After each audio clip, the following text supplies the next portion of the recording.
feet, this is a shakedown. Order up that beat just like it's takeout. Show me you got soul inside those new shoes, and you can rock and roll with an attitude. So good, so fresh, just the way you like it. Just the way you like it. So good, so fresh. You're the new MC, you got the remix. Keep it on repeat, just let the beat kick. Everywhere you go, you bring the roof down. Everybody knows you got your own sound. So good, so fresh, just the way you like it. Just the way you like it. So good, so fresh. Yeah, you like it, the way you like it. Oh, yeah, you like it, the way you like it now. Yeah, you like it, the way you like it. Oh, so good, so fresh. Get up on your feet.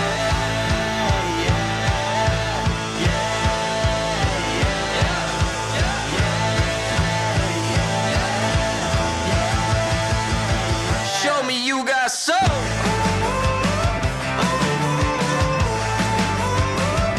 Just the way you like it. So good, so fresh. The way you like it. Just the way you like it. The way you like it.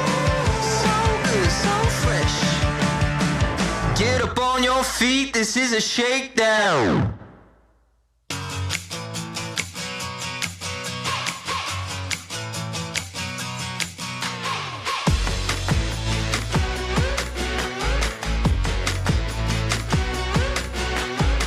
I see you talking over there, trying not to stare, but you like what you see. Moonwalking on the air, yeah, it ain't even fair, so on top of the beat. Better listen up, we bout to make it happen. So hot, we burn it up. We just can't get enough. Get down now, have some fun, 'cause we about to make it, we about to make it happen.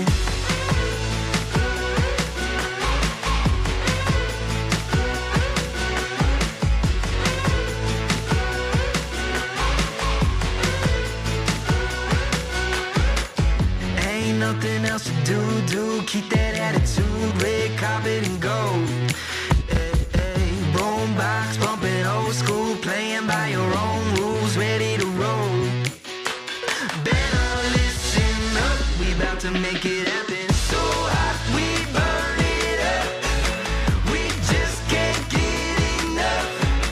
Get down now, have some fun, 'cause we about to make it, we about to make it happen.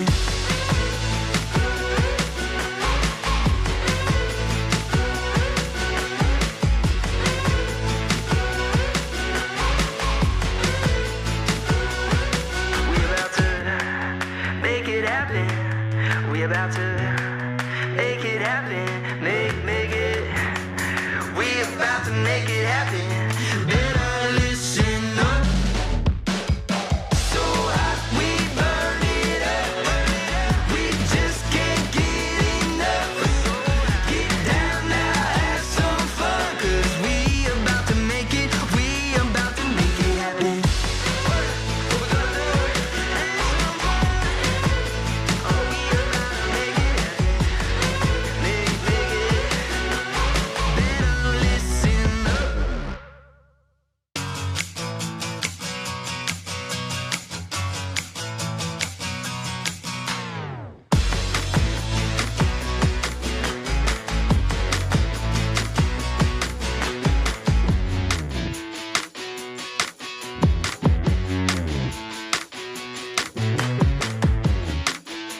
from Toronto. It's race day. We have 30,000 people taking part across all three events. Welcome to Toronto, from all across the country, all around the world, wherever you're from, thank you for coming.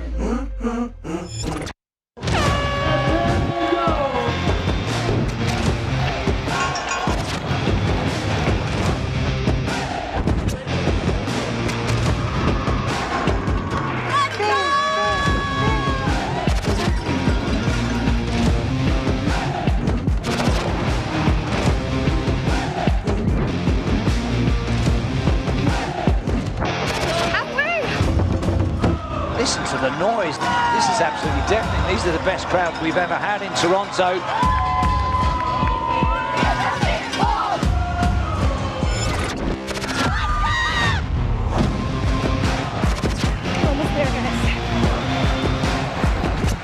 Now winner is Mulugeta Umar of Ethiopia.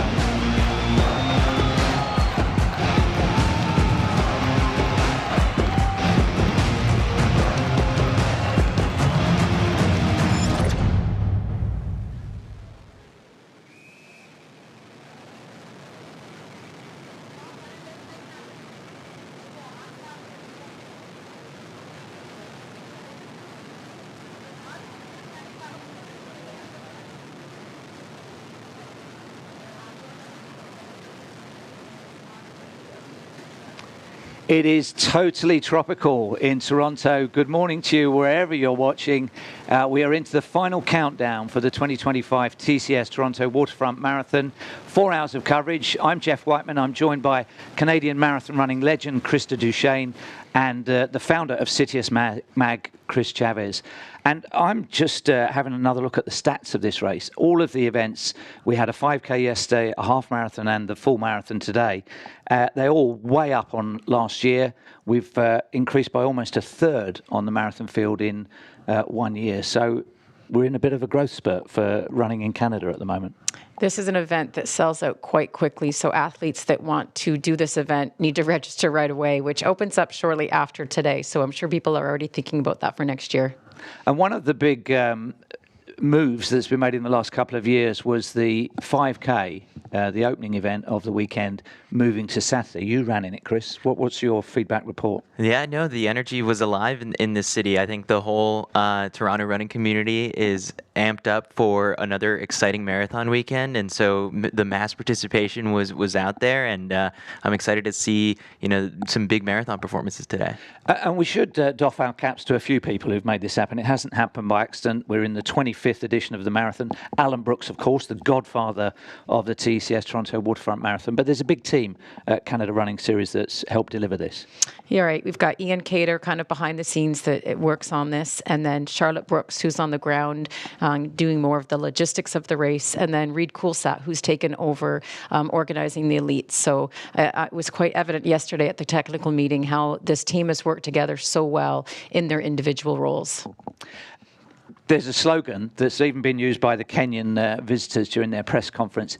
Download the app. The TCS Toronto Waterfront Marathon app is absolutely fantastic. We're all logged up and loaded and ready to track people on that. It's what TCS do at marathons around the world. The TCS London Marathon, TCS Amsterdam Marathon that was earlier today, and coming up soon the TCS New York City Marathon. So download the app if you're tracking anybody at all in the race. You're Mr. High Tech. You can't beat a bit of app technology. Yeah, and I don't really think that there's a limit to the number of people you can track on the app as well. So you can throw as many friends and family members in there as possible. We've got a couple Guinness World Record attempts, so we'll be keeping tabs on some of the people participating in that. And then in addition, there's ways to send messages to cheer on some of your friends. And so it's a super interactive one, and definitely makes the viewership experience a little bit more elevated. Well, we have a number of stories. You've alluded to the Guinness World Record attempts. We have the biggest field ever in the full marathon. But we also have 2 outstanding men's and women's international fields and 2 outstanding men's and women's Canadian fields, which we'll have a quick look at. So let's look at the first of those elite lineups, starting with the Canadian women. We have Dana Pidorowski. Of course, we know how she, in 2019, got her Olympic standard and was named to Team Canada shortly after that. Rachel Hanna, 2015 Pan Am am bronze medalist. And these two are quite experienced. We will add Salome Nirarukondo is actually on this list as well, just new to us that she will be running as a Canadian. And so with Liza Howard, they're quite experienced, those runners. And then I think they're going to be chased by that next up-and-coming group of Aaliyah Brody and Kylie Raftis. So we might be seeing, the younger, less experienced ones catching up with those with more experience in the marathon. Yeah, when we come to the elite women's international field, Salome Nirarukondo will appear on that. As of yesterday, she was still an international athlete. There's been a ruling made on it overnight to determine that she is eligible for Canadian prize money. Not yet eligible to compete for Canada. I'm not sure if they're quite the same thing, but we'll let the bureaucrats work that one out. But she could be in the mix for sure. Right. We'll definitely look for her. She's been living in Ottawa area for quite some time and has wanted to be Canadian and run for Canada. So this is news to us, but it definitely makes it that much more exciting. So that's one of the races in the race. That will be probably the last podium that will conclude today, the third place Canadian female finisher. Now, we can look back a year ago, and this was Natasha Wodak of Canada, her big moment in winning the Canadian national title. Let's go back to 2024 and see how that happened. It's 11 years since she came to Toronto. It's been on her wish list for a while. I suspect Reid Coulsat will continue to persuade Canadians that this is a good idea, because it is, financially, time-wise, support-wise, travel-wise. So Natasha Wodak's here. I think the grimace is turning to a smile. She knows where she is on the course, and she can come around the corner. We'll await to see her on the final camera as she runs into the finish. Here she comes around the turn for her first Canadian national marathon title. Oh yeah, big up the applause. She's milking it, she's enjoying it, and she is our final champion of the day, winning here in the Canadian Championships at the TCS Toronto Waterfront Marathon. Natasha Wodak gets gold.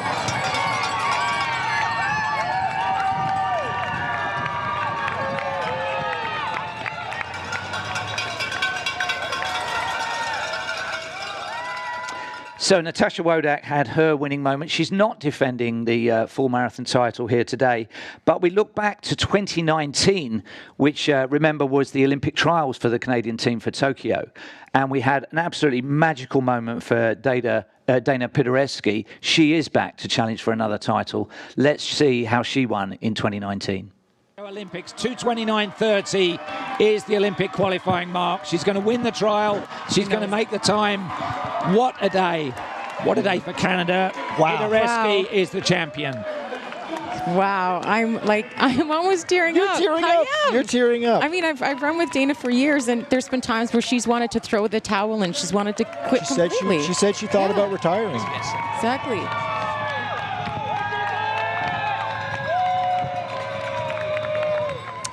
I'm not one to tell tales out of school, but we have a commentator sweepstake going on here where we're predicting the winners in each of the four categories. And I'm looking at Chris and I saying, Dana Pidereski. You're not so sure on that, are you? Well, I'm a huge Dana fan, but I threw Liza Howard in there as a wild card. I know she's planning to go with that pace group, and she's an impressive athlete, some of the training that she's done. We'll talk about that later, but, you have to mix things up with these. Yeah. Well, I mean, you could win. You could win. There's beer at stake at the end of the program for the commentator sweepstake winner. The second field we're going to have a look at is the international women's elite field. Let's see that lineup. Now, although that's a loaded field of 12 athletes, predominantly East African, the big name and probably the hottest favourite of the day is Shura Demise. Bizarrely, she is looking for a three-peat. The difference is that her previous two wins here in Toronto were in 2015 and 2016. She's still only 29 years of age, so she was a wonderkind teenager to win those two titles. Hot favourite, she's gone on to compete for Ethiopia at 2 World Championships in 2017 and 2019. She's had podium places in Tokyo and Chicago. She has gone quicker, and her target here is the women's course record of 2:20:44. But first of all, she's got to defeat that field, and it is a very decent field as always. It certainly is. It's quite deep, and a few of them, just like I said, with the Canadian field, are maybe less experienced, a bit younger. So it will be interesting to see how this race unfolds. We'll have a look at the winning run for home in the International Women's Race in 2024. Yeah, I think she's having flashbacks of last year, and you can see it in her face. She just wanted to prove her point. Can she do this in 30 seconds? Can she get to the finish in under 2:20 here? It's a very foreshortened angle. It's going to be close, though. Well, her personal best was in need of renewal. It goes back to 2019. She just gestured to her marshal. Is it this way? She should know from last year. Deja vu, but this time she is away and clear. Last year's silver medalist at the TCS Toronto Waterfront Marathon is about to become this year's champion. Here she comes around the turn. The glory that was denied her by 1 second last year is all hers this year. Our champion in the women's event is Waganesh Makasha of Ethiopia, and it is a course record by over a minute.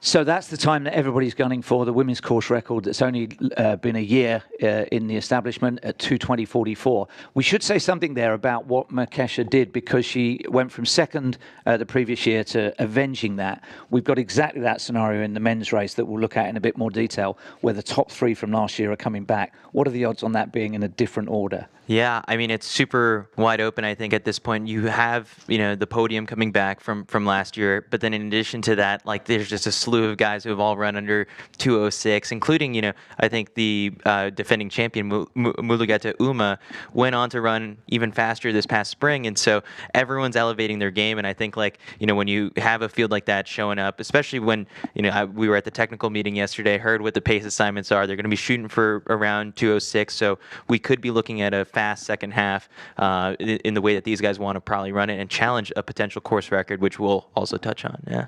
Well, the revenge element of the previous podium winners coming back is one element, but just have a look at this. This was 4 together 2 years ago in the women's race, and we look at the possibility of there being a sprint finish, but it will probably not top this. Have a look.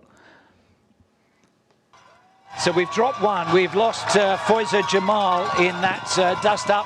Deriba now starting to push. The suspense is difficult for us as well. Here we go. Oh, this is going to go right to the wire. It's a 50-meter dash in the end, at the end of 42.2 kilometers, but Deriba takes the title, Makasha second, and there is only 5 seconds separating the three, with the number 1 seed, Godfrey, in third, and the unlucky 4th place went to Jamal Ahmed Foyza. Well, was there ever a marathon like that one? That's why Makesha was so determined to win last year, because how heartbreaking is it to be involved in the mix with 200 meters to go and end up in 4th and 2nd place. It's very, very unlucky. Let's turn our attention to the next unfolding story, and that has perhaps grabbed most of the headlines this week. It is the Canadian men. Let's have a look at the lineup. So we are excited to see Ben Flanagan at the top of this list, his highly anticipated marathon debut. He participated in the Olympics in Paris in the 5,000, and it's something that he's waited to do. He's hoping to make the 2028 Olympic team, so this is a perfect start for him today. And we're going to see him running with Phil Perot-Migas, and he's a bit more of an experienced marathon runner, and I think we're going to see great things from him. His debut was 2:18, moving down to about 2:13 just this year. And then Andrew Alexander, the young and local athlete, I think, knowing the streets of Toronto, and he's fairly new to the marathon. So I think we have a good mix of the three of them working together to make this Canadian men's field exciting today. We've been talking off camera quite a lot about Ben Flanagan and the fact that he's going straight from the track to this distance. What do you think the risks associated with that are? Yeah, I think the big thing with Ben is not to get too caught up in just what other people around the world have been doing. You have the likes of someone like Rory Linkletter lighting it up and running 2:06 in Chicago not that long ago. But this is your first one. You just want to have a really good experience and get one on the board, because it is the beginning of a new cycle towards LA. And for Ben, he's conjuring up a lot of the same feelings that he had in 2020 ahead of his half marathon marathon debut when he was making that transition from the track to the roads. And so he had a very solid half debut, and then we found a lot of that track speed working with Coach Ron Warhurst in Ann Arbor, Michigan. And then now came the time, once Paris wrapped up and he checked that box of becoming an Olympian, this is the next chapter. And so today, Ben's going to be venturing off into the unknown, I think, once he hits, 14 miles into the race. And it's exciting because I think there's a lot to learn in your first one, and this is a stepping stone for him. We're going to show you little clips of 3 of the previous Canadian men's champions and an explanation visually of why it is so important. And we begin with a man who really made his name in the race and made a name for the TCS Toronto Waterfront Marathon. Prior to this clip, the Canadian national record had stood since the 1970s to the great Jerome Drayton. And then along came Cam Levins on his first ever appearance at the TCS Toronto Waterfront Marathon. And that Canadian record that had been on the back of a generation of national runners was finally put to bed. Let's see how it happened. Well, this was it. I think he was late realising he left it until the last few hundred metres before he began celebration. But that was not just for him. That was for all those Canadians who'd subsequently and previously tried to attack that record and had always had it referenced against them. And Cam Levins finally did it.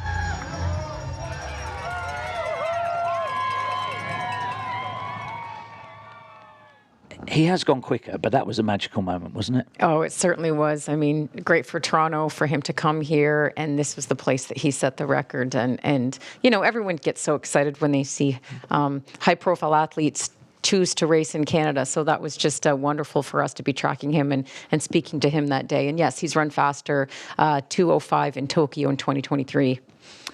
Well, if you thought that joy was unbounded for the national record finally going down in 2018, take a look at what happened a year later, because Trevor Hoffbauer not only grabbed a dramatic victory, but he secured himself selection for the Tokyo Olympic Games. Let's see how the Hoff celebrated.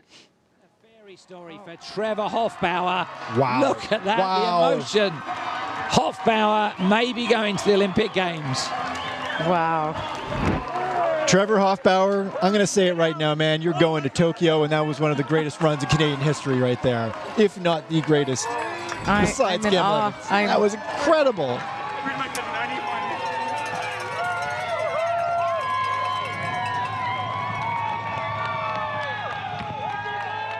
Sometimes our sport is like theatre, isn't it? That was one of those moments. Yeah, in addition to that, becoming an Olympian, it was a really great story because Trevor was unsponsored at the time, and when you have a performance like that, it really puts you on the radar. And so he was able to garner some support, secure a sponsorship ahead of the Tokyo Olympics, and that changes things. You're able to approach a whole year as a true professional. You have more support, and so I think what we saw with Cam really just opened everyone's minds as to what could be possible. And now there have been other athletes like Trevor, like Rory, and potentially someone like Ben today who step up to the marathon and find that success, and that you can do it here in Toronto. Well, on that subject, debutants have had some success, especially in the Canadians men's. This was a man originally on the start list. He's had to withdraw, but on his debut in 2023, it was a great day for Thomas Broach. Young, 25, but there's always that mystery when it's a debut. But clearly, like we've talked about this whole race, calm, calculated, confident. And here he comes. He can enjoy it now, because on his debut, the Canadian national title is going to go to Thomas Broach. How sweet that is. I think it's safe to say that he'll do that again, because I think I read somewhere that he said if it goes well, he might keep at the marathon. We saw Alan Brooks in shot at the end there, and one of his ambitions in creating the Canada Running Series was that Canadian runners didn't have to travel to get good opposition, that the world would come to them. And that's worked really well for people like Broach and others. On their debuts, they've had their families, their friends there. It's very special for Canadians, isn't it? Right. I'm sure Thomas is disappointed because he ran earlier this year in Houston 2:10. So this would have been another great opportunity for him to stay home and run with the people that he knows, not have to travel. There's all those things that you have to think about, your food and eating and jet lag and whatnot. So we wish him well from his recovery. Well, the final category that we're going to have a look at, and we hope there will be crossover between the leading Canadian men and the podium for the international men, but let's have a look at the lineup for the international elite field men. Yeah, so this one, we've got the entire podium back from last year, headlined by Mulugeta Uma from Ethiopia, who was in a tight race with Dominic Ngeno last year, and then Noah Kipkemboi rounds out, the top three coming back. But in addition to that, you have a slew of guys who have run under 206, including someone like Workinish Tadesse, who ran 205 back in Hamburg in 2022. This one's a deep field. It's pretty wide open, and I think the pace that they're looking at is to try and target 206, which would lead to, if they want to try and sniff that course record and, snag a little bit of a bonus, a strong close in the second half. And that's typically, I think, how a lot of these top marathoners are looking to run these races nowadays. Well, probably the champion will come from that lineup there. That course record, we're going to have a quick look at. The guy's name, I always struggle to think what his real name is. He'll always be Baby Police to us. You only have to look at the size of him to realise where the baby bit comes from when he gets a hug from Alan Brooks at the finish line. But note also that he is a serving policeman in Kenya. So this, for the real man, Philemon Rono, is the course record they're all gunning for. Really is. Baby Police does it again. Rono is the champion, and it is the fastest time ever in Canada, and it is sub 205. By a long shot, the fastest time ever. A 205 race in Canada, in Toronto. Extraordinary. We can argue it's a 204, right? We can always say, don't round up. Sorry, don't round up. That is a 204 high race. Well, what a last couple of...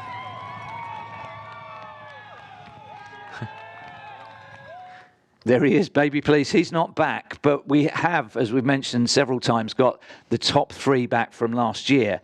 And we're going to have a quick look at how close that finish was. The whole revenge issue and the going away and training for a year to overturn what was a very narrow defeat. Let's have a look at it between the top two out of the three that are returning in 2024. There is barely 30 seconds left to run in the 2024 TCS Toronto Waterfront Marathon. It was a bold move in these closing stages by Uma, but it needed to be. Here he comes now. There's the sash. He can enjoy these moments. The Paris champion becomes the TCS Toronto Waterfront Marathon. Our winner is Mulugeta Uma of Ethiopia.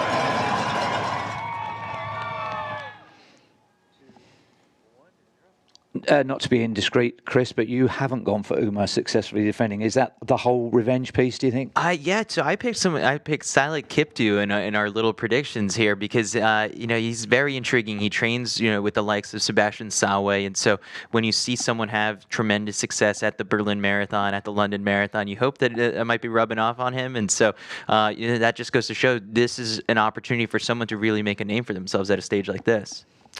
This program today is a joint venture between the live stream of the TCS Toronto Waterfront Marathon and Citius Mag. Eric Jenkins, your colleague, has been out and about recording various pieces. I have had the benefit of seeing this piece. He hasn't joined in with our sweepstake. He sits very much on the fence. But let's hear from Eric with his quick spin through of the elite fields. Okay, I'm in front of the CN Tower. An absolutely stunning Vince Carter mural next to me. Let's talk about the elite fields. On the men's side, we have the entire podium back this year. Defending champ Mulugeta Uma looking to retain his title. A handful of men coming in under 206. And this also doubles as the Canadian Championships. We have the very eagerly anticipated debut of Ben Flanagan. He's bringing 61 half marathon speed, looking to find that magic on the roads. On the women's side, we have a whole handful of women under 225. It's wide open. In 2019, the Canadian Dana Pitoreski won the Canadian Championships here, became an Olympian in that race, and is looking to find some of that magic here this year. It's going to be incredibly fun to watch. Well, he's right. It is wide open in all categories. So we've got a sweepstake where we've kind of gone with the favourites as you would at a horse racing meeting, but it could be anybody in a way, couldn't it? It certainly could, and that's what makes it exciting. We'll talk about the weather in a bit, how that can be a factor, but we certainly have a full field of various experienced runners, and it's sure to make an exciting race. Let's talk about the weather. We walked in today at 5 a.m. It was still dark. and it was humid. There it is. Look, we've got a humidity factor of 83%. You're the local. We were talking about rain on Thursday and Friday, and it's just turned around, hasn't it? Right. We want it to be about 7 degrees Celsius with no wind, no rain. That's ideal conditions. But, I'm not sure if one would rather have the rain that was in the forecast for so long. But humidity, I think, can be a factor. And 18 degrees is 10 more degrees than what we would want. And we even were discussing on the way in how we were warm just walking to this site here. And when it's like that, the whole hydration strategy does become a factor, not just for the elites, but for those that are going to be out there for 3, 4, 5 hours. Yeah, you definitely want to be taking in your fluids early before you are going to need it in the second half of the race, and getting to not missing any of the bottles, and making sure that you're dialed in, at those moments when you're coming up on the tables, every 5K. That wind direction, I can't quite get my head around it. We'll speak to Chris out on the course once he gets underway, but I think that is almost like a side wind coming off the lakeshore. So hopefully that wind speed of 13 will only be effectively gusts of wind. It won't be too bad. It felt very still when we came in, didn't it? It did. I think anything that's 30 and above is something to be concerned about. You might want to tuck in behind other people and take your turn in the lead, but 13 isn't quite as bad. We'll mention a couple of other factors in the race. It generates, hopefully this year, something like $60 million for the local economy based on inbound traffic. There are 72 nations represented in the start line. This broadcast last year went to more than 70 countries around the world. Welcome along if you're a long way from Canada just tuning in. But it does put Toronto on the map in a way that people that are bibbing their horns on a Saturday because Chris is running the 5K don't really get. It's a bigger picture, isn't it? Right. I was reading some comments about the road closures, and some people were complaining, but most of the comments were positive. This is good for the city. The number of people that come in, and people come in on the GO train, and it's going to be an exciting night with the Blue Jays playing here. And the city comes alive with this marathon, and it brings in an international field, which makes it that much more exciting for the competition. And in a crowded fixture list, we've already had Amsterdam, Cape Town cancelled today for high winds. Peak period for the autumn-fall marathon season. This has found a place, and it is distinctive, and word gets around, but it's flat and fast and quick. Definitely. And, you have some of these athletes who are competing here today who have training partners who just raced earlier in the day. Word gets around, you check the results when you wake up, and you see how well your training partners or teammates did, and you want to try and match that here on the day. And so it's great. We're experiencing this huge running boom, and so there are not enough races out there that I think to meet the demand of just how much people have gotten into running. And so with the elites, there's just so much talent spread across globally that you need to find these races for people to go. And so a place like Toronto, Amsterdam is just, that next step before you end up, at the big World Marathon Majors. Well, a couple of other things that we should mention. There is a wheelchair race. That will be the first race of the day that gets underway. It's always a limited field on this. Josh Cassidy, a Canadian who's had an outstanding career in wheelchair racing, is taking part. He's doing the half marathon this year. The dilemma in an event which is very inclusive and very supportive of runners of all types, and very supportive of adaptive running, which is what wheelchair racing is the tram tracks. I come here once a year. The trams are taking over, great, very environmentally friendly, but those tram tracks aren't very helpful for thin carbon fiber wheels on the wheelchair racing machines. Right, that can be dangerous for the athletes who are competing, and we know we've talked before about bottle stations and the congestion when a wheelchair athlete is coming up and how they can run into the others, but it has to be safe. So I know that can be tricky for the runners to not get their feet caught on the tracks, so hopefully it's not an issue today. There is, we'll be hearing a slight change to the start because Toronto is a city on the move. There is construction taking place that means that the start line moves across one block. It doesn't mean they run less or further. It's still 42.2 kilometres. Very shortly, we'll be going down to the start live for our first interaction, meeting some of the people that have made it happen from TCS, from the city, and from Alan Brooks himself. On my bingo card, I have Alan speaking Spanish at an early stage. He is very proud of the fact that there are 70 nations represented here, and he's twinned the event with Mexico.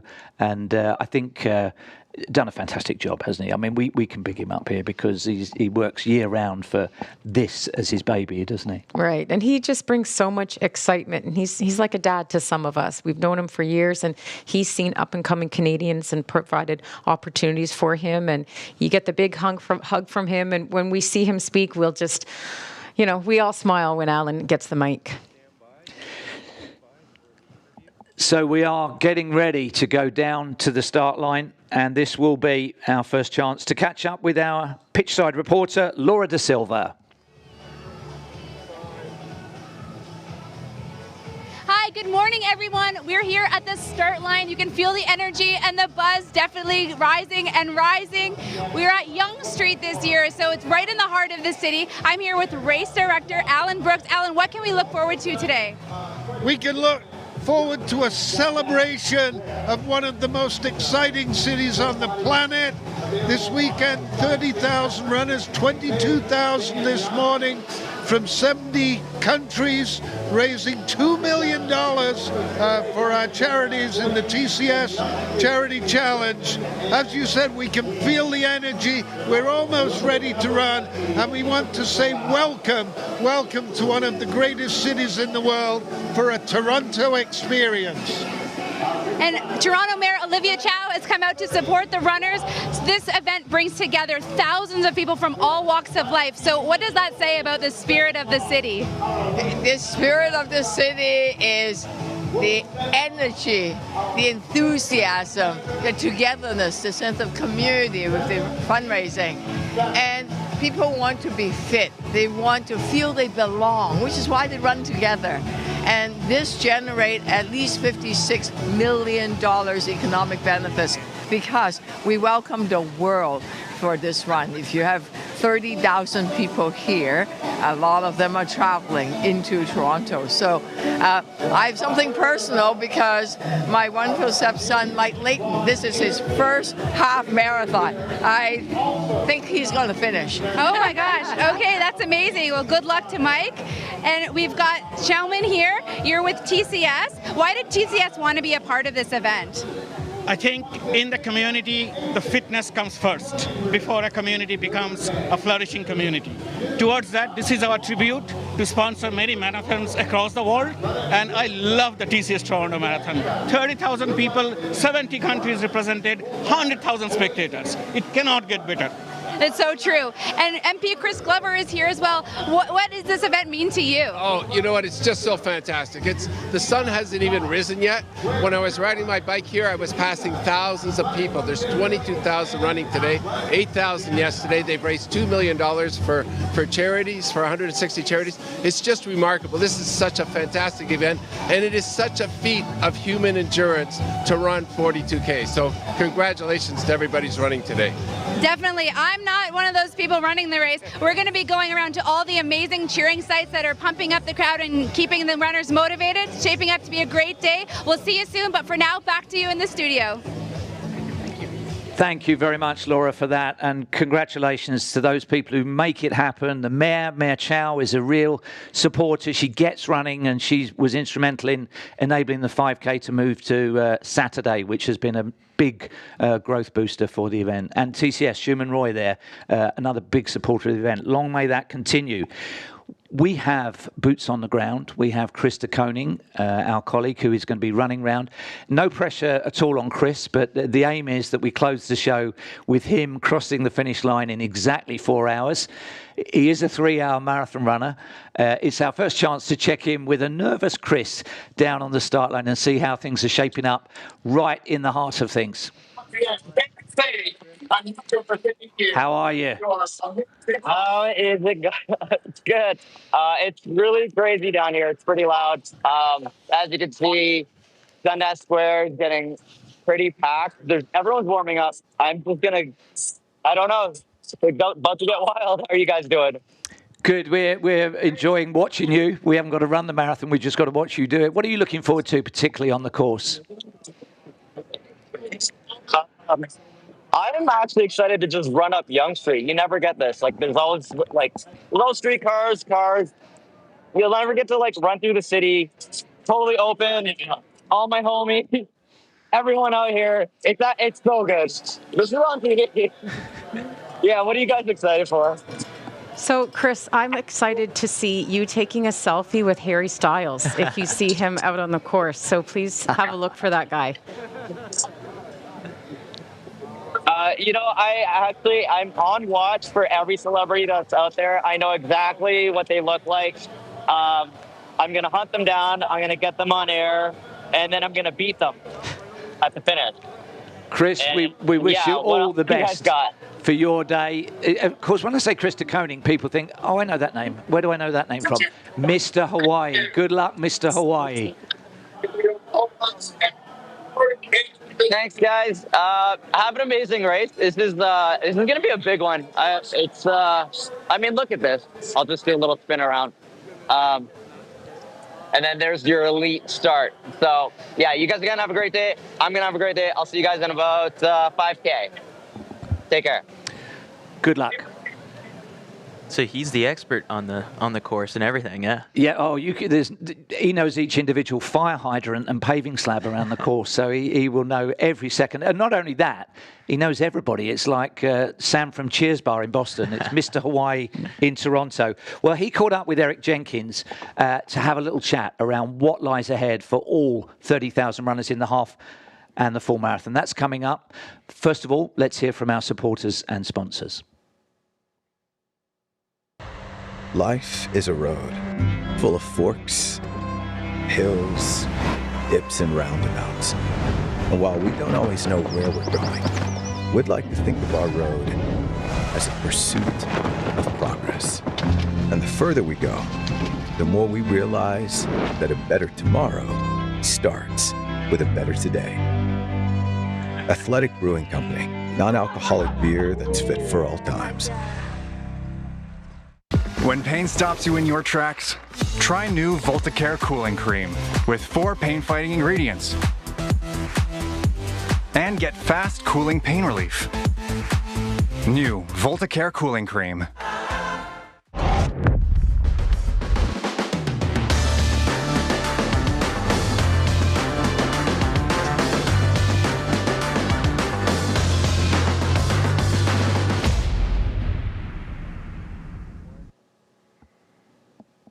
These are live pictures at the start. You can see it is really getting very busy. That is Yonge Street now that they're cruising up and down, just 1 block away from the traditional start area.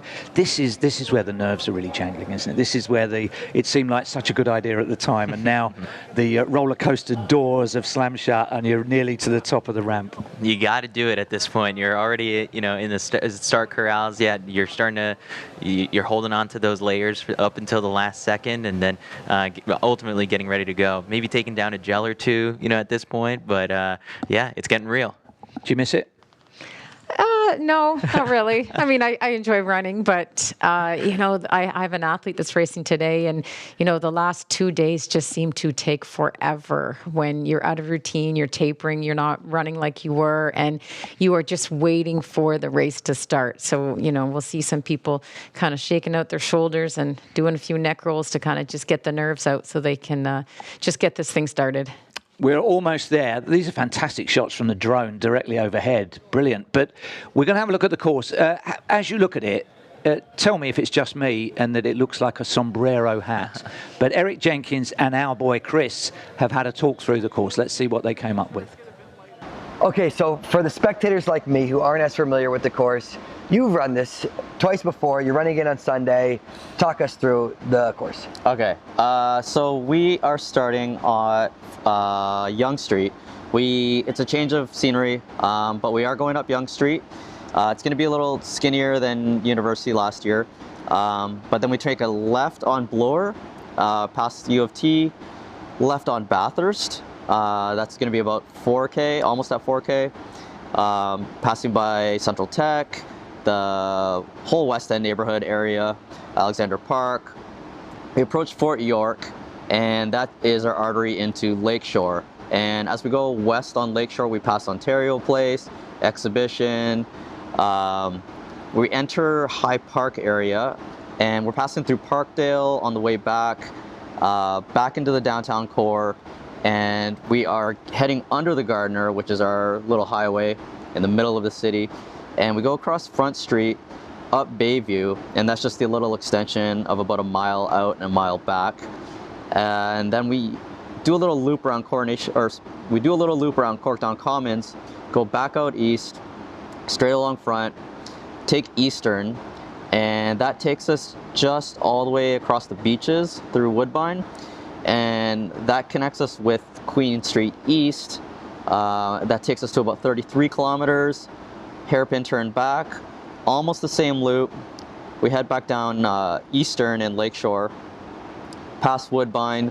We see the CN Tower. We're gonna head back up to Front Street, and this is where the buildings start getting taller. We cross that DVP overpass, buildings get big, about to take a right turn up Bay Street, and that is your finish. You're a marathoner. 70% sombrero hat, do you think? Well, we're into the final countdown now. You can see everybody's stripped off. The elite athletes are coming from a hotel nearby, the Chelsea Hotel, if you know Toronto, where they will be able to leave their stuff till the last minute. But this is the no turning back moment. At different points now, we're going to be going down live to the start for the speeches, the national anthem, the wheelchair start. That's all coming up in the next few minutes. But it's races can't be won from this point, but they can be lost with excess nerves, can't they? Right. We've seen some interesting starts. We were talking about the World Marathon, World Championships this year in Tokyo, how it was a false start at the beginning. And I hope we don't see that today, because 42 kilometers is a long ways to go, and there's no need to get off too quickly. Yeah, you can just see all the people in there, and you can feel the excitement even as we can just hear the sounds. It's by some way the largest marathon in Canada. We've gone up from, what was it, last year it was 6,500 finishers. This year there's 9,000 registered in the full marathon, 30,000 as we've heard across the 3 races. It's just grown and grown, and we are in like a 4th running boom now. Absolutely, and I think like one of the nicest things I think for someone like me is to get texts. You know, we were here last year with Citius Mag. We had like a presence on the course, and you know, we got to experience what the Toronto running community was like firsthand. And then, you know, once this race puts on a show. This year, I had friends of mine telling me that they were signed up to run, the race and registered, and so I've got a couple friends out there running, and it's making Toronto, I think, a bit more attractive to people in North America to expand, their horizons beyond just, going out and racing in the States. So really happy to be here. There's lots of races within a race. We will catch up, we hope, towards the end of the broadcast with some of the Guinness World Record attempts that will be taking place. We're aware of all of them, and we'll try and catch up with them.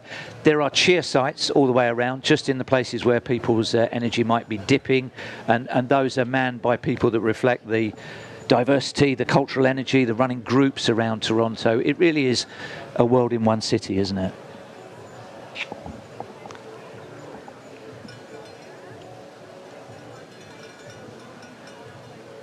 So these shots from the boom are showing the last warm-ups that are happening.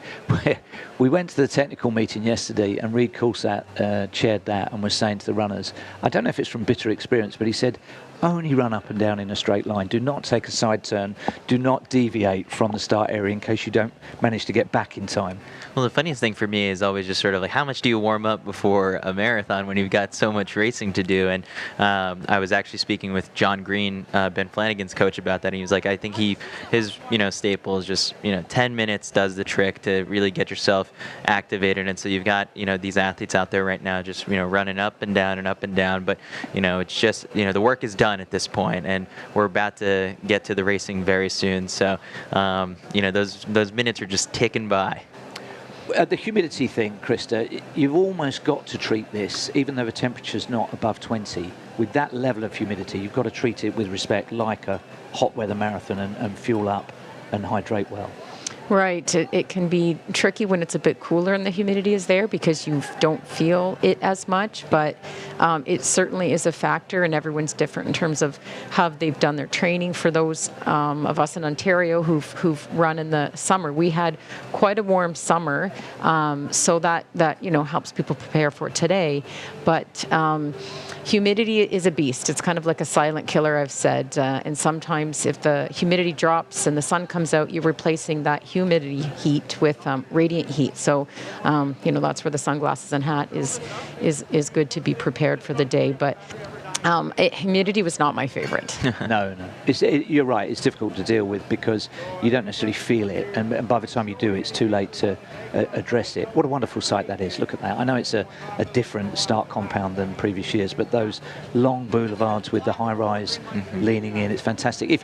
Even if you were the coolest guy in the world, you'd be feeling jittery now, wouldn't you? Excited. Oh, I'm sure. Yeah. You're looking at that countdown clock right now, thinking, all right, it's almost go time. You're making sure your GPS watch is synced, to the satellites, and shoes are tied, like all the little tiny final, things you want to check the boxes for.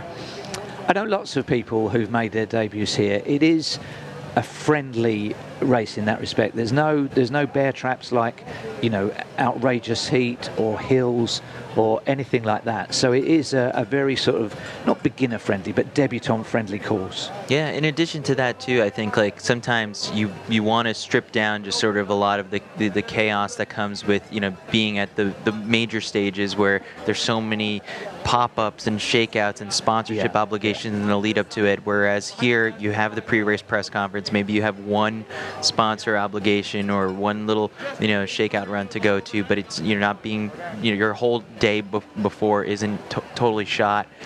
And so it's a little bit less pressure for the athletes, and if it's your first go at the full distance, then you want something like that for sure. I think also if he is the story of the race either way, Ben Flanagan has chosen a good year to do this. There's no selection based on it. The Commonwealth Games is next year, but it doesn't have road events, so there's no Canadian selection conundrum associated with this race. So for Flanagan, especially with those withdrawals of Gay and Broach, he can have a reasonably clear run at this, can't he? Right. I think this is an excellent opportunity. Really, there's no pressure. I mean, it's his debut, so I guess there is in some sense, but there's no standards. There's no times or places that he has to get. And, we've heard him speak. He just wants a good experience. He wants to be patient so that he still feels good at 30K because, everyone remembers their first marathon, and he doesn't want it to get ugly. So there's no pressure for that. And an exciting thing, too, about this race is that, you've got just recreational runners that are running the same race as these professionals that are the best in the world. So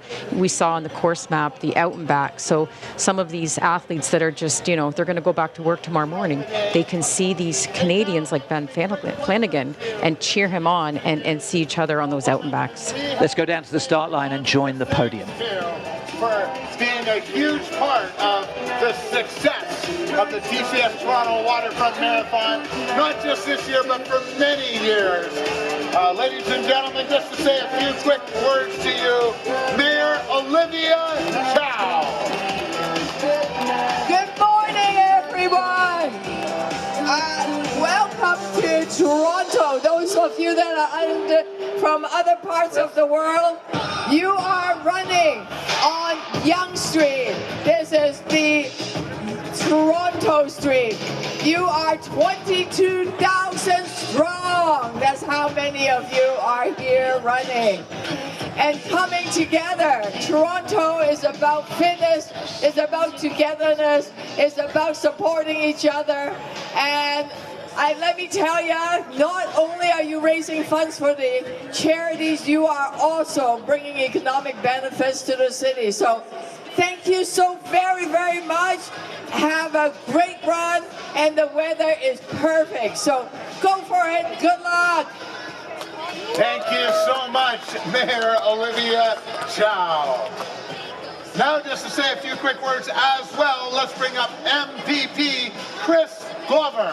Oh, thank you so much. My name is Chris Glover. It's my incredible honor to serve the waterfront area as the MPP There are 22,000 of you out here lined up, ready to start this marathon. The sun is rising. It's a beautiful day. And for all of those of you who are running, this is one of the incredible feats of human endurance, the marathon, 42 kilometers. Know whether you are one of the Olympians in the front or somebody running for the first time, that those of us on the sideline are watching in admiration. Have a wonderful run, everybody. Thank you so much. Now we got to hear from the man who started all of this out, I don't even know how many years ago. 36, well, but he started running it, organizing running events here in Toronto a long time ago. We certainly have to thank him for the huge success of this event and running here in this city. Ladies and gentlemen, Alan Brooks. Thank you so much, Kevin, and welcome everybody. It's great to see you here. Thank you to the mayor for the support personally and from the city and all its agencies, Chris, and all of our provincial support. But most of all, it's great to see 22,000 of my friends here with me this morning. Toronto is a city for people, and today you are going to showcase the city at its very best. 36 cheer points out there, and enjoy every kilometer, every moment of your journey, your Toronto experience. A special shout out to the Sikhs in the city who are running in memory of Fauja Singh this morning, some of them from London, England, as well as our great Sikh community in the GTA. And a shout out to our American visitors. You're very, very welcome always in Toronto, a welcoming, caring city.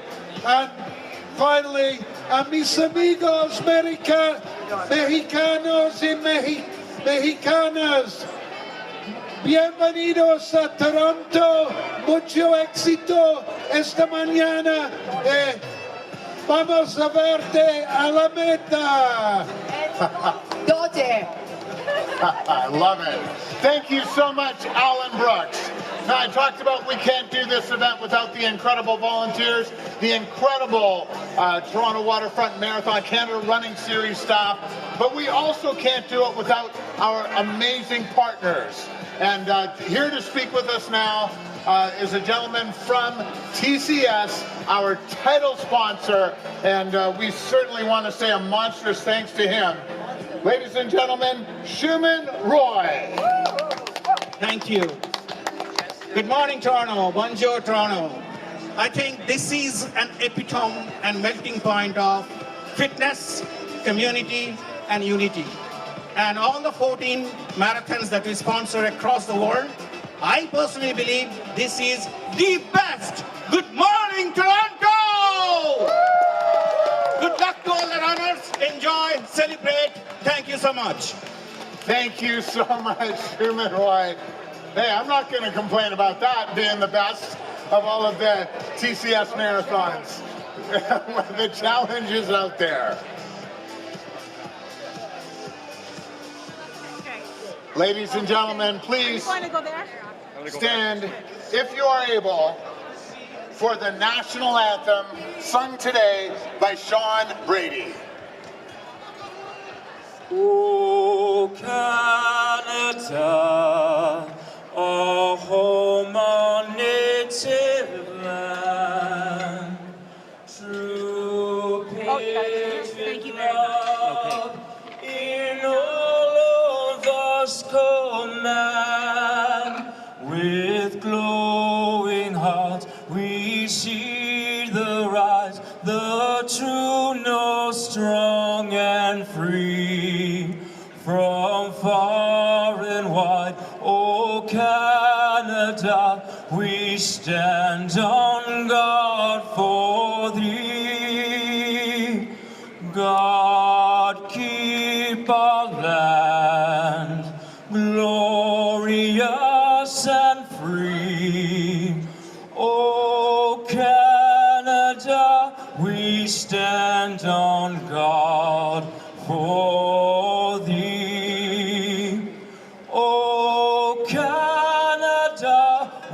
stand on God for thee. Are you kidding me? Unreal. John Brady does it again. How are we doing out there, folks? Are you ready to go?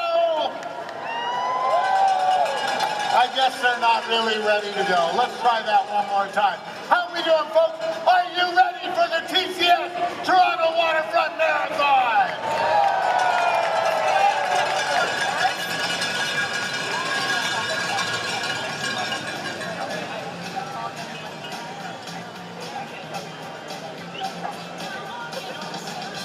We are just under 2 minutes away from our first racing start. You can see them directly beneath us there. There are 3 elite wheelchair racers. I can see a couple of hand bikes there. We should have Josh Cassidy, the leading Canadian wheelchair racer for so many years. He's doing the half marathon this time around, and going the full distance, Herman Garich from Utica, New York, and Valera Jacob Allen from Texas, the winner of the Grandma's half marathon. So they will go underway at 7:57, giving them in 60 seconds time a 3-minute gap over the mass fields that will then be following them. And it is important for Toronto to support adaptive racing and be inclusive. The half marathon doesn't have that many wheelchair tracks. The full marathon course does, and that's the challenge. And Josh Cassidy has just been such an important part for this group of athletes. He's got like 31 national titles to him. Previous winner in the Boston Marathon, and had the fastest time at that point in 2012. Former world record holder. The list goes on and on how amazing he is, and you can often tell by his chair and his helmet. It's decorated and painted. He's an artist and a dad, and just has done wonderful things for the community. Well, I make it 10 seconds. 10 seconds to race start for the wheelchairs. Good luck to all of them. Look at the crowds on either side. Fantastic. The local time is before 8 a.m. So thanks for getting up, everybody.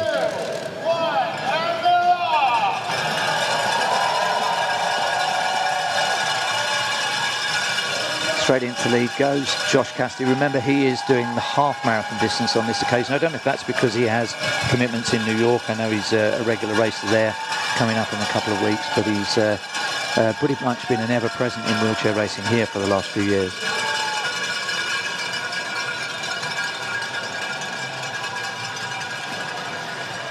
So the edge forward, it is a 3-minute head start. So we are now just about 2.25 minutes away from the mass start. The elites are spread across the front row there. The way it works, and I'm sure lots of you tuning in will know, that everybody gets a net time from when they cross the start line to when they cross the finish line. Also when they cross those 5K intermediate pads around the course, because that is how chip timing works. So that red line that you can see is actually rubber casing around a cable that activates from the transponders that are on the back of their racing bibs. So we have just under 1.5 minutes to go to the full start. And just look how far back it stretches, 22,000. I think they may be around some of the side streets as well. Fantastic sight. Mia Chow is going to be joining in, by the way, so she's activating the start horn with Schumann Roy of TCS, and along with Chris Glover, the MVP for the waterfront area, and then Mia Chow will be joining in. For the half or full? Half, I think. So good luck to her. Good luck to, is it her nephew, she said, that's running? We're 1 minute away. This is the most nervous time of all, and you just want to get going. But you made it. Yeah. It's time. Yeah, you got through all the training, or if you didn't, it's too late anyway. Yeah, all you can do is jump in place, shake off the nerves a little bit, double check, make sure your shoes are tied. Now, I hope we don't get a countdown for these guys, because I know from past experience in this role that when you get to 3, somebody goes. So it's best that they just keep them still and then fire the klaxons on exactly 8 o'clock, and that, by my reckoning, is 25 seconds from now.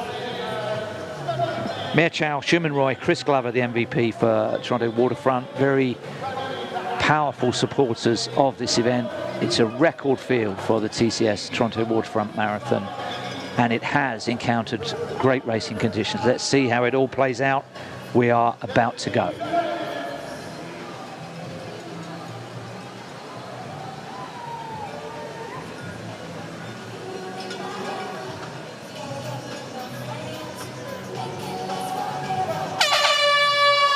It's go time. We're underway with the 2025 TCS Toronto Waterfront Marathon. Good luck, everybody.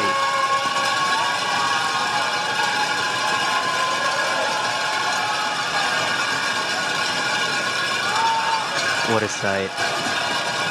Great pictures, these as well. The drone shot tracking them at the lead. It will take a while to settle down and for us to pick up the elite leaders. Let's just enjoy part street party, part birthday party, part race. It's just incredible, isn't it? Looks like we got at least a clean start with no falls at the very beginning, which, you know, thankfully was the case. I've mentioned this before. Dylan Wykes, who ran at the 2012 Olympics, we were in Rotterdam, and he tripped at the start. And I remember kind of jumping over him and thinking, "Oh, that's Dylan Wykes." And What's he doing there? He went on to get his Olympic standards that day and just had a little scrape on his knee. But that's definitely not the way you want to start a marathon. No. Well, you can see the new addition here is the clock that is in the top right-hand corner of the screen.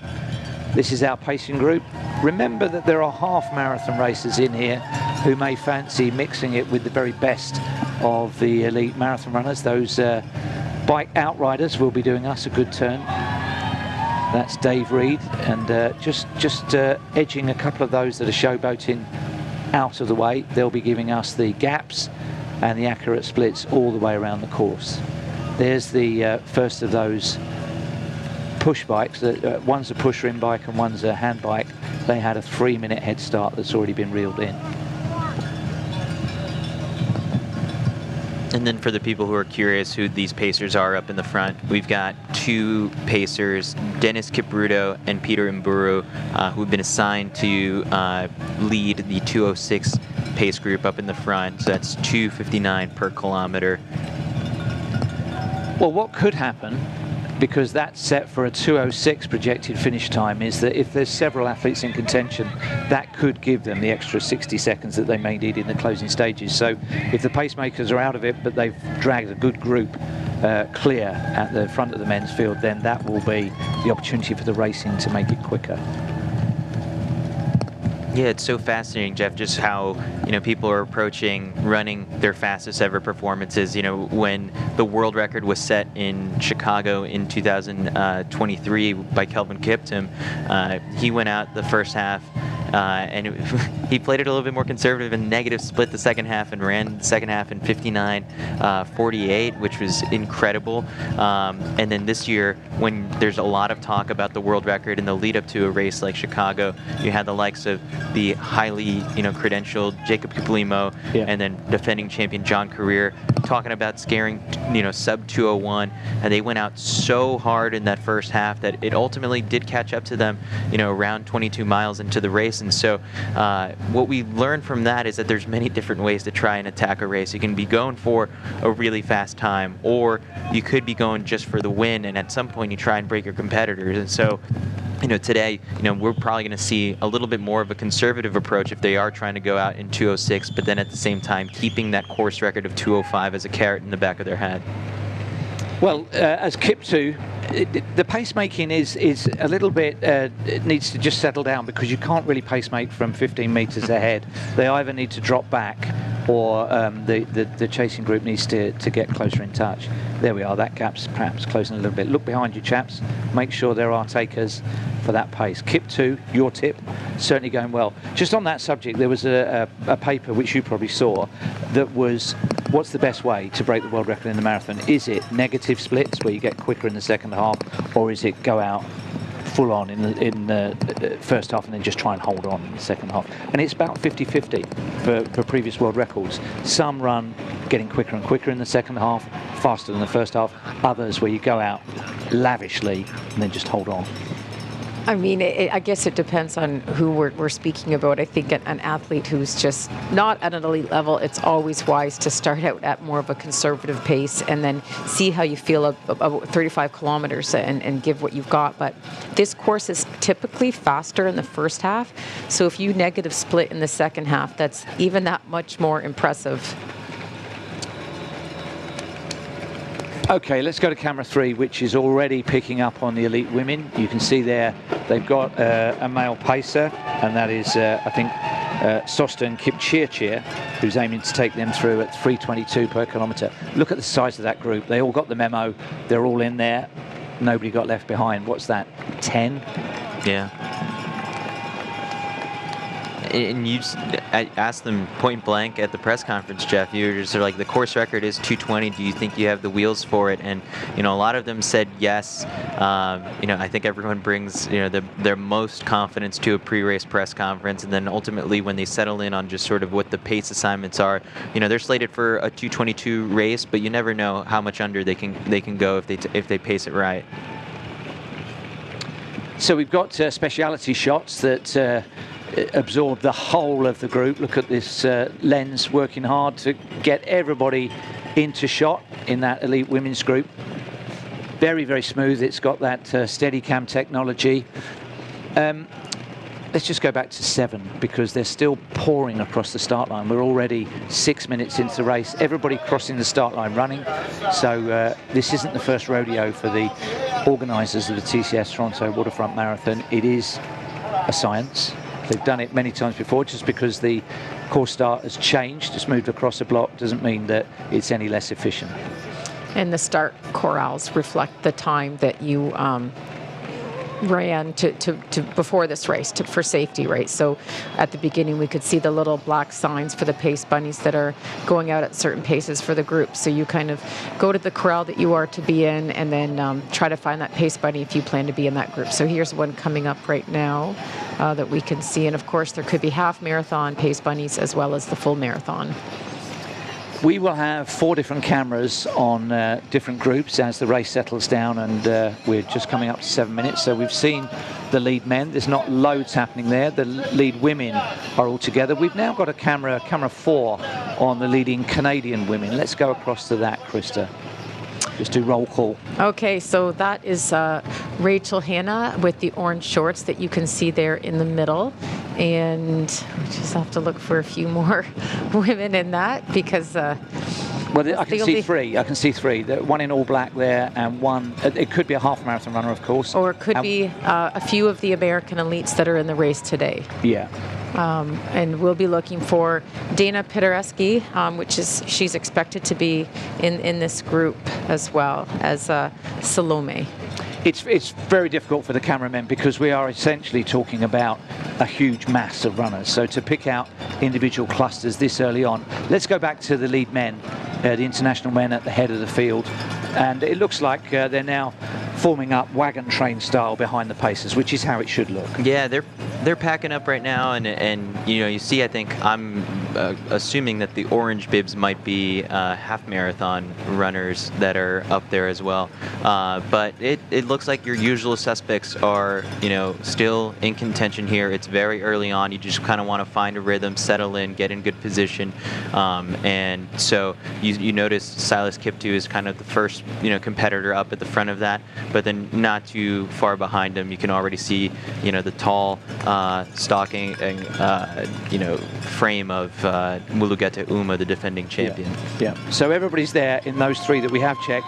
We're now going to go to camera 2 and the Canadian men, and there they are. We're just checking.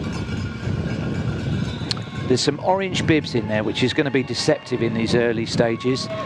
That's actually, I think, the second group of international men. But are the Canadians in there? No, I don't think we have that figured out yet. And the white bib is the marathon, and the orange is the half marathon. So yeah, this is Group 2 international men, isn't it? This is the peloton, as it were, behind that international group of A men out front. So we've still to pick up on the Canadians, but let's go with the lead international women because that's just starting to string out ever so slightly on camera 3.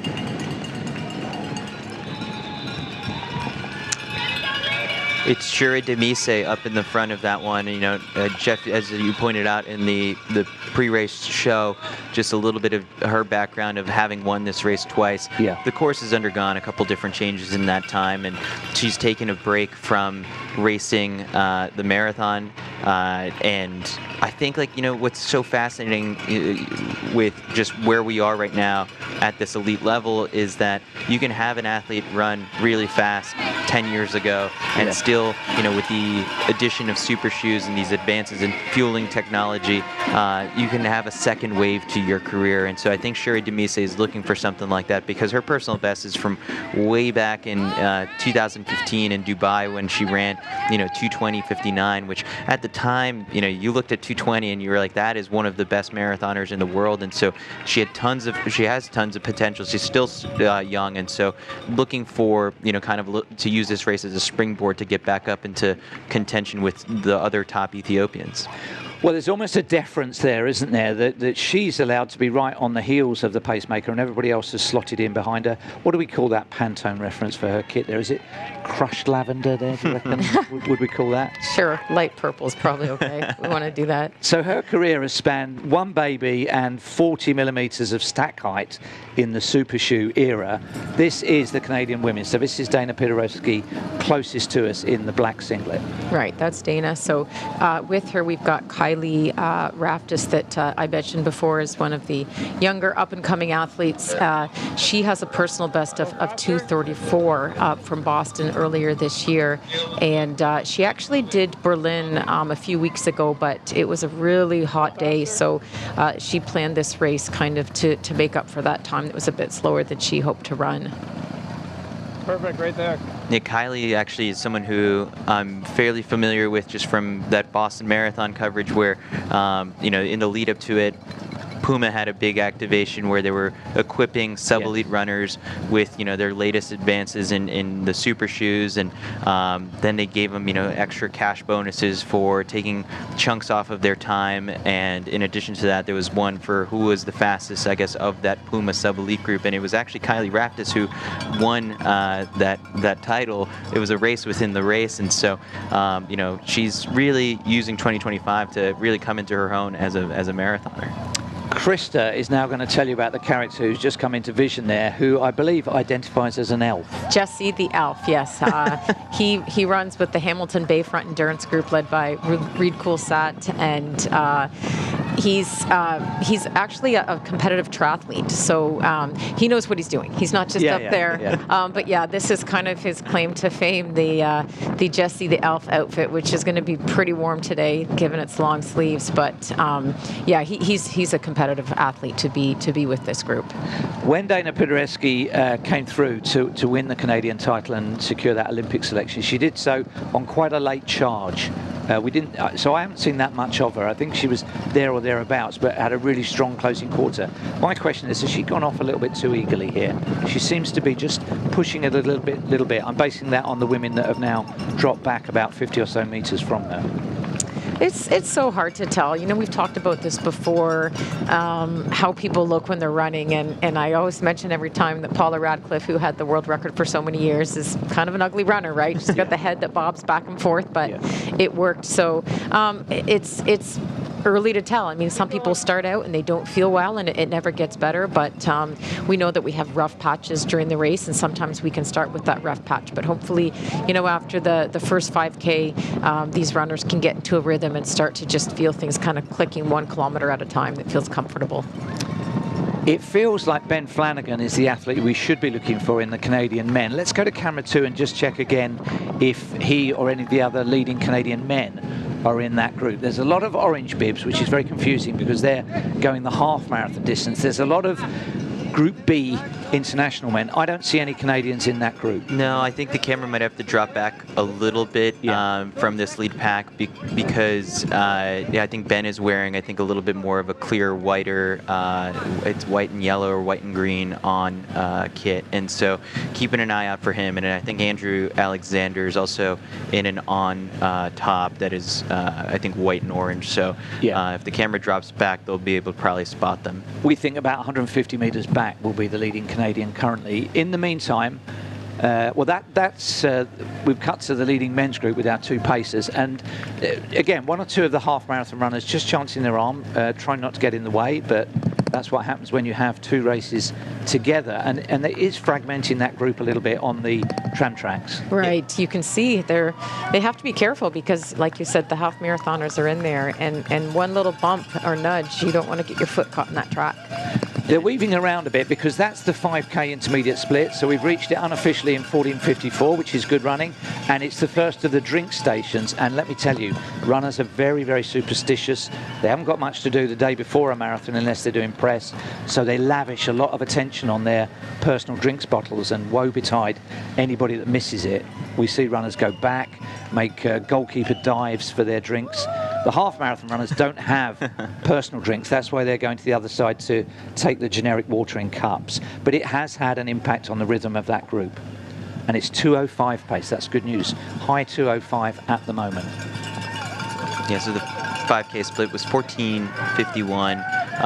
Right behind the Pacers, that's Mulugeta Uma, who you could see in the bright red Asics shoes with the white and blue Asics kit. Let's go to camera 2 and have ID parade for the lead Canadian men. And we're looking over at the far left. Is that Ben Flanagan? I think it is, with the shades on his head. Yeah, I spot Ben. There he is, taking his first swig of his fueling mix for the race. And actually, 2 days ago, I caught up with him and we did a live podcast at the expo at the Enercare Center. And that's one thing that we talked about. I was like, how'd you do with your fueling? Because I'm sure that is a big learning curve for first-time marathoners. And he said it started early. Like you got to start taking bring a gel or something for an hour-long run at the very beginning. Get your body used to taking in fuel for those runs, and then it gets easier once you start to incorporate it into your long runs and marathons. But that's always a big first thing for a first-time marathoner of how are they going to be able to get down their fluids. And so you see him there, like he's probably dialed in the amount that he needs to get down from each one of these bottles, and knows what's right for him. So best of luck on handling it for the first time. Well, great work by the bike camera on 3. His name is it Bad Boy? Does it say Bad Boy? I can't see who our cameraman is. But the assumption is that he is the lead Canadian, and he might not be. Phil Perot, my guess, is right beside him with the dark green top with the orange shoes. You could see them chatting a bit. So he's the one that's a bit more experienced. So I'm sure Ben will really appreciate having him there today. And we might see the two of them, running a fair amount of this race together. And Andrew Alexander is likely in that group somewhere. It's just a bit hard to see. We've got the 5K splits for 3 of the 4 camera groups. So the elite men went through in 14:51. The Canadian men have just gone through in 15:43.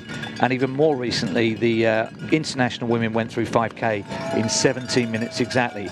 This is, in vision, the men who are projected to 2:05:20 at the moment. That's within 20 seconds of Baby Police's fabled course record. Yeah, and the Canadian men with that 15:43 first 5K split are on pace for a 2:12:37 right now. So a little bit more conservative of an opening 5K than maybe they thought.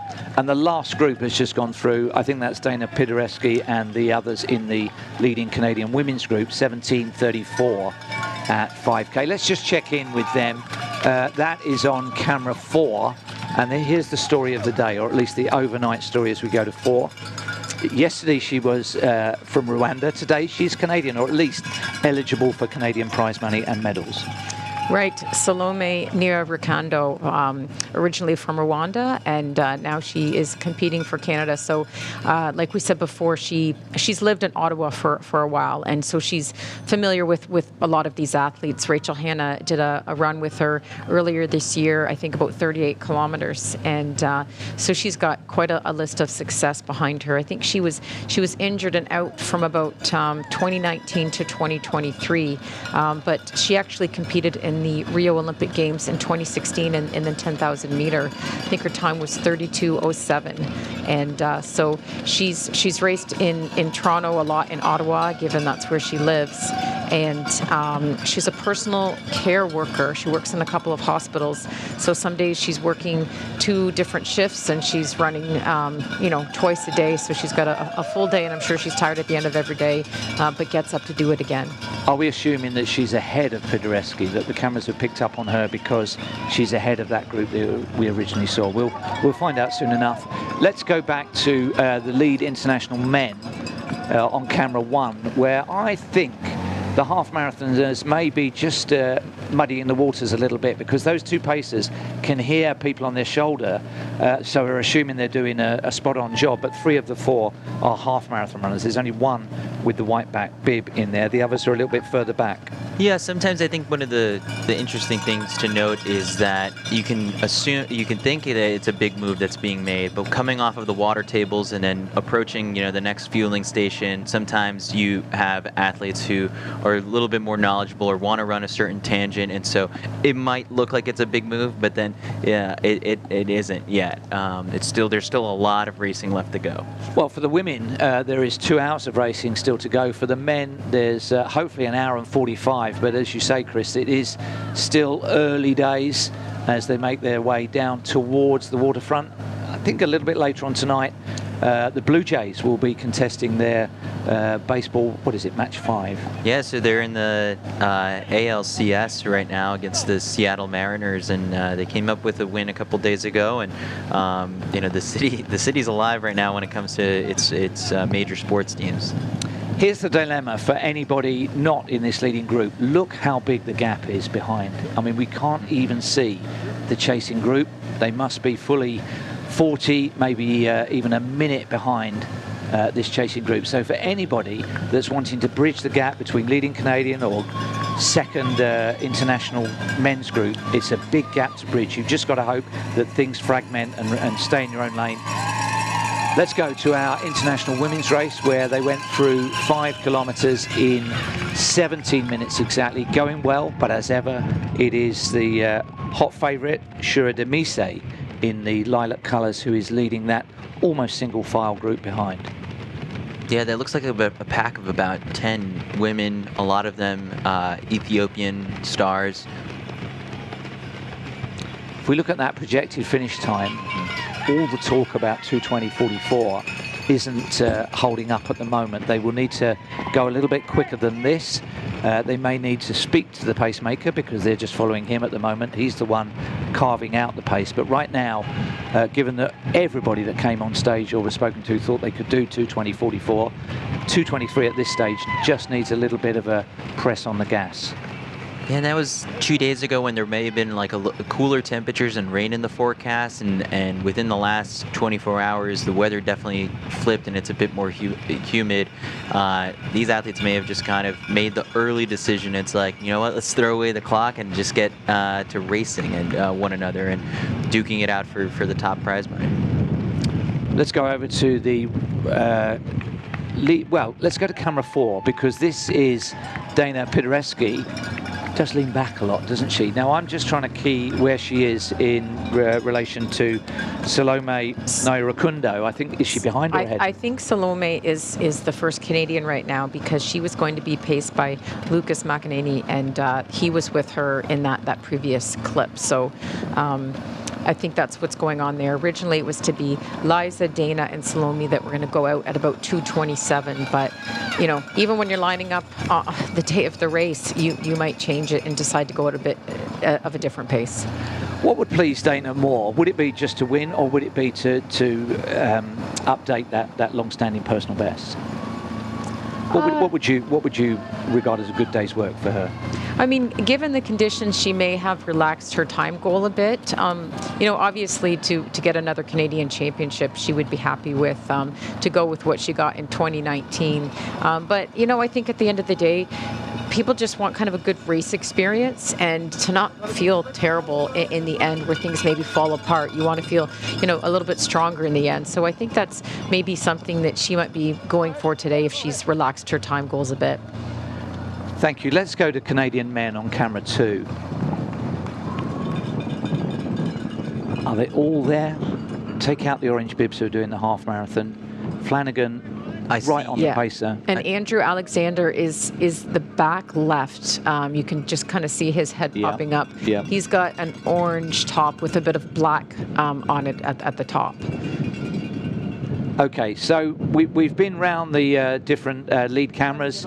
Everything at the moment going to plan. I would just say probably the elite women need to go a little bit quicker if they're serious about attacking the course record. But we've got a big group in contention there. Let's hear from some of the companies that have supported this event. Remember, we should support them. Life happens fast, and when it does, it's easier when someone has your back. We're local and always close to home. Trusted by Canadians for over 129 years. Helping communities face challenges together. We've got your back. Just say the word. Wawanisa. We are back with the elite men. In the top right-hand corner, you can see they're 25 minutes into the race. The next important split will be at 10 kilometres. In a 42-kilometre race. The two runners on the right and left of that shot with the orange back bibs are doing the half marathon distance. The two pacemakers that are going well and have been throughout, Dennis Kipruto and Peter Mburu. And then who's in there behind? I think everybody. That right behind them, the immediate first guy that is the first competitor is Vincent Keegan, who has run 2:08.05 at the Malaga Marathon last year. He did run another 2:08 earlier this year, back in April at the Hamburg Marathon, finished in 11th place. He's got some good half marathon speed, so he could be one to watch. He's got a 59:48 personal best for the half, and so he's in the mix right now. Especially when the race is targeting something like 2:06, that's within his wheelhouse as well. Okay, everybody's just cruising along nicely in the elite men's race, the international men's race. Let's go to camera 2 and the lead Canadian men. And that group looks like, is it whittling down slightly, or is it still, there's maybe one gone off the back there, isn't there? The three that we expected to see are still in that group. So we've got Phil Promigas with the orange shoes and the dark green top. Of course, Ben Flanagan on the left with the yellow.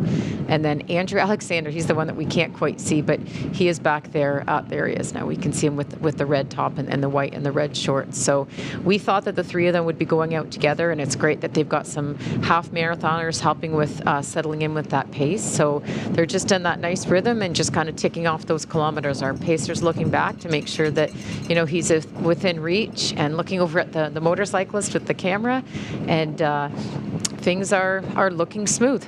Well, Ben Flanagan with the slightly optimistic sunglasses on the top of his head. You never know, he may be required for some spot welding around the course, but going well at the moment. And let's hear what he had to say to Eric Jenkins of Sidious Mag a couple of days ago. Ben Flanagan, very eagerly anticipated marathon. Talk us a little bit about why now, why Toronto? Yeah, I mean, I just want to be ready for LA 2028.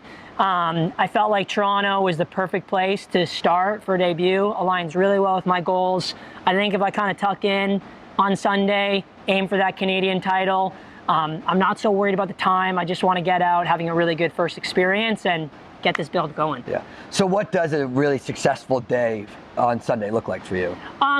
Mostly I want to hit 30 to 32K, feeling like I can go. Everyone's been telling me, the most famous thing I've ever heard is, hey, I felt great at 20 miles. Oh, I felt great until 30K. I don't want to make mistakes so that when I hit that 30K point, I feel like I'm in trouble. So I'm okay being conservative. I feel like if I'm within a minute with 10K to go and I feel good, I think I can run that down. Well, we're all super excited for you and can't wait to watch you perform on Sunday. Thanks a lot, appreciate it. Well, if Super Mario took human form, it would be Ben Flanagan, wouldn't it? Who wants to tell the meme story? So Ben became quite famous for his NCAA gold medal victory in the 10,000 meter on the track when he was in Michigan. And as he crossed the line, he won by about a second. His arms are out, and the first thing he said was, "Where's my mom? Where's my mom?" And so, it became a meme, and it was something that just kind of went viral, so to speak. And so we were chatting yesterday, and I said, well, you've got a wife and a daughter now, so if you win and you cross the line, we want to know who it is you're going to be looking for. So he had a little laugh about that. But his family's here. They live in Kitchener, not far away. So they're here, and his wife and daughter are here for the race. And so this is going to be a great day for them. Not too far to drive from Kitchener into Toronto, it's going to be fun for them to see him. We just saw Andrew there acknowledging the crowd. That's a uniquely special thing, isn't it, to be on home soil and have friends calling out and be able to spot them?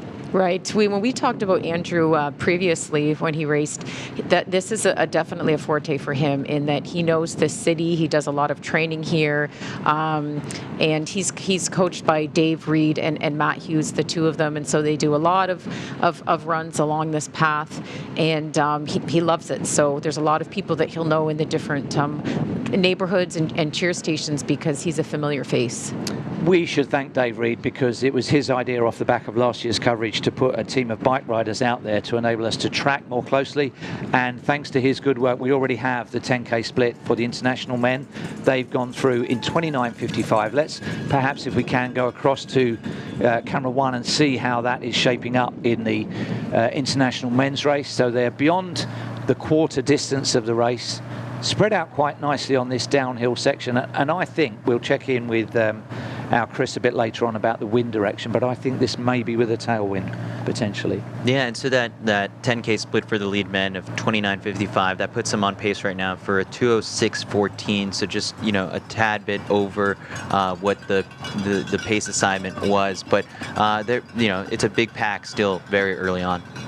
We need to request a memo to see, Canadian men, let's go with them as we get their split through 10 kilometers. It's coming up very shortly, so they're all looking at their watch because they've seen the indicator coming through. Looks like it could be something around 31:20 if they haven't already gone through. Great cheer zone, this one. Can you hear it in the background, the cowbells? There's the mats, so unofficially 31:27. We'll see how that looks. That group is thinning out a little bit. There's one or two going out the back door. Yeah, so that puts them on pace for 2:12.12. That's exactly, they've just been kind of a metronome between the last 5K stretch. You see Ben chatting with his competitors quite a bit early on. I saw him earlier chatting with Andrew Alexander, now with Philip there. So I think one thing for Ben to do is conserve some of that energy. We saw him off to the side a little bit. I'd kind of like to see him tuck in behind some of these half marathon runners, take advantage of having them while you can, and the pacer is just a little bit further up ahead, but this is what the race that we expected was going to take shape, and it's really come into fruition. It's Ben Flanagan versus Andrew Alexander for sure for the Canadian title right now.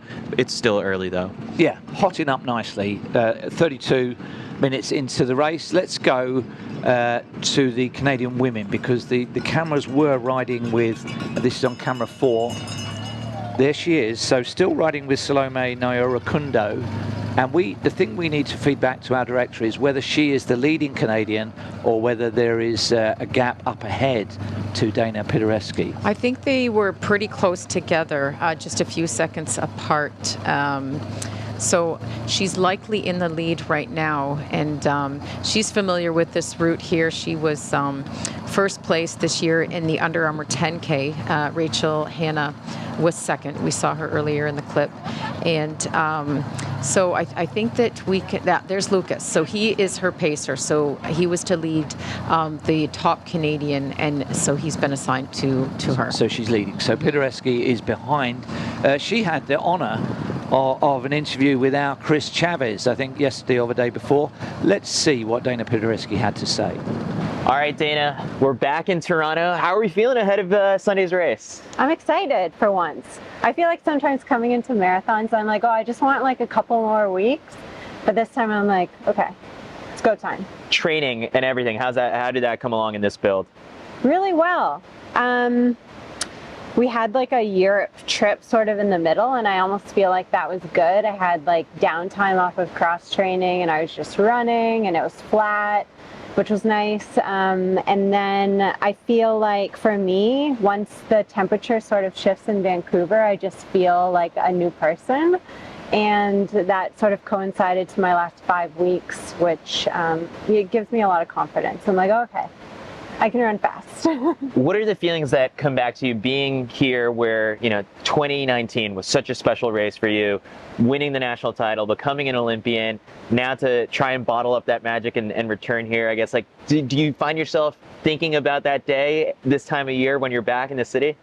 Yeah, I mean, I think sometimes that can be like a blessing and a curse, because when you have that magical day, if you don't feel like it's going to be magical, you can almost think like, it's not going to go to plan. But in the past few years, I think I've realized that even on a day when you feel like you're firing at like 75%, it doesn't mean you can't, fight and run fast. It just might not feel as good for as long.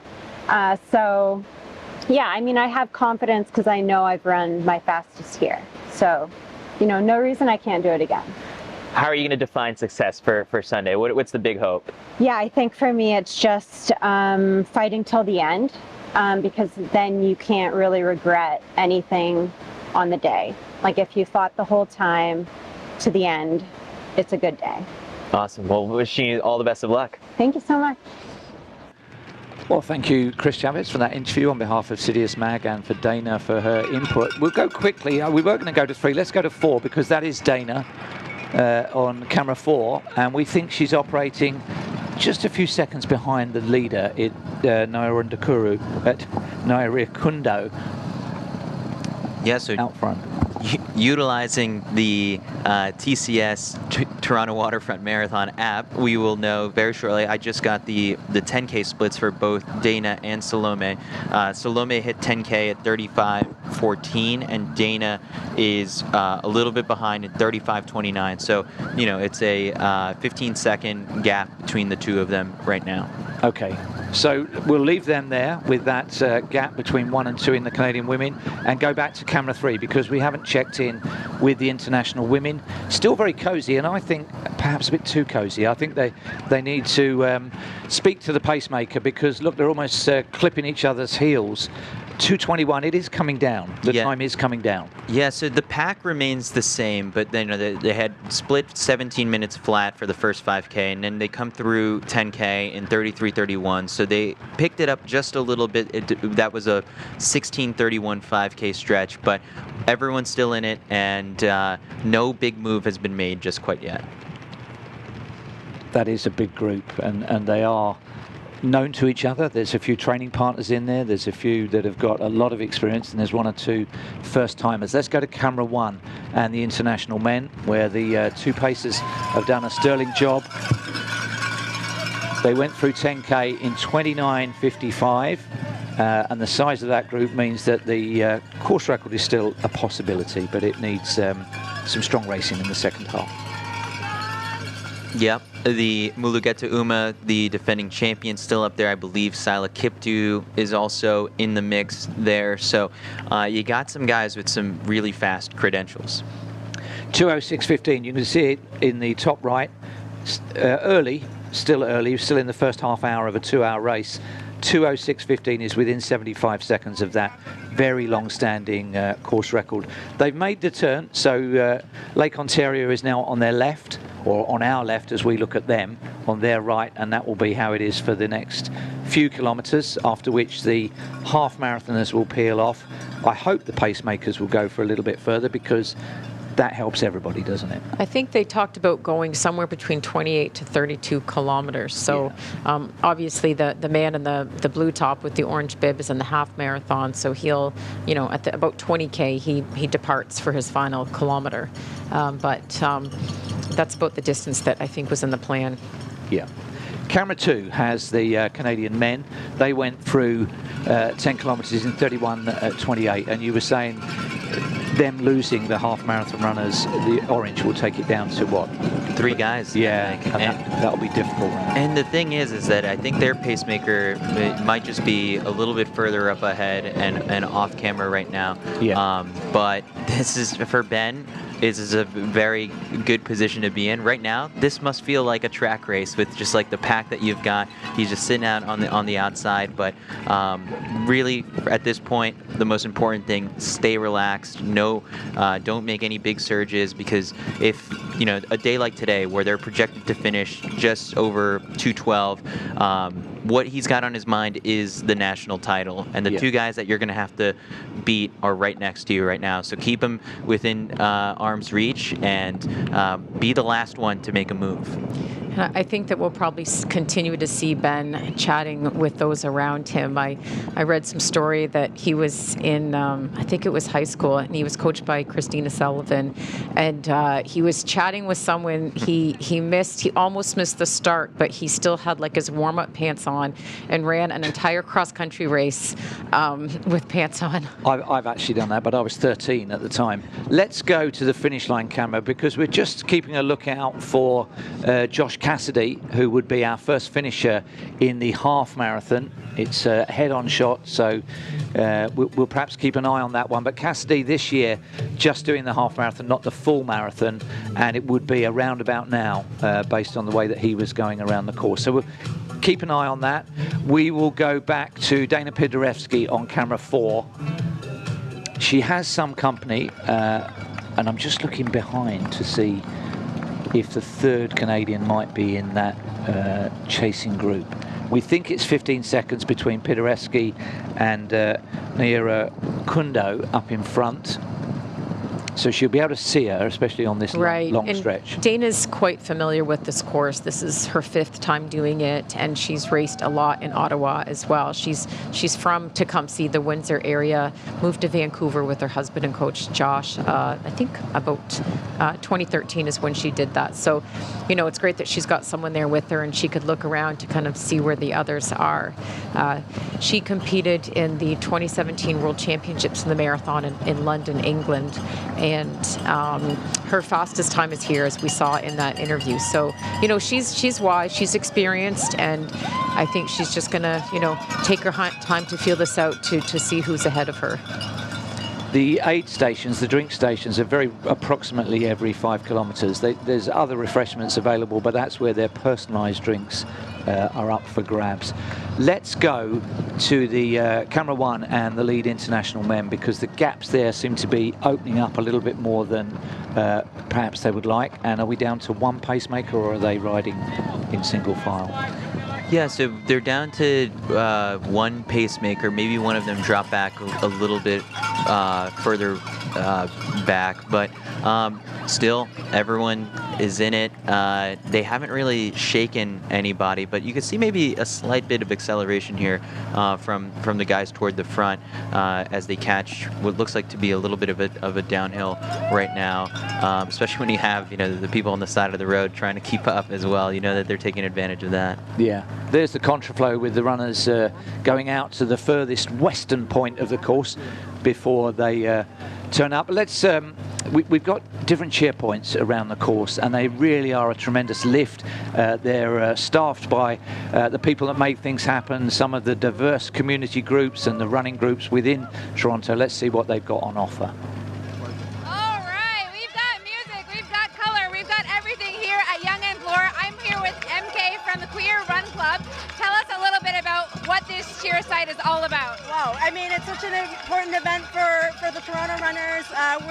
We're at the Queer Cheer Station representing Queer Run Club, Front Runners, Spark, all the queer running clubs in Toronto, and we're really excited to be here to cheer everyone on. Do you have any special messages for the runners today? Stay strong, keep it, you know, keep going, and it's gonna be great. Awesome. And do you think that Toronto has an inclusive running community? Oh yeah, there's so many. I mean, we just in itself we've got 3 or 4 queer run clubs in the city, and that's really special to have. And you know, the station, we're always having so much fun here, and yeah, let's see how it goes. Awesome. Okay, we're gonna keep dancing. We'll see you at the next one. Thank you, Laura. We are back now with the international women's group. Still single file. Have we lost any? I'm not sure we have. Now, it looks like this is a pack of about 7 or 8 athletes, and all you've got is the pitter-patter of carbon fiber shoes just hitting the pavement. No one said a thing. No one's asked the pacer to pick it up a little bit. No. And Shuri Demise has been up in the front of it the whole entire time. It feels like she was half a yard clear after a yard, doesn't it? And she's got that downward gaze, so you never see the whites of her eyes. She was a little bit like that in the press conference. She was quite shy and diffident, very sort of reluctant to be in public and in the eye there, but going well. But they've dropped nobody really to speak of yet. Well, and it's interesting that you mentioned the super shoes, because when she ran before and set the world best at age 19, that was back before super shoes were a thing. So I'm sure she definitely feels the difference in that. Her personal best is 2:20.59 in 2015, which was in January in Dubai. And right on her heels is Almaz Kebebe, who, there's a little bit of confusion on the app or online. You might see Kebede. I think she's in the process of correcting it on World Athletics, and she's going by Kebebe, which is what you see on her bib. Yep. She has a personal best of 2:23.30 from earlier this year's Dubai Marathon.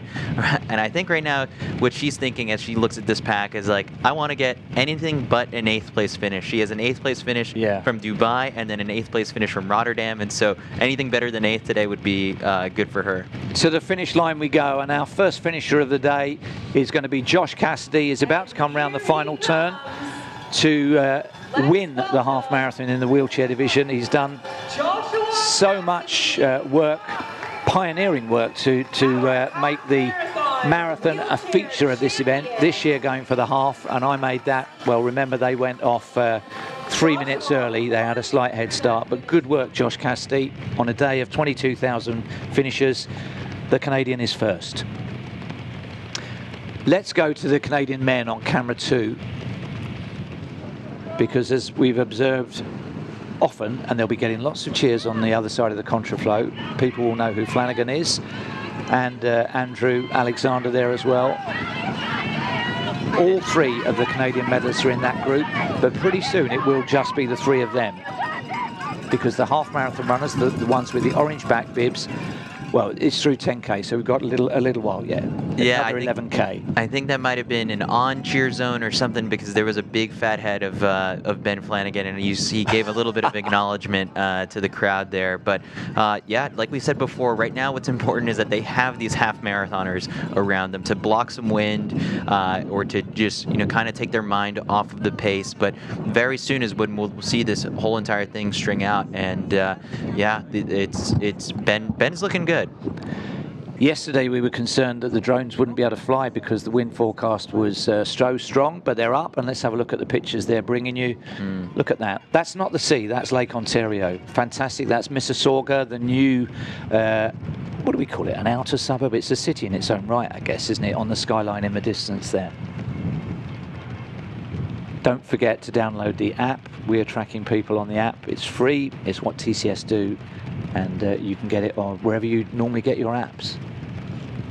And somewhere over to the right, is it, the baseball game will be taking place this evening? Yeah, towards a little closer to downtown at the Rogers Center. That's where the home of the Blue Jays is. It's actually just a couple months ago. That's where I saw Taylor Swift in the Eras tour. And did you? Yeah, best concert of my tickets. life. Yeah. So Stephen Anderson, who's an agent for a lot of our Canadian athletes, he's out on the course and has been texting me that it's quite windy. That's a fairly significant factor. And, cross tailwind and headwind, and the last 7 kilometers is going to be pretty tough. So that's something that we can't quite see here through the cameras, but it's definitely felt by the runners that are on the course. Well, we've got a wind turbine there, but it isn't telling us the direction, so thanks to Stephen for that. By the way, Taylor Swift, I had a flight to the States one time, and I was the only non-Taylor Swift person on there. Everybody else had flown over from America to go and see her at Wembley and fly back, because it was cheaper to do that than buy American tickets. Oh, definitely. That's scandalous, isn't it? Yeah. I was going to ask you what your favorite song off the new album was. So beautiful shots there of the outbound journey heading west, and these elite men heading east. Let's go back briefly to the lead Canadian woman, because Pidereski now has company on camera 4. Right, so that's Rachel Hanna in there with Dana, and both very experienced marathon runners. Rachel's got the orange shirt, or shorts, sorry. So, you know, I'm sure Dana is appreciating having some company right there. And I think we had a half marathon runner in there with them, but you know, getting a rhythm with the two of them together. You know, there were about 4 pace groups, I think, for the Canadian women, and sometimes you just know that, you know, 2 of those groups are going to join together to make just, you know, 2 groups of 2. Yeah. If we go to camera 1 and the international men, I can tell you that we've got our first 2 15-kilometre splits, and this group is going through 15 kilometres, or has just, in 45:13. So you can see there projecting to 2:07. So that was a slow 5-kilometre segment, and if we go to the Canadian men on camera 2, they've already just gone through, and they are through in 47:26, and that is projecting to 2:13. So that was a pretty tough segment. Stephen's right, it has been a headwind along this section. They'll get the benefit of it a bit later on, but it slowed things down slightly. Yeah, for the men, that was 15:18 for the last 5K stretch, and for some of these guys, like, that might be the slowest that they've gone in a race in a while. Yeah. Plenty of company there. Yeah, the pacemaker looking back, where are you? Look, I've got a bus to catch. I'm going to see Taylor Swift. He does need to pacemake from closer to, so either they've got to close him down. I think his point is, I'm on schedule, you need to get with me, but you can only pacemake to be useful to the runners. And if they're hanging back, look, he's getting quite irate about it. Come on, guys. Been given a job. Yeah. Yeah, he's like, I'm getting paid to hold this pace, so why is no one coming with me? But, you know, for the top Canadians, again, the reminder is this is a national championship. And so at some point, if you're like, you know what, I'm going to play it a little bit more conservative. The wind is playing a bigger factor than I expected. Let's just make this about coming away with the title. Well, the next group that will be going through 15K are the international women. Let's go to them on camera 3. And we are starting to lose athletes. I can see one way back down. So we're down to 6. So these tactics by Shura Demise of Ethiopia at the front there are working, because she's not getting away, but that group is fragmenting. Yeah, and I think when we were highlighting right before the fact that Kabebe is like right on her heels, that's one of the expected contenders in this one. I'm trying to make out who is in 3rd place right now. But if that might be Gilahung Adane, who's another A6 athlete. Oh no, that's I'm sorry, that's incorrect. Well, we've got a projection. They've just gone through 15K in 50:13 officially. So that's projecting to 2:21, and it's Naga, we think, in 3rd. Okay. Asamark Naga, I think. Ethiopian, 26 years old. Her personal best is 2:24:13 from Dublin, when she won it and set a course record last year in 2024. Yeah, and so she's a former steeplechaser, just 26 years old, like you said, but she's part of the marathon training group that features some high-profile Ethiopian stars. That's Coach Haji's group. Her coach, I think, in a pre-race interview, estimated that she could run somewhere between 2:22 and 2:23, which is a time that could win with this field and the way that this race is taking shape right now. On the far side of the contraflow, you can see they're going through 9 kilometres, but it is our opportunity to find our man with boots on the ground. It is Mr. Hawaii himself. Let's find out how it's going with the one and only Chris de Koning. How is it? Hey, so we are at the 9K mark, and I just happened to bump into a bunch of friends from New York and Hamilton. I got my buddy Kevin here, who's actually running for a really cool, a very special reason. What, Kev, why are you here? Yeah. Oh, we can't hear him because of the headphones. Chris, you're going to have to tell us what he's saying. Oh, okay, so they can't hear you, but his brother passed away earlier this year. He's supposed to race the half, and he passed away mountaineering, actually one of the biggest mountains in Alaska. So Kevin, who doesn't run, decided to run, and he flew down here with his family, or drove down here with his family, and he's running the half. Well, so, good luck to him. Very special. Yeah. That's great. Wow. Good luck to all of them. Chris, we've been getting feedback on the course about the headwind that I think you're about to turn into. We've had slow 5K segments for the elite men and the Canadian men, but the elite women appear to have speeded up. What's your impression of the conditions and the humidity? Okay, so I'm sweating and we were just kind of jogging. So the humidity's kind of constant. The wind's coming from the south, so I think that stretch down Bathurst may have slowed everybody down. I'm feeling some wind from my left, which is from the south. It doesn't, okay, yeah, you know what? The wind turbines are spinning really fast, so yeah, it's windy. Yeah. What about you guys? There's no wind where we are. No, we're fine. We're loving it. But we weren't walking in and complaining about our Well, you haven't slowed down at all. walks. You've got that all to come. Have you gone through your first cheer zone yet? Yeah. And quite a nice braid there. I think I've gone through like 10. Yeah, I got that done yesterday during dinner while I ate. Nice. And it didn't make me go faster. Well, with the wind, you don't want that in your way. All right, Chris, good luck with the rest of it. Every girl has the same haircut. All right, the wind is still to come for you. Let's go back to the Canadian women's race. And we are with Salome Nyirakundo, who we think is still in the lead. And when last we checked, it was a gap of about 15 seconds over Dana Pidereski. That's right. Looks like she's settling in nicely and chatting a bit with Lucas, who's paced her. He's got a little boy. He's a runner himself. He works and ran with the running room, so that's where we've known him in the Canadian community. So I'm sure he's quite enjoying this opportunity to be pacing her today. Well, so we think he is determining that that is the leading Canadian woman and that Pidereski is a little way back down the road. We've got a split, as you can see in the top right, 53.50 at 15K. That's projecting to 2:31. Yeah, so utilizing the TCS Toronto Waterfront Marathon app, Salome crossed 15K in 53.23, and then Dana was behind in 54.06. Right. Now, the interesting to note is that right on her heels is Jordan Maddox, who's from Utah, and he's pushing a stroller. He's going for the Guinness World Record for the fastest marathon with a stroller, which I believe that record is 2:31. There it is, coming in bottom left. Yeah. It was set by Callum Neff in 2013. And his kid He's got his phone. He's got his. Look at the watching kid a on movie. The kid can't be bothered. Yeah. His dad's pushing him in a marathon and he's on his phone and he's about 2. Probably has a little container with snacks and a little sippy cup, and he's all set. He's watching like Bluey or Paw Patrol or one of those shows or something like that right now just to distract himself. He could not be bothered.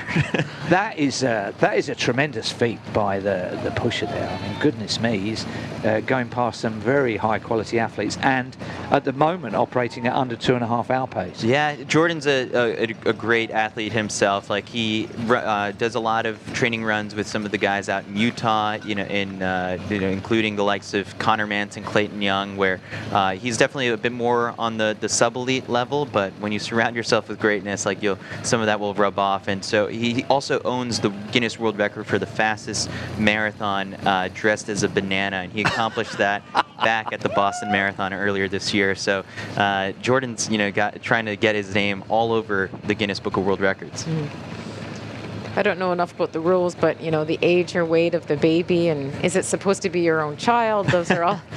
Well, if you borrow a baby for. Well, then on top of that, it's just like we make a big deal about the advances in super shoes and fueling. I mean, I'm sure there have been advances in strollers.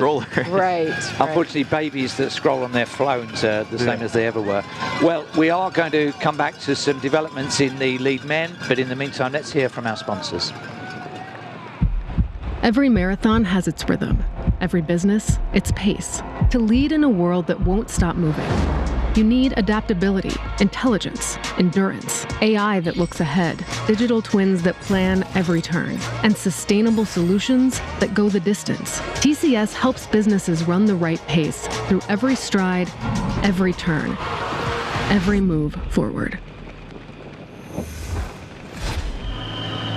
This is the international men approaching the 1 hour point, so it's not going to be too long before the half marathoners will be peeling off to the left of the racing carriageway. This is that funny little undercroft section of highway that goes at a high level, but you really get a good echo off those cheerers. It looked a short while ago as if some people were drifting off the back. It looks like they've now re-engaged, so that's still a pretty big pack of white back numbers, those doing the full marathon, and we must have at least 10, possibly 12 in there. Yeah, and I think that, you know, maybe some of that shifting happened as, you know, part of the hitting the 15-kilometer mark and the water station there, everyone trying to get their bottles safely and then getting back into position, and so everyone's back to being lined up.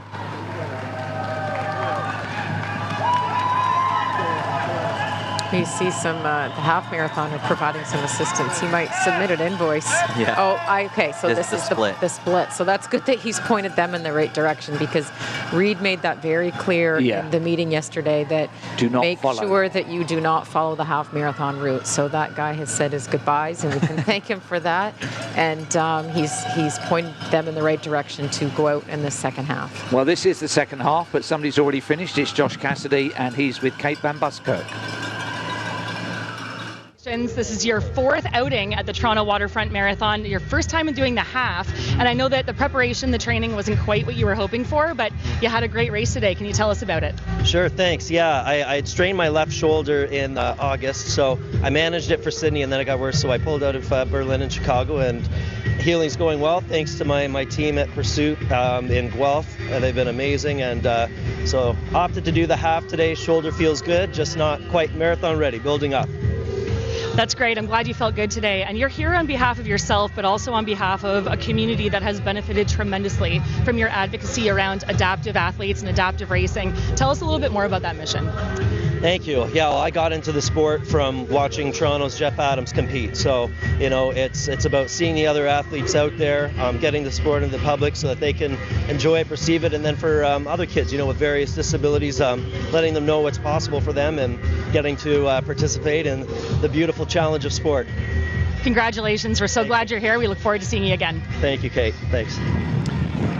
Well done, Josh. Thank you, Kate. This is live pictures of the Elite International Women, and we are suddenly down to 4. And I think that's because where others have been decelerating into the wind, this group has been getting quicker and quicker. Yeah, Shira Demise has just kind of stayed up in the front, steady, holding the pace, and basically what this race has become is like, hey, I'm going to try and run, 2:21, and if you want to come with and hang on for as long as you can, try. And so far, we've got Demise +3 still in contention for this victory. Sostin Kipchirchir is the pacer just to the left of the shot there, and he showed a good bit of racecraft here because they were behind the curve in the early stages, but he stayed with them. He stayed that 1.5 strides ahead, so he was maximum sort of windbreak and benefit to the chasing women.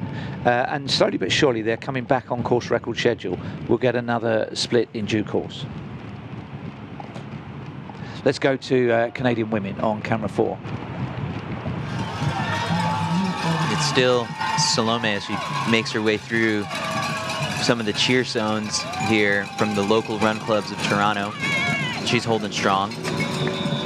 She ran in Commonwealth 2018, the half marathon, 1:08:48, which was a national record, and as well as in the 10,000, a national record of 31:45 at the African Championships. This year, she's done a couple shorter races. The 5,000 in Ottawa, she did that in 16:31, and she ran a race in Quebec, 5K on the road, 16:20. She went back to the track in Guelph for the 10,000 in 33:55, and then in her hometown, Ottawa, earlier this year in May, she ran the 10K in 33:22. What did we say the gap was between her and Pidereski, and who was the third athlete in contention? Rachel Hanna. Yeah. Emily Venters is in there as well. So yeah, I'll make a quick note on Emily Venters, who I guess could run away with the top North American woman here at this race. Even though she wasn't in the elite field, she I must have signed up for this race on her own, and she hit the 15K mark in 53:05. The interesting thing to note about Emily Venters participating in this race, she's coached by Ed Eyestone, had very big high hopes about a big performance at the Chicago Marathon last weekend, but it was a disastrous race for her. It started off okay. She hit the 5K mark in 16:54, 10K 34:02, hit the halfway point in 73:46, and then David Monti reported this earlier this week. This is where kind of things got wonky because she stopped at the medical tent at 15 miles for 20 minutes because she felt super dizzy and lightheaded. They drew her blood. They saw that sodium was low. They made her drink Gatorade, and then she asked to keep going. So she got back on the course and resumed running. But because she'd been delayed in medical, it appeared that she had been a DNF and was off the course. But actually, she just kept going. They pulled her bottles from the table, and she just, gritted her way through that marathon and finished in like 3 hours and 20 minutes. So not a debut that you want. And so maybe what she thought was, I'm going to go under the radar here a little bit, sign up for the Toronto Waterfront Marathon, and come out and recycle a bit of that fitness and see what you've got. And so today, as of right now, she had a 15K split that was faster than the top Canadian woman. So she's in contention in this race among the elites, although not having been part of the elite field, but eligible. And she ran in Vancouver earlier this year, 2:39:49. So in shape and could upset things. Let's briefly go to the lead men internationally on camera 1 because they've gone through halfway in 63:29. So getting quicker, closing in slightly. They will get the benefit of a tailwind when they reach the furthest east point. So prize money is coming into view, and Eric Jenkins of Sidious Mag had something to say about prize money. I'm here in Nathan Phillips Square. Let's talk prize money. Winners get $25,000 each. Second place, 12. Third place, 7. All the way down to 8th place gets paid out. There's an additional $5,000 for the time bonus.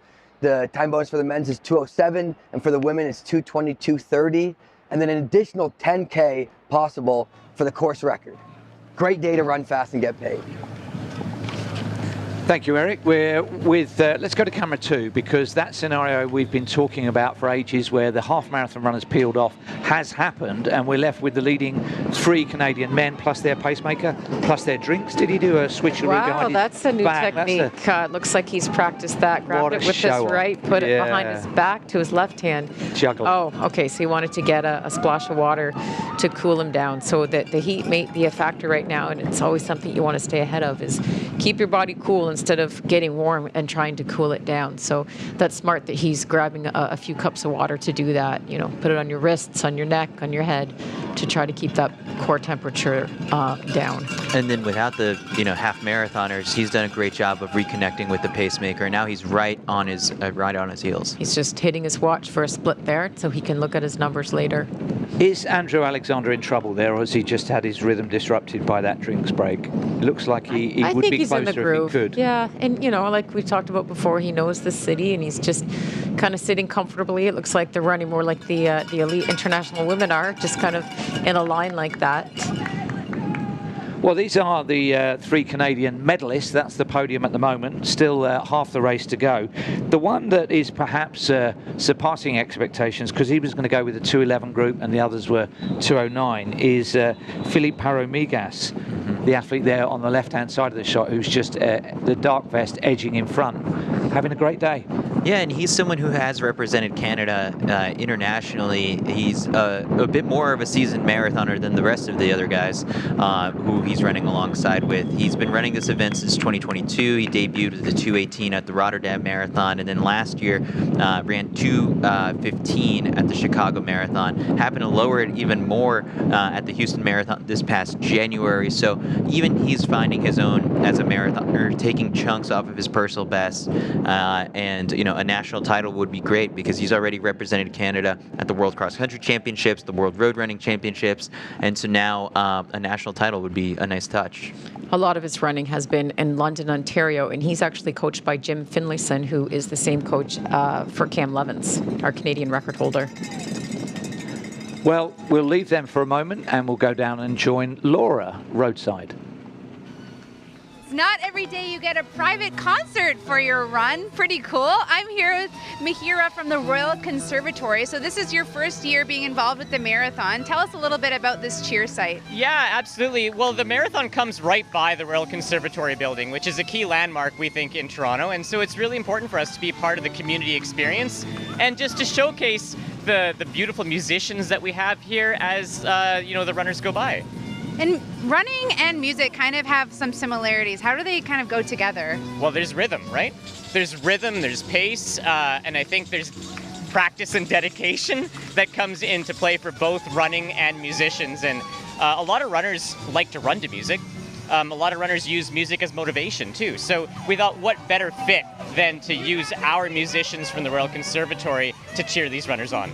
Yeah, for sure. Well, I can see they're being very inspired as they run by. Thank you so much. Thank you. Now, there are things happening in all three of the races. This is the Canadian men. They've gone through halfway in 66.50. There is this peculiar standoff between the pacemaker, who is insisting they need to run at 2:12 pace, and the runners who are just hanging back off it. You can see the projected finish. It's a dilemma, isn't it? Because he's there to give them a time. They're there to get a gold medal, and it's like never the twain. And I think, speaking with Andrew and Ben before this race, both of them were just like, they're prioritizing the national title. Yep. Very quickly to camera 3, because it's all kicking off. Look at this. It was forecast, Shure de Mise, way clear. And she's done it by attrition rather than acceleration. Wow. I mean, this is great to see that. We thought that might look the same as a couple of years ago with the fourth coming in around the corner fighting for breaking the tape. But she's definitely looking strong and made a significant gap with those that are trailing behind her in that pack. She's not hanging quite as tight with her pacemaker as she was previously. That is Sostin Kipchirchir. She's been within touching distance of him for most of the race, but look at the damage that's been done to that chasing group. The camera foreshortens a little bit, but they are probably 15 seconds behind, maybe 12. And sometimes if you are running too close to your pacer, if you just, nick their foot, you don't want anything to happen. So maybe she just kind of feels comfortable with a little bit of that gap behind him, who's doing such a great job. The good news is that she has just gone through halfway in 70.04, so that women's course record of 2:20.44 is under serious threat. It's been not an acceleration, just a relentlessness, hasn't it? Yeah, and I think what happens here is that when a move this big is made and you're the athlete who finds himself up in the front, you kind of have to put your poker face on for a little bit to the rest of your competitors. Like, you don't want to show any sign of weakness. You want to clear a bit of space, kind of get them to think that, oh, I'm toast and that person's not coming back. So for just this moment, I think it's an important time for Shure de Mise to hold strong, to let her competitors really kind of not think that they have a chance of getting her back. Let's very quickly go to the finish line camera. I don't know if we're going to catch a picture. On the left, a very bemused Reed Coulsat, because this is the women's winner of the half marathon, but we have had two East African women just go through, and I don't know if they were misdirected. She is wearing a white bib. Yeah, I wonder if she did not make the right turn. Well, it's either that or they've decided they're not going the full distance. Sure, she's dropping out. Well, there's three of them have done it. Three of them have done it. Three elite Ethiopian women have come through the half marathon finish, and I think they didn't understand what was being said at the technical meeting and have either peeled off early or made a mistake. It was very, very clear. I think what happened probably is that this gap formed probably closer to when they were in that underpass, and without the clarity of seeing where the pacer went, you just kind of followed the signs, and it was very easy to make that switch. Well, you follow the runner in front, but if the runner in front's got an orange bib, you don't realise that they're doing the half marathon. So I think three of them, and they would have been in positions like 4, 5, and 6, have come through on the wrong channel into the half marathon. It couldn't have been more emphatically made, albeit in English at the technical meeting, but that's, I think, that isn't them bailing out and deciding only to do a half marathon. That's them taking the wrong channel. And so then what ends up happening here is, with a couple of those elites, having their day cut short and ending up in the half marathon, we're going to end up potentially with, the likes of the top Canadians slotting up a bit higher in the total, placing. Could move up to the top 4 or 5. Which there's great prize money, as Eric explained. Yeah, we'll catch up with that in due course. Let's go back to the Canadian men on camera 2. And we still have standoff time with the pacer doing a great job, but insisting that he's running 2:12. And the 3 behind just being very cagey. The debutant Ben Flanagan, the more experienced 2 alongside him, Andrew Alexander and Philippe Paromillas, are just running for a gold medal, I think, and the top prize money for the Canadian. They're not as concerned about the pace as the poor old pacemaker is. You know what, and I think for someone like Ben, this is a good scenario for him to end up in where, let's not get caught up in the time. If I'm focused on trying to have a really good experience, coming away with a national title is as good as it's going to get today when you're not going to have a super flashy PB at the end of the day. Right now, it's a test of your grit, against the 2 other really tough competitors who are on your heels, and no one is looking like they're cracking anytime soon.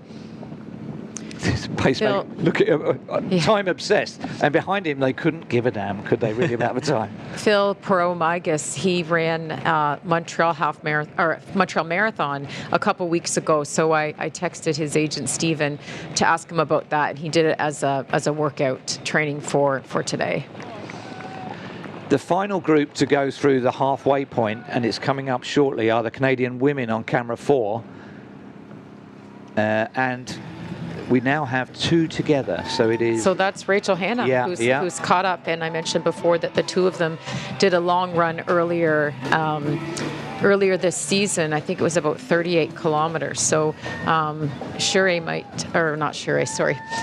might be pleased to see to Rachel there, and a familiar face. None of us had Salome on the sweepstake for the Canadian women's title, and that's partly because we did it yesterday and she was still from Rwanda yesterday. She's Canadian today. Only one person had Hannah on the sweepstake, and that is that wily old fox, Kate Van Buskirk. Rachel has run a number of marathons, and her personal best is from 2016, where she ran 2:32 in Houston. And I think more than anything, she'd really love to break that. It's a little bit older, but she's been running very solid. She's coached by her husband Joe, and they have a really good partnership. They coach a good group of athletes, and she's had a lot of running in the wind off the lake where she lives and in Port Elgin. So maybe this wind is working to her advantage, and she's just comfortable with that based on how her training has been earlier this season. She ran Boston earlier this year and was beat by a second by Kylie Raptis, who he mentioned before. But it looks like she's making a move there, and Lucas is likely done his pacing duties. No, he's still there. Oh, is he still there? Okay. Well, he was a few seconds ago. Okay. So, I mean, here we go. Let's just see. Well, we're not quite going to get him in shot. A little way further up the road, let's go to camera 3, and there's the pacer and the international women. And my question is, has she overcooked it slightly? Because I think Demise is toiling a little bit. It just looks uncomfortable. She's put in a huge buffer, but she's got half the race to run. Yeah, well, now the important thing is scale it back and hold it together, because if a couple of those competitors did drop off and ended up running the half marathon course, then you've got a huge gap between you and the next competitor. So that might be what happens in a little bit. We might see the pace shift, when we get our next big split at 30K.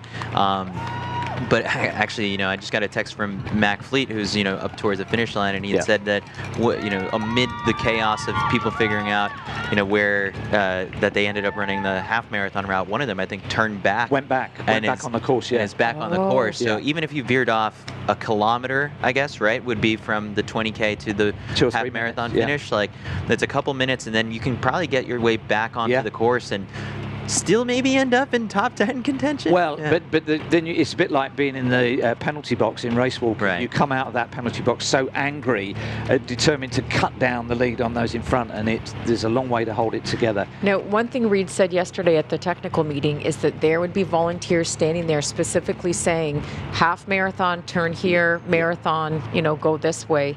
And he showed the visual of the arrows and everything. But if they turn the wrong way, there's no way they're running these athletes down to catch them, to help them come back. Yes. We would never catch them. And what ended up happening is, if some of those athletes did drop off, so I'm looking at the 20K to the half marathon splits, and I'm seeing a difference in or the 15K to the half marathon splits. I'm seeing a difference in some of the names. Like Rachel Hanna is now up to 5th place overall as of the half marathon when she hit that point in 1 hour and 15 minutes. Yeah. Before that, if we go to the 15K, it was Shuri Demise, Almaz Kabebe, Adane Anmoa, Dibaba Bayane, Betty Chep career, and then now, as they we followed update each those other, splits, yeah. Some of them came out and are now, not in contention for the race. For the debrief, but it's going to be one of the talking points. Let's go to the Canadian women, where we've got their halfway split on camera 4, and they went through halfway in 75.50. It's a 2-woman race, or at least it was. Rachel Hanna maybe just starting to edge away a little bit. Rachel Hanna is a sport dietitian. I refer all of my athletes to see her to talk all things nutrition, the weeks leading up with your training, things like protein and carbohydrates, as well as carb loading a couple days before, what to eat the morning of, all of those things. She's the expert, and she recently got a part-time job contract with Morton, so she's quite pleased about that. And she knows this course quite well as well, just like Dana. She's done this 4 times. Dana's done it 5, or this will be her 4th. And Rachel had a stress fracture when she went to run at the World Championships.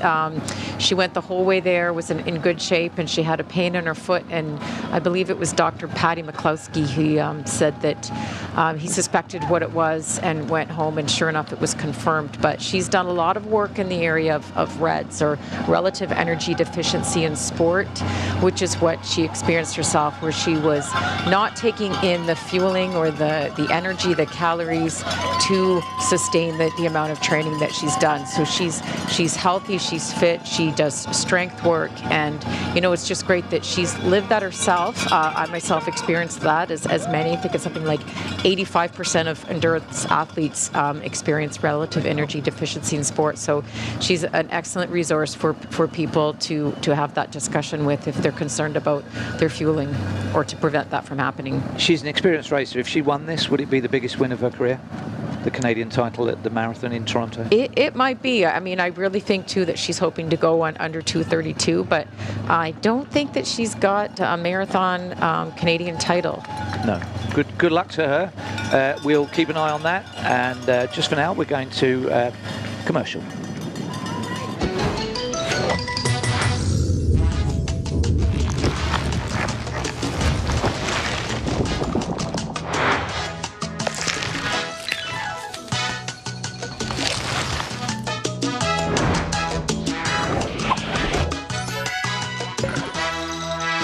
Insurance for life is also insurance for family, moments, and for what matters to you. Business, farm, home, life and group, auto. Just say the word. Wawanisa. We have 4 very different scenarios here. We've got a runaway leader in the international women. We've got a surging leader in the Canadian Women's Championship. 3 together in the Canadian men. But look at this. In international men, we've hardly lost anybody. That is still a big pack as we approach the 25K split. Yeah, there's been a little bit of an acceleration, and now we're starting to see them string out a little bit more than they were before when they were all bunched up. But they're down to 1 pacemaker, and they came through comfortably in 2 hours and 6 minute pace for the full thing at the halfway point. And so right now it hasn't broken anyone. There haven't been any major moves made. So that's quite different. It will be good news for any potential attack on the course record Philemon Rono's 2:05 exactly that has stood the test of time over the last 6 years. They will have the wind behind them on the return run back into the city centre. Let us go to the Canadian men on camera 2, because this could be the moment. Ben Flanagan has put down the hammer into the twilight zone. He's never raced as far as this year. Has a look behind. It's going well, Benny boy. That's right. I mean, Ben comes into this one with 61-minute half marathon speed. It's a little bit faster than the other guys. He's an Olympian and in the 5,000 meters on the track. So he's got some wheels that right now, I think, like we said before, you make a move, you have to make it, pretty definitive. And this is it, I think, for Ben. Well, that pacemaker is now coming into his own, isn't he? He's the one that was remonstrating about them not being anywhere near. Now he's under a bit of pressure. Ben, is quite well known for winning the Falmouth race 3 times, and he often kind of jumps through the finish tape, and it's quite a fun way to see him finish a race. So maybe we'll see that today. 7-time national champion, and we know obviously he's new to the marathon and he's more comfortable. In the past, has his experience on the track with those shorter distances. And I talked before about relative energy deficiency in sport, and I was learning that that's something that he experienced himself, just the underfueling and the training, and had a lot of injuries. So what you often see is, a lot of things in your body get imbalanced, and he had a lot of stress fractures. And he was helped by Kevin Sullivan, who's from Brantford and also from Michigan, a coach, and 3-time Olympian or 4-time Olympian, but he helped him just kind of reduce his volume and improve on the quality of his workouts to help get that energy level there and decrease that risk of injury. So, going back to high school, Ben, he's been, got off some medals back then, the provincial championships that he's run before. That's one of the international men who's dropped out, one of the Ethiopians on the side of the road. He's got a little wait for the sweep bus that will be at 30 kilometres. But Flanagan, using this ascent, the reason that pacemaker, and his name's Felix Koech, has been so impatient is that his target time was 2:11, and for the longest time they've been running at 2:13. But that surge from Flanagan, well, is it being neutralised now by Alexander leading the charge? Yeah, so Andrew Alexander's not giving up here, and I think he's trying to cover this move. Ben's taking a couple peeks back over his shoulder, so he hasn't quite shaken Andrew Alexander just quite yet. But Ben wants to try and clear some daylight here so he can get back into a position to relax and then kind of close out this race. Still a long ways to go. At this point in the race, this is the farthest Ben Flanagan has ever been racing, and so this is uncharted territory for him. Well, and you get funny things like cramps and stitch and blisters and things like that you've never encountered because you've never run this fast on this sort of surface. But he is using the nice downhill. Let's go to camera 3 and Shuri Demise, because she is struggling to stay on terms with that pacemaker. When she won in Milan back in April, I was on the call, and there was a male pacemaker that took her almost to the line, and she just drilled a hole in his back with her eyes and stayed on him, and it's not quite working like that now. She's looking ever so slightly laboured. She is, and I think I think at this point she hasn't really looked back because there's no one to really see back behind her. She's got tons of daylight. At this point, even the pacemaker's kind of taking a couple looks back. He's like, I think I'm slowing down, but what can he do at this point? If he accelerates, he's going with nobody. He's not doing anyone any help, and so he's basically just going to try and usher Demise through this rough patch that she might be in right now. And it's kind of a chaperoning job, isn't it? You cease being a pacemaker. Yeah. You're a minder. She knows what she's doing. Yes. I think she's had 5 top 8 finishes at the major marathons. 3rd in Tokyo in 2019 and Chicago in 2018, 5th in Berlin, 6th in Tokyo, and 8th in Boston. So, maybe she's just making it look a little bit labored for us. I'm looking at the contraflow behind her, and we're just getting glimpses. There's the leading Canadian men's male pacer for the leading Canadian women, I think, going through. Just having a look at what goes through in the background there. So one thing I noted on the lead Canadian women's race that was taking place is that I think we did not get a split past 15K for Dana Pidereski, so her day may be over potentially, so she may have not had the best day.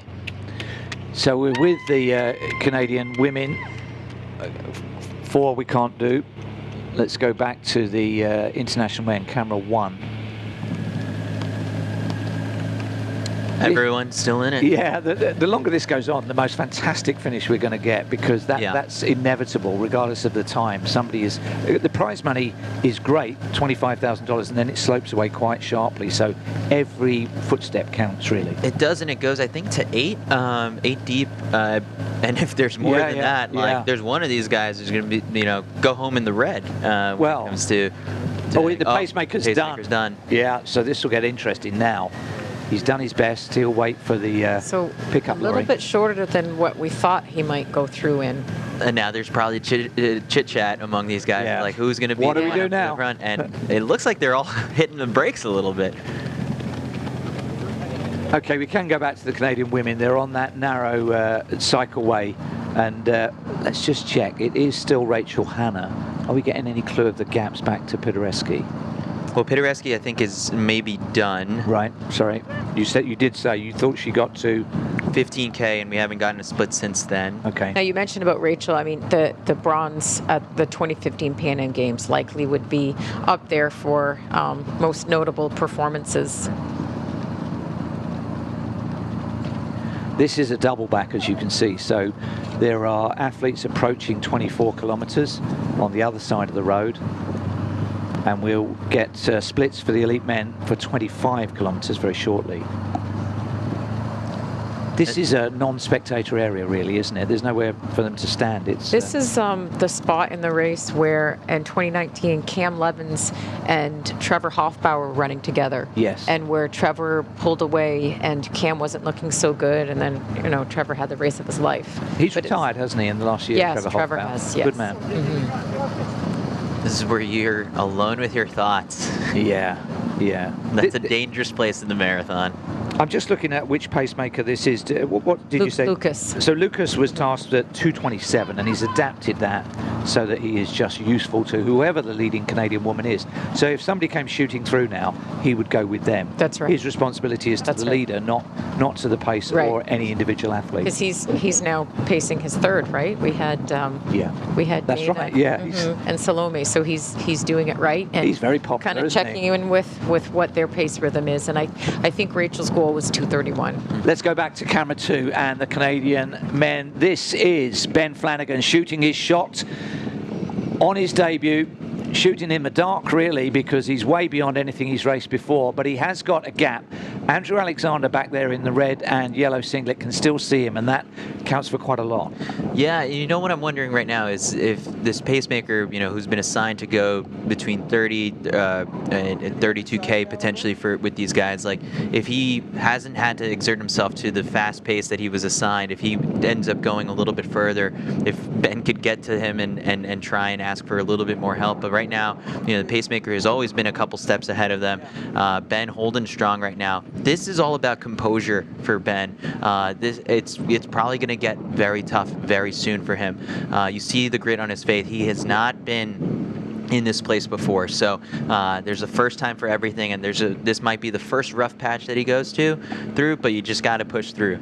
Well, he'll have a hairpin where he'll see the gap of those chasing him, won't he, shortly? Even if he doesn't look back now, there will be a double back point. And he's mentioned that he's coached by John Green, and I think we should mention that John Green coached Molly Seidel, who was, bronze medal at the Olympics, and she was this surprise story at the trials, and I think she decided she made it the qualifying time based on her half marathon. Chris, you can probably correct me on this, but she was this basically inexperienced runner who had never done a marathon before, does the trials, goes on to get the bronze medal. So kind of kudos to John for working with these athletes in their debut, not taking athletes that are already talented and kind of refining them, but kind of working from something that's raw with so many more unexpected scenarios that can happen when you are inexperienced. And it's interesting because Molly did have a little bit of that 10K track background, having been an NCAA champion, and when you take a lot of athletes, you have a bunch of athletes who are jumping into the marathon super young now, but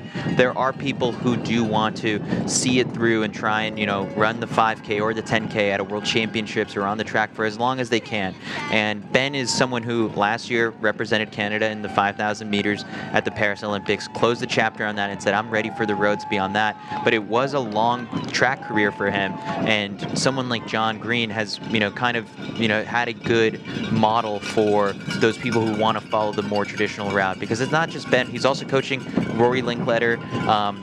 It's different though. Rory has had a couple marathons under his belt before he went to John, and now Ben is coming at it from the track background with no marathon experience. Right, and Ben's learned a lot from Rory. They keep in touch quite frequently, and they've roomed together as Canadians who, they've lived in the U.S. for the majority of their life, but being in different events, they're often roommates when they compete internationally. So I'm sure that they've talked a lot and kept in touch. And Rory's probably watching right now just to see how Ben will do with that same coaching experience with John Green. I don't think this is done yet, because that gap seems to be held at around 10 or 12 seconds. I think there may be a few twists and turns left in the outcome of the Canadian men. Let's go to camera 1 and the lead international men. They've just gone through 30 kilometers in 1:31:07, and you can see that we have no pacemakers left. We're going to get a projection in the top right in a moment, but that field is now fragmenting. Yep, and then right up in the front right now, this is Dominic Ngeno, who was second in last year's race. He went on to run 2:06:37 in Paris earlier this year. Now, the interesting thing about him, and why I was almost tempted to pick him for the win, is that he trains alongside John Career, who won the Boston Marathon and the Chicago Marathon last year. So when you have someone with such great accolades, like, you might be the next guy up. And so he took place in Paris earlier this year, but this is another marathon where now he's trying to make a name for himself. Very quickly to camera 4 and the Canadian women, because Mr. Superstar Buggy Stroller has been reeled in, so you can't rely on wheels all the time. Remember, he's had to come up and over an underpass, but we've got our Guinness World Record attempt in the buggy. The kid has even put down his phone and is taking interest. This is what happened in 2013, where it was the Canadian lead in the race, and Callum Neff is in the picture. You can see the CN Tower. So there he is running, with Rachel Hanna, who's currently leading our Canadian women's race. Yeah, Jordan Maddox right there wearing the black top that says Release, that is representing the Release Recovery Foundation in New York City. So Jordan has been sober for a couple years now, and Jordan and I ran together on a relay team from LA to Las Vegas fundraising for the Release Recovery Foundation. And so he did push a baby stroller all the way from New York to LA. He did not, but he almost had to get on a bike and escort me through the night in the desert of Las Vegas. But you see him there. He's running for a bigger cause, in addition to just making some fun history. And so I'm sure for the elites, as they pass Jordan, they can crack a smile as well. So he's bringing some entertainment to us, and then also to the people participating in the race. I think he's going through a bit of a bad patch, because he went shooting away from the Canadian women, and now he's been reeled in. On the other side, I think that's Herman Garlick, the leader in the men's wheelchair event. So he's the closest to home in that category. Let's go back to camera 3 and the trials and tribulations of Shura Demise, because she is as experienced as any athlete in the field. She's a world championship contender twice over for Ethiopia, which is a really difficult team to make. She's been on podiums in Tokyo, here twice. She's won the gold medal, and also in Chicago, I think. So she's as experienced as it gets, but pain is pain, isn't it? It certainly is. So earlier this year, she ran in Italy, 2:23:31, and she was the winner by more than 2 minutes, and that was her first marathon as a mom. So I think that that can speak a lot, right? When you're training and you've got a young child, you've only got that one opportunity to train. You can't schedule it in other times. So I think that it definitely changes you. So I think that's probably had a significant impact on her schedule. Well, Laura has been bringing us bulletins from down at Roadside, and we can now go down once again and speak to Laura Da Silva. All right, we're coming to you from the lakeshore now. Lots of music, lots of energy here. I'm here with Migs from Me Versus Me. Yep. What does Me Versus Me mean? It means literally just show up for yourself. Life's about competing with yourself, not comparing yourself to anybody else, and just showing up. Very cool. And Christine, can you tell me a little bit about this cheering site? Who's represented here today? Yeah, so QSW and Me Versus Me now for 3 years have done our cheer station together. It's really about bringing community together, celebrating the people. It's as much as about important for the runners as it is for the people here celebrating the journey. So, any final words of motivation for these runners today? I think the work has already been put in.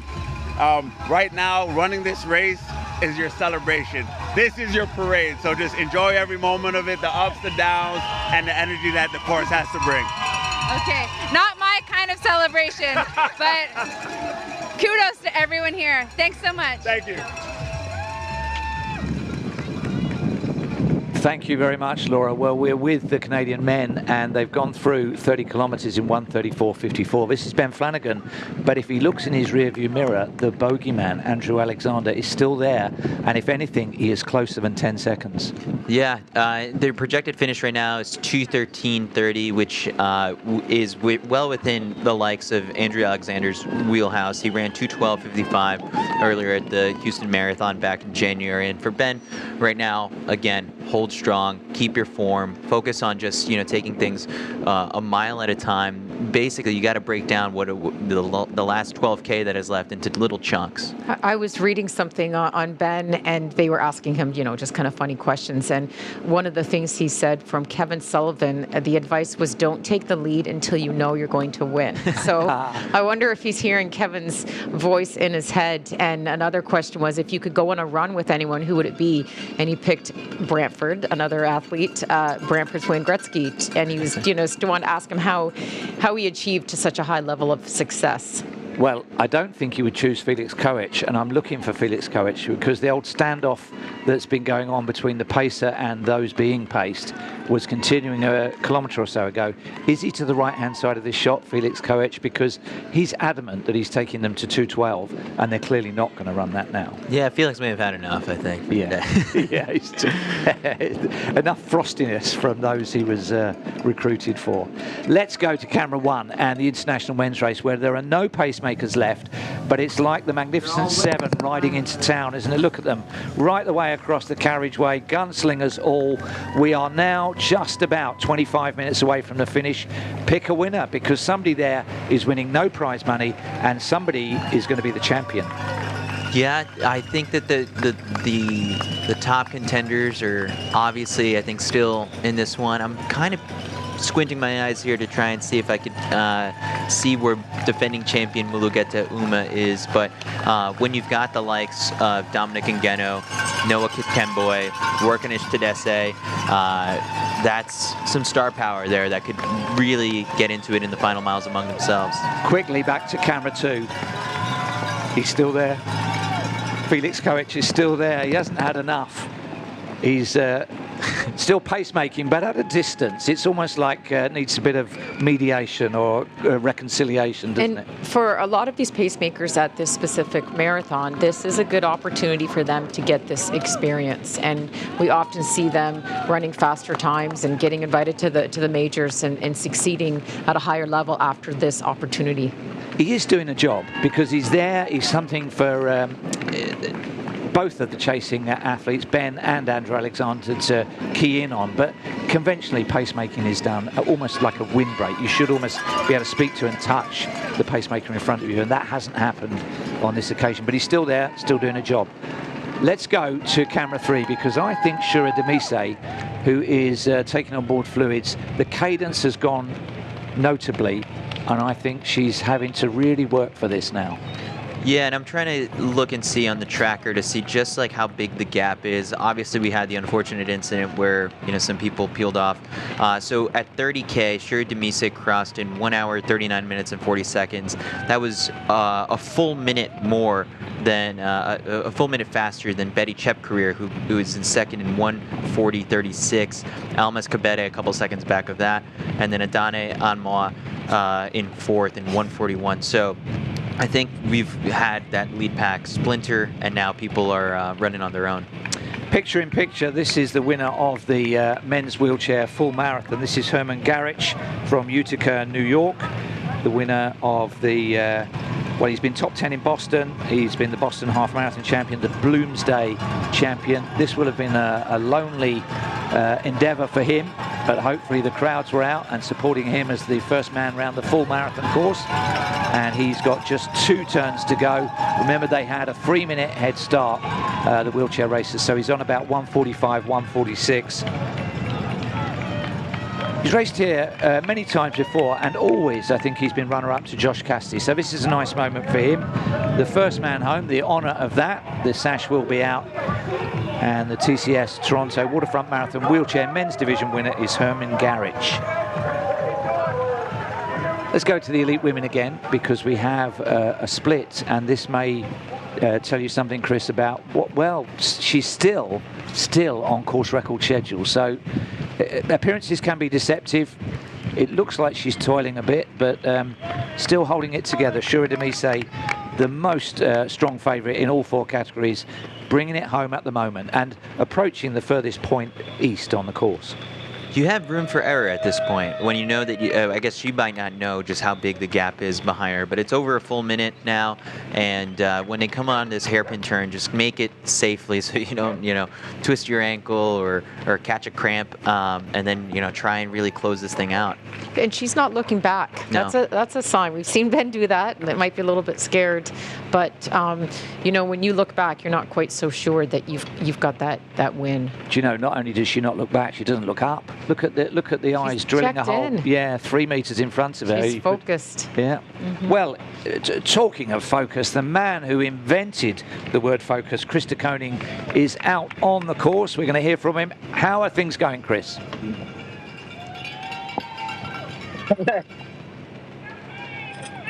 How is it?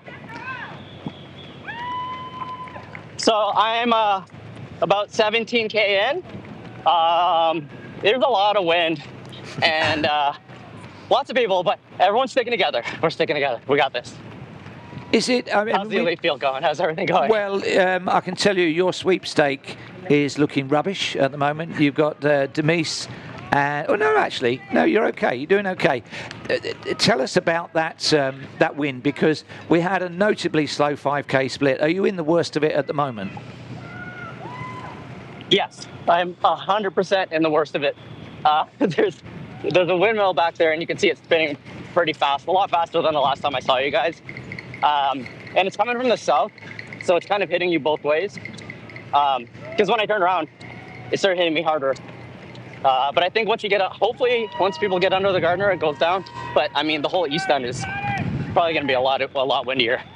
Chris, I've got a local question. Sorry, we've got squall watch. Yeah. Squall watch on the weather forecast app. What does that mean? What's a squall? Squall? You don't really want to hear that. That's like winter's coming. Oh dear. That means break out the boots, get a parka. That's like we're past fall. Okay. Like fall. Spring are the best 2 seasons here. All right. And then squalls, yeah. Sorry to break that to you. Are you on schedule for sub 4? That's the most important question. I got this. There we go. We'll ask you next time about cramping, holding the camera in front of you. Yeah, the winds are about 26 to 30 with gusts up to 54. All right, Chris, we'll catch up with you in a bit. Remember, nobody likes a big head. See you in a bit. Let's go to camera 4 and the Canadian women, because they are the only race that hasn't yet gone through 30 kilometres, but it is. This is probably the best pacemaking job of the day being done here. Right, and one thing to note about Rachel is she's been a consistent runner, run a lot in the 2:30s. She's had some slower races, but when living with her husband Joe in Port Elgin, a lot of the runs she's done along the water that she's run in the wind. So this, like I said before, could be an advantage to her. And she's tucked in behind Lucas. Another thing that she knows is a strategy to take advantage of that pacer. He's kind of looking back and giving her some encouraging words, and it's still going to get tough for her, but we don't see her looking back, so hopefully she's confident that she can continue with this. Is that Lucas McEnany? Yes. So he's done a fantastic job, because he's pace made different people. Let's go to camera 2 and the Canadian men, because Ben Flanagan could be getting away here.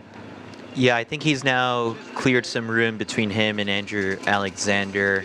Only question I think at this point, which we can't see up from this angle, is whether the pacemaker has totally dropped off or he's still getting a little bit of help. But right now, this is for Ben, like, try and make yourself feel as comfortable as possible, even when you're not. I do notice that he's running in between, the train tracks. So he's maybe trying to give himself a, make this feel like it's a track and you're running on the rail a little bit. So yeah, for Ben, hold strong. I've got a little bit of news for him, that is actually harder ground because those are concrete slabs. And if he moved just to the left, as we look at it, he'd be on tarmac, which is a little bit more forgiving. You will feed that back to him, won't you? Yeah, and but on top of that, you got to wonder, like, if his super shoes, respond better, and he's got some more pop and bounce. But what's really interesting about the likes of Ben Flanagan is just, like, if you look at his form right now, it's not broken or anything like that. It looks very good. Well, we have runaway leaders in 3 out of the 4 categories, but let's go to camera 1 because they've just gone through 35 kilometers in 1:46 and it is still wide open. Yeah, and Dominic Ngeno is the guy up in the front right now, and he's the one who, once the pacemaker dropped out, was the one who said, all right, I guess I'm the have to be the one to put the pedal to the metal from the front of this race, and that's him. But he's looking behind quite a bit, looking down at his watch. So again, composure is important, and he's got to get it together a little bit. And he just ran 2:06 in Paris this year, so that's an excellent time for a second marathon this year. Looking back a little bit, so we want to know who's still with him. Or he's a very reluctant leader. And well, and he was second last year at this race, so I'm sure he doesn't want to get second again. But and with that many there, it's still too early. The split came in, so they hit 35K in 1:46, so they're projected to finish in 2:08. So, I mean, for a lot of these guys, if you would have told them probably yesterday or 2 days ago, hey, you're going to run 2:08, they'd think, all right, well, how many other guys are around me, and then, like, how good was my kick? Because, if they've got speed to run 2:05, then they're saving something for that final stretch. Well, he has brought it down to 5 athletes, so even if he's a reluctant leader, and by the way, I think he was the one that uttered the immortal words at the press conference, download the app. He did, yeah. So he's quite a card, but it's only 19 minutes away now, so you start to count down the time and the kilometers left, and again, there'll be no run that he does that is shorter than that distance as he goes through. And one more notable thing on this lead pack is that the defending champion, Mulugeta Uma, is not in it right now. So they have broken the defending champion. The guy in the purple, towards the back of this group, that is Silas Kiptoo, who has run 2:06.21 in Paris. That was his personal best. He was in contention for the win late. It was very bunched up. And then from there, I guess, like, this time last year, he was in South Korea, won a marathon there in 2:12. So he is really using this race to step up against tougher competition. We've got former medalists. We've no former champions in that group. We're going to get a new champion in the elite men's international field. Let's go to camera 4 and the Canadian women. She's just gone through 30 kilometers in 1:48.16. That's projecting to 2:32. She won't worry too much about that. It's the win at this point, isn't it? Right. Yeah. I was, just texting with her husband Joe now, and she's gritty. We can see she's not looking as comfortable, but Rachel is one of those runners. I don't think she'd mind me saying that she can kind of be a bit of an ugly runner in the end. Like, the way she's feeling, but she will definitely take it through to the end. And like I said before, she's strong. She's been doing a lot of strength work and really refining her game in terms of nutrition, and she's just so experienced. So in your career, you don't know when your last race is your best race or what's going to come after that. So she'll be going for this national title. She has 5 national titles, in various distances: 10K on the road, 10,000 meter cross country, half marathon, but not in the marathon yet. So this might be somewhat similar to Natasha Wodak last year, who just wanted to add one more national title to your resume. That was Ben Flanagan on the contraflow. We'll have a look at the gap behind him to Andrew Alexander behind her.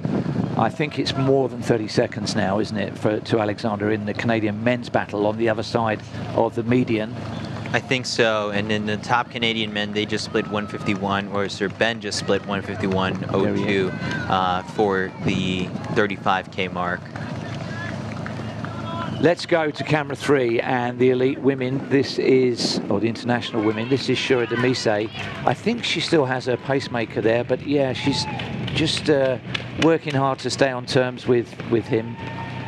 She had a pacemaker literally within touching distance the whole way in her win in Milan in April. This guy's done a fantastic job. His name is Sostan Kipchirchir. Experienced pacemaker. There is a living to be made doing this, especially if you do it well. Especially if you don't fall out with Ben Flanagan while you're doing it. Let's go to camera 2. This is Flanagan coming up.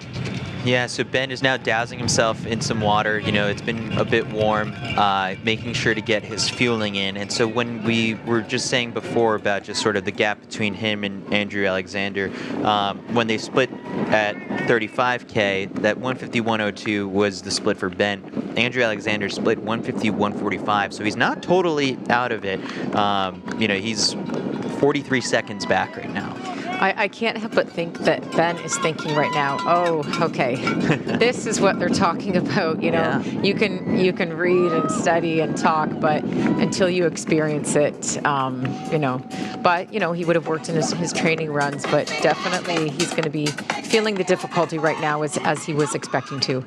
Well, there's the split through 35 kilometres. That's incorrect, actually. It's not 2:32 as a projected finish, but I'm just looking to see if the pacemaker's still there. It's been a very frosty, diffident relationship, but I think his pacemaker, Felix Koech, may still be there. There was an option on stepping off at 30 kilometres or 32, so perhaps he's gone. Let's go to a commercial break. Insurance for home is also insurance for your dreams, future plans, and for what matters to you. Business, farm, home, life and group, auto. Just say the word. Wawanisa. When pain stops you in your tracks, try new Voltacare Cooling Cream with 4 pain-fighting ingredients. And get fast cooling pain relief. New Voltacare Cooling Cream. They've started racing in the international men's race. Langat of Kenya, the one that has put the hammer down, and there's no immediate response from those chasing. Yeah, no, this is a move, and Langat is not looking back right now because he knows that, you know, what we just came through 35K. There's just a small stretch of racing left to go. If I'm gonna make a move, I have to make it now. Leonard Langat didn't appear on anybody's bingo card. He's an outstanding runner. He has run 2:07 from Beijing 2023. This would put a cherry on top of that if he could make this long run for home count. But they are starting to gather themselves behind. Remember, that is him on his own out front and free chasing, and they're not mugs. They are experienced racers. And what he's trying to do potentially too is now try and match the fact that in Milan earlier this year, Leonard Langat won that race, the men's race, and Shura Demise won the women's race. So we might be looking at a repeat of what we just saw earlier this spring. And the winning time of the Milan Marathon earlier this year was 2:08:38. So it's looking like it could be another race just like that here today. That was a very smooth pickup, wasn't it, by the way? That was so textbook. you could see, so another thing that Reed talked about that's done at the major marathons and elite international marathons is the bottle placement. So I think there's about 8 tables at this particular race, and each athlete should have their bottle placed on the same spot at every table. So you might be table 3, first row, 3rd bottle in. So he should know where to look for his bottle every time that makes that smooth. He's got less than 10 minutes to go, and he is absolutely going for this. This is the crucial part in the men's race for the title. $25,000 to the winner, and he wants that. Milan was much more temperate conditions than this. I think, is that the motorbike just taken down one of the cones there? It's a narrow little section of contraflow, this one. But Langat has suddenly opened up in the last 800 meters. Make no mistake, this is him absolutely in overdrive. He won't have anything left to give if anybody comes back to him, but right now he's extending that lead. He tuned up for this race with a 65.23, nothing spectacular in Kenya at altitude back in August. He spent a little bit of time on the track earlier this year running some 5Ks in Nairobi, but you know, for him, like, he's definitely a marathon guy. That 208 is, you know, he's 28 years old, so he's still in the early stages of his marathoning career. We'll come back to him. Let's just very quickly catch up with the wheelchair results from earlier. So Garrich took the men's title, his first, I think, because he's always been wingman to Josh Cassidy, and in second place Valera Jacob Allen from New York. So congratulations to them, our first two finishers of the day. Let's go back to the women's winner from the Milan Marathon this year, also looking to do that double that we've seen Langat doing in the men's race. Let's go to camera 3 and Shura Demise in the women's event. Looking a little bit perkier. Looks like she's gone through a bad patch and is maybe somewhat revived. Yeah, she, you know, the arm carriage there. I mean, we're not form experts here, but like, it's looking better for sure. Well, she has to hold it together for another 23 minutes or so. She was certainly on schedule for that women's course record of 2:20.44. So both of the men's races have gone through 35 kilometers. Let's go back to the Ben Flanagan show on camera 2. And it's a big gap. Still looking to see if the pacemaker is there. It's a very sort of arm's length relationship. Something about Ben that people might know, he's got a Bachelor of Science, Kinesiology, Exercise Science, and a Master's in Social Work. And at one point he did a placement when he was in Michigan at a clinic for people with autism. So just great to see that he's working with neurodivergent people to meet their needs. And, you know, I'm sure that was an interesting part of his life. Obviously his focus now is running as his career, but he also does some online running plans. He did that after he was working with Streamline Athletics. So his focus is the running, and he said he wants to be on LA. And, you know, with a young one, he's got his hands full. So here he is experiencing that first marathon and, you know, trying to dig deep and start kind of, you know, that's just where you start kind of talking to yourself and asking yourself why you're doing it to encourage yourself through these rough patches, especially when he's out on his own. And I'm looking at his style, and we will have a look at style, because there was a time when people like Mo Farah and Haile Gebrselassie couldn't take to the marathon because they were still too bouncy. Yeah. You know, spent a lot of time in the air, a lot of impact on the calves and knees and Achilles. He's bouncy. You would spot him as a track runner from quite a long way off, but the shoes have helped a lot on that. Yeah, and it's fascinating to see, you know, who makes the translation like super well. And I think that, you know, Ben Flanagan's build is not all that different from the likes of a Connor Mance. And Connor Mance is someone who really bounces off the ground and has a little bit more of a hip turn. So if you're Ben and you see, you know, Connor having all this great success, you think, you know what, that could be me. There's a place for us track runners to really take to the marathon. And he's a humble guy, right? I was messaging him earlier, just asking him some questions, and I said, how many national championships? And he honestly didn't know. Like, you know, a lot of people, they can just list it right away, but I think he had to look it up, and the answer was 7. So I was pretty impressed with that, and holds, you know, 2 records for Canada with his 8K as well as his 5,000 meter. We have lone leaders now in all 4 races. Let's very quickly go back to camera 1 and the lead men, where Leonard Langat, the Milan champion, is going away from that field, and I think still has a chance. Yeah, let's have a look at splits for those that are available post 35 kilometers. So this is the elite women's split. Let's see how she's doing. 2:20.44. That would match the course record. So there's a little bit of urgency now for Shura Demise. That would be a personal best, because her 10 years ago was when she set her personal best, 2015. And if we're curious about just sort of what the gap is between Shura Demise and the next competitor, Betty Chepkorir is in 2nd place right now, and she hit the 35K mark in 1:57.57. So it's over a minute, and then it's almost a whole minute till the third place competitor, Almaz Kebebe, who hit the 35K mark in 1:58.50. So everyone's pretty spread out, but as of right now, it's Demise, Chepkorir, and Kebebe as your women's podium. Well, we should go back to camera one because these runners are now within potentially 4 minutes of the finish.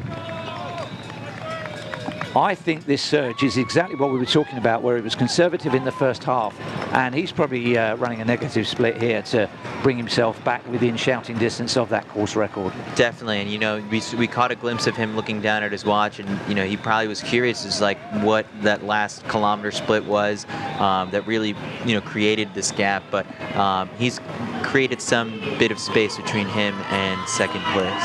I think he looks a bit like Marco Arap. What do you think? Yeah. You know? Give me that one. Yeah. I think less muscles. Have you? Yeah. Marco's all muscle. Well, we don't know for sure. It's between 3 and 4 minutes, I think, from the finish. But he's absolutely blasting. He's got a slightly hunch running action, hasn't he? Slightly forward leaning. He is not looking back. I think he's quite confident with this kick that he's had to gap them. Yeah. All right, let's quickly go through. So let's go to Benny Flanagan on 2. Still looking good. No pacer, I'm sure. That relationship has come to a complete roadblock. So he's on his own. The tracking bike is behind him. And let's go to the lead women, where there is still a pacer in play. And that is Sosten Kipchirchir, very experienced racer, just trying to coax her along, get alongside me. She has a tailwind at this point, so her prospects of breaking that course record of 2:20.44 are helped by that. And if we go to camera 4 and the lead Canadian athlete, that's Rachel Hanna, and we think, what was the gap last time we checked? I think it's pretty significant. So, back to camera 1, because this is the run for glory for Leonard Langat. Going to be potentially his second marathon win of the year, Milan and the TCS Toronto Waterfront Marathon. At this point, what's he got? 2 turns left, that chicane at the end. So we're coming up to 2:04. Not looking back, he doesn't need to, because it's been so emphatic, this.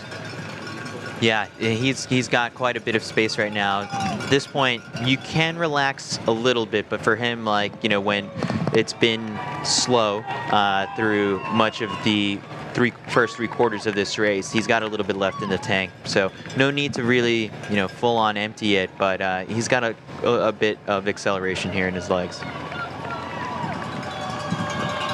Well, we'll stay with him on this running. We're keeping an eye on the clock. Generally speaking, if the elite run quick times on any given day in a marathon, that percolates through the rest of the field. So I don't think it's quite personal best conditions for him, but it's not bad. No. And it's the manner in which he's run for home here that is spectacular. Again, if it would have been, you know, 5-10 degrees cooler, and the humidity would have been a little bit, you know, more chill, then I think we probably could have seen some faster times, but what we ended up getting was a very good race. Right, to update on the weather, it's about 19 degrees Celsius, and the winds are 26 with up to gusts at 53 kilometers per hour, and the humidity is about 72%. Baby Police's record, Philemon Rono of Kenya, that 2:05 is going to survive for another year. It's incredible, really, because yeah, they're all bowing down to him. Look, as he comes on the other side of the contraflow. You can see people with their phones out. This is what makes this race so exciting. All of these out and backs where you can see the winners, and that just, you know, helps inspire you to get through that next patch of the race that you're going through. I'm looking at the gap, and I think it's around about 20-25 seconds over second place. Yeah, that's a good estimate, I think, right now. It's hard to tell because I think at this point the timing mats start to get a little bit more spaced out. And he's choosing, I think you spend so much time training on a track that if you've got 2 lanes or 2 lines, your inclination is to run right between them, isn't it? Yeah. The penultimate turn of the race. Past the A6 cheer zone. The moto pulling up ahead. I believe that's on Bay Street. Yeah, so the bike camera is moving away. We go to this fixed camera, which gives you a clue about how close he is. Oh, that's not a huge gap in second. There's a bit of a charge coming in here. This is always misleading. They are further away, this shot. I think we've talked about this before. I think they're further than what we think. And the second place athlete is looking behind him. So we've got there's a three, third. three within 10 or 12 seconds here. You want to keep that composure. Do not look back at this point. And this is also a thing that Reed talked about at the technical meeting, is that, you know, the motorcycles and the truck will pull to the side because they can't go down to finish. I think we have a Kenyan 1, 2, 3 here, don't we? Barring, there's the fourth place runner is round the turn as well. And I think that may be an Ethiopian. Oh, and 5. Wow. So that pack held together pretty well in the closing stages. This man made his move at exactly the right point. Just put the squeeze in when it was necessary, and he hasn't really wilted at all. Langat on his way to glory. Second place looking back to see if he's safe, and unfortunately the answer is you're not. And Leonard Langat is going to close this thing out. Make not too many wrong turns you can make at this point. No, we've had that drama already. So he's got a left and then a right. He may not know that because this is his first time here. We have a new champion about to come round the turn. He was the winner in Milan and he's going to be the winner in Toronto. Look at that, what a glorious sight. He can enjoy this closing stage because our 2025 TCS Toronto Waterfront Marathon champion is Leonard Langat of Kenya. Shuman Roy of TCS doing the honours, holding the finish tape. Just enough left in the tank there. We got some good battles behind him as well. I think this is 3rd and 4th. I think it's actually 4th and 5th, is it? Oh. Potentially. Let's just see who comes around the turn into the finishing straight. It was a Kenyan 1, 2, 3, and then these 2 Ethiopians. So I hope we haven't missed anybody on the head-on shots. There's second place across the line now. Silas Kiptoo on the podium. And I think 3rd place is also one of the Kenyan athletes that was in that group throughout. No, this is the battle for 3rd. It's between the 2. He's moving him across, is he? Wow. Oh boy. It's like the women's Olympic finish. Yeah. I was expecting someone to go into the barricade. But he had to come in because of that barricade. Yeah. Oh yeah. But we may have to actually see the results to know who won that.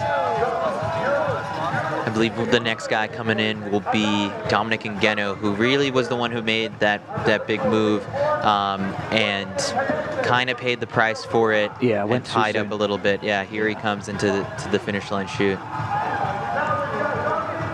Yeah, sometimes you just got to hold your nerve. You've got to ride out the bad patches, and he just overcooked it very slightly.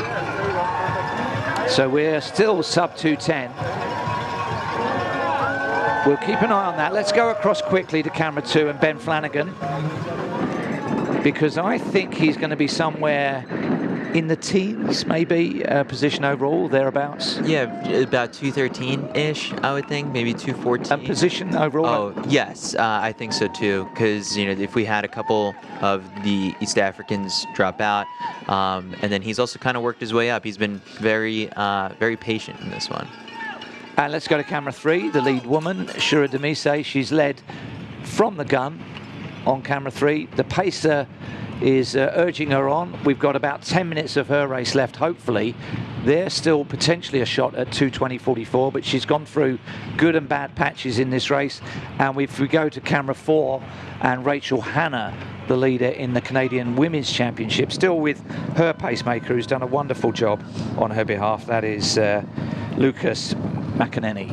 Yeah, Rachel Hanna projected for a 2:32 finish right now.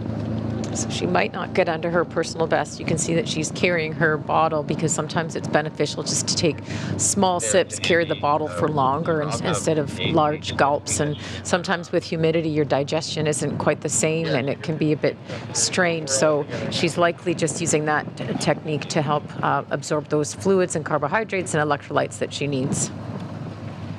So let's go back to Flanagan on camera 2. One thing that's going to benefit Ben here, I think, is the fact that like you're getting back into the part of the course where the crowds are, and him being such a popular Canadian athlete and then a fan favorite overall, I think that he's going to feed off of some of these cheers.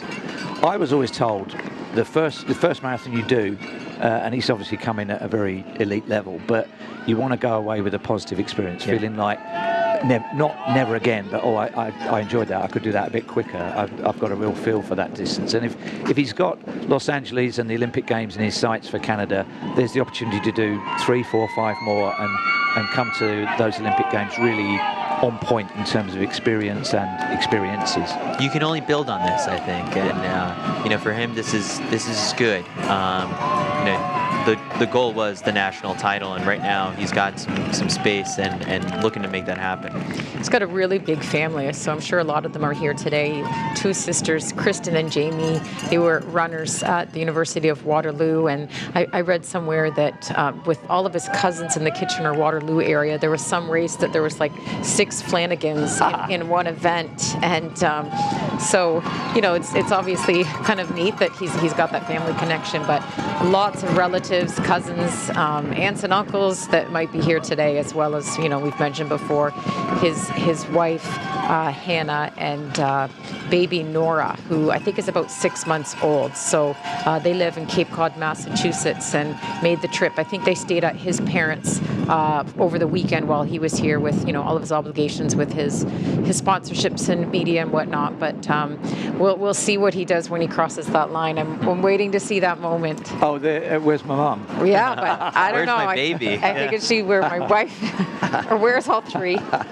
Well, in Los Angeles, if he gets that far in his career and runs an Olympic Games for Canada in 2028, humidity will be a factor, but he can tick that box here because it was 85% humidity and he's coped with that really well. Down the back straight, he's just got a left and a right.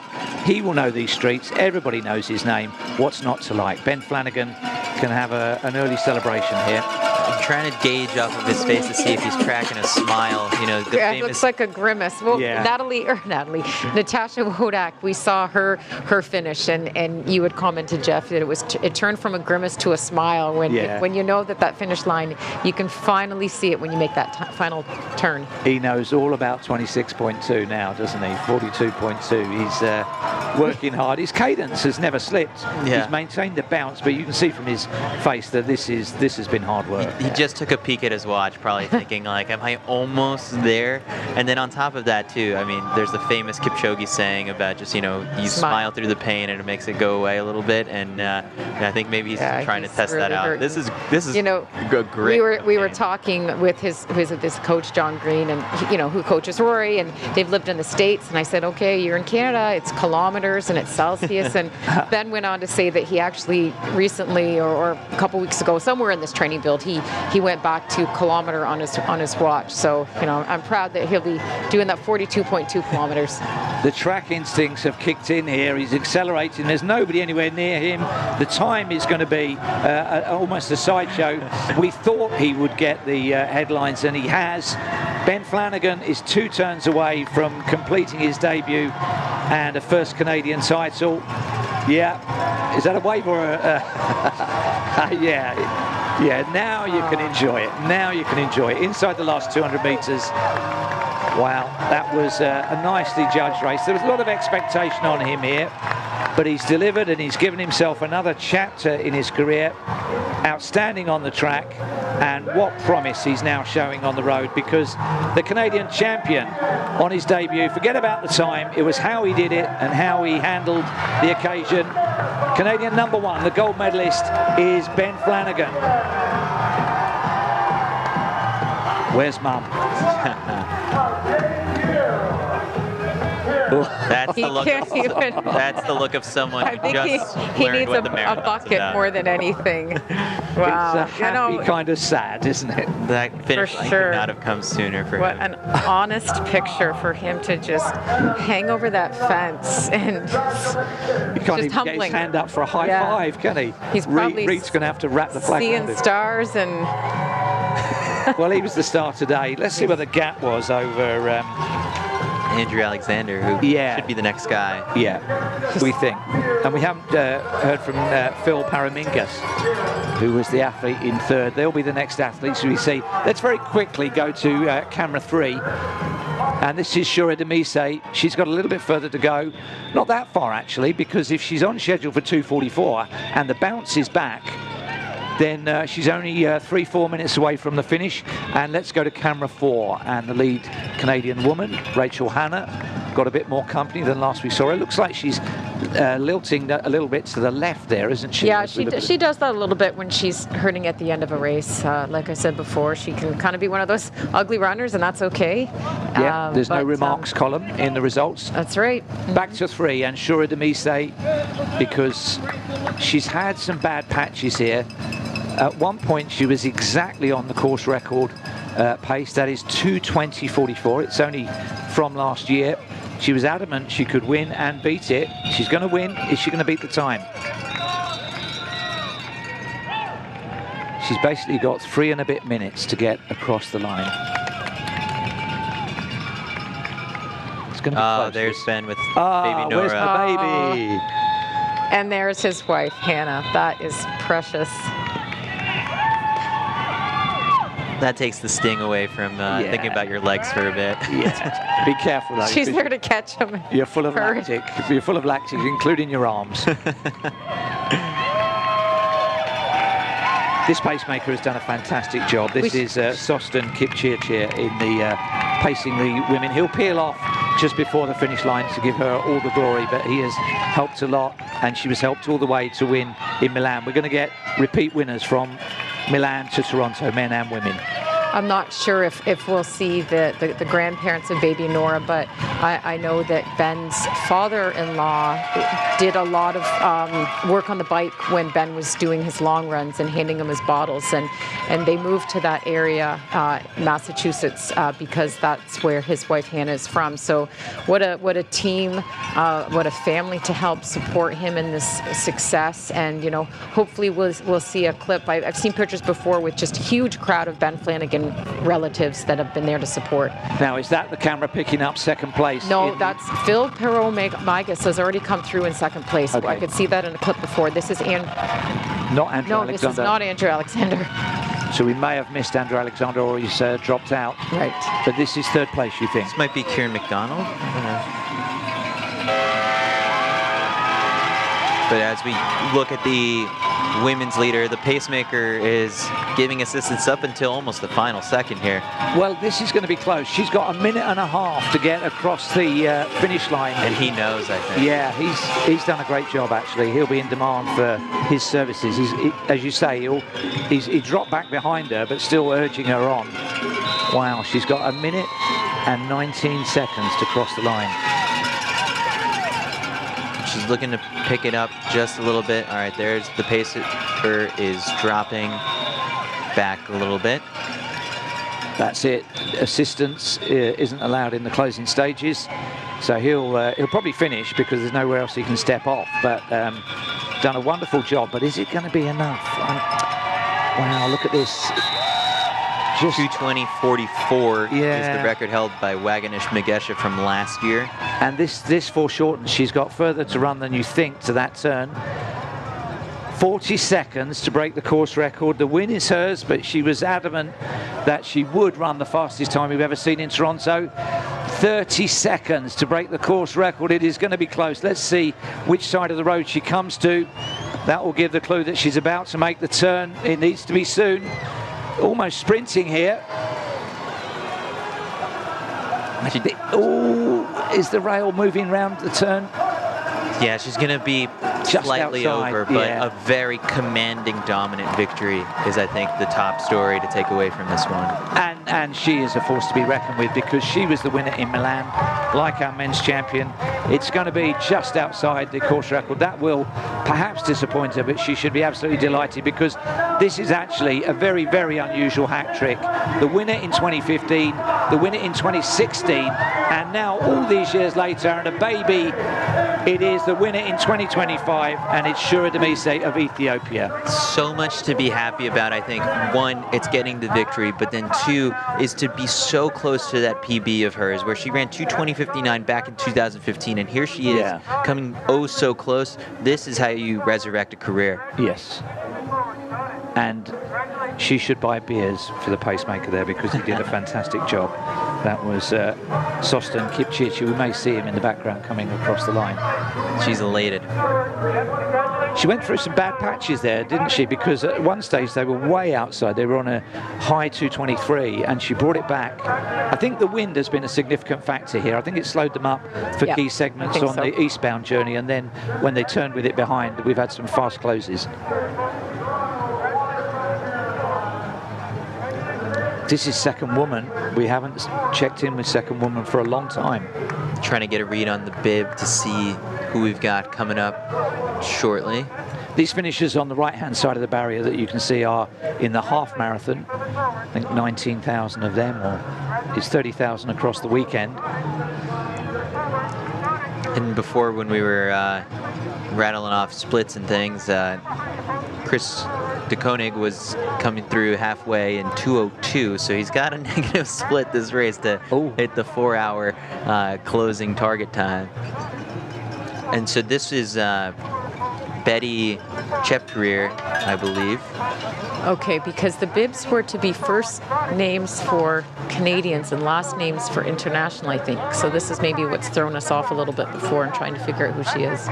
She's a 2:28 marathon runner from Madrid this year, and she's going to knock a huge chunk off that. So this is going to be a big step up for Betty Chepkorir. She's fifth at that race in Madrid in 2024, and then third this year in 2025. So any signs of progress and improvement are a big thing. And then here today, you know, for her to get on the podium and also come away with the big PB, you know, things are going right for her. And this will have been quite a lonely second half. There's no men anywhere near her. The first place woman was a long way ahead, and it looks as though third place female, who she must have passed some way back down the road, are a long way behind her. So she's going to come into the straight for second place. And that personal best is significantly upgraded. 2:28.58, and she is going to be under 2:24 for second place for Kenya and Betty Chepkorir.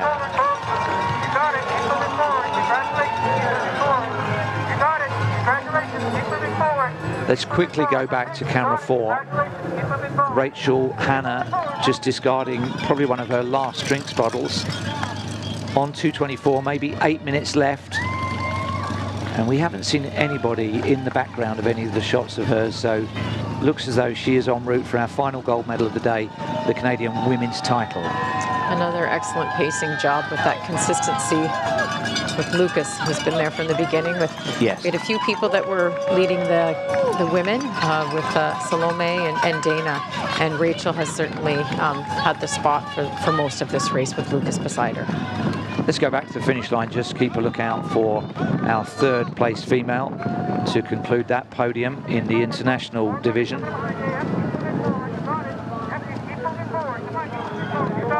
And that, I think, is the third place athlete. It looks like one of the Ethiopian women in the A6 colorways. We think it could be Almes Kebebe.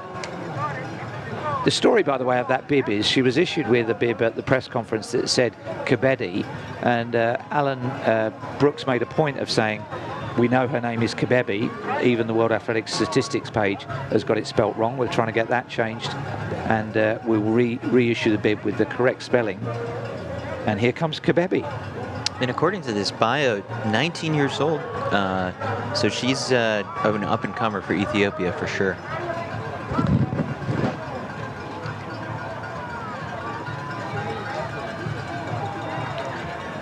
She's found one of the bigger gaps in the race. The athletes with the orange bibs are staying to the right-hand side of the cones for the half marathon. This is her third marathon of the year after going 2:23:30 for 8th place in Dubai, 2:24:03 for 8th place in Rotterdam. And I think I said before on the broadcast, anything better than 8th, you'll take it. Well, a free figuratively looks like half an 8, doesn't it? She's one of Malcolm Anderson's Moyo Sports Group. I know he'll be watching. He's with his athletes in Amsterdam. They had a good day there. Trains with last year's winner and course record holder, Waganesh Makesha. So I'm sure that this was an appealing race for her to do, given her teammate won it and set the record. We see athletes turning to the full marathon distance earlier and earlier in their careers. There are opportunities there. And she has seized her chance here. Almaz Gabebi will be next round the turn to conclude the women's podium. So it's Ethiopia, Kenya, Ethiopia in the women's race. Clean sweep, I think, in the men's. So congratulations, Almaz Gabebi, 3rd place in the women's division. Let's go back to camera 4. Rachel Hanna. 5 minutes to race, maybe 6 from here. Just keeping it together at this point. She doesn't look back at all. I wonder if the pacers or those on the roadside are giving her any clue about what the gaps are, if they know. Could be that this is a significant margin.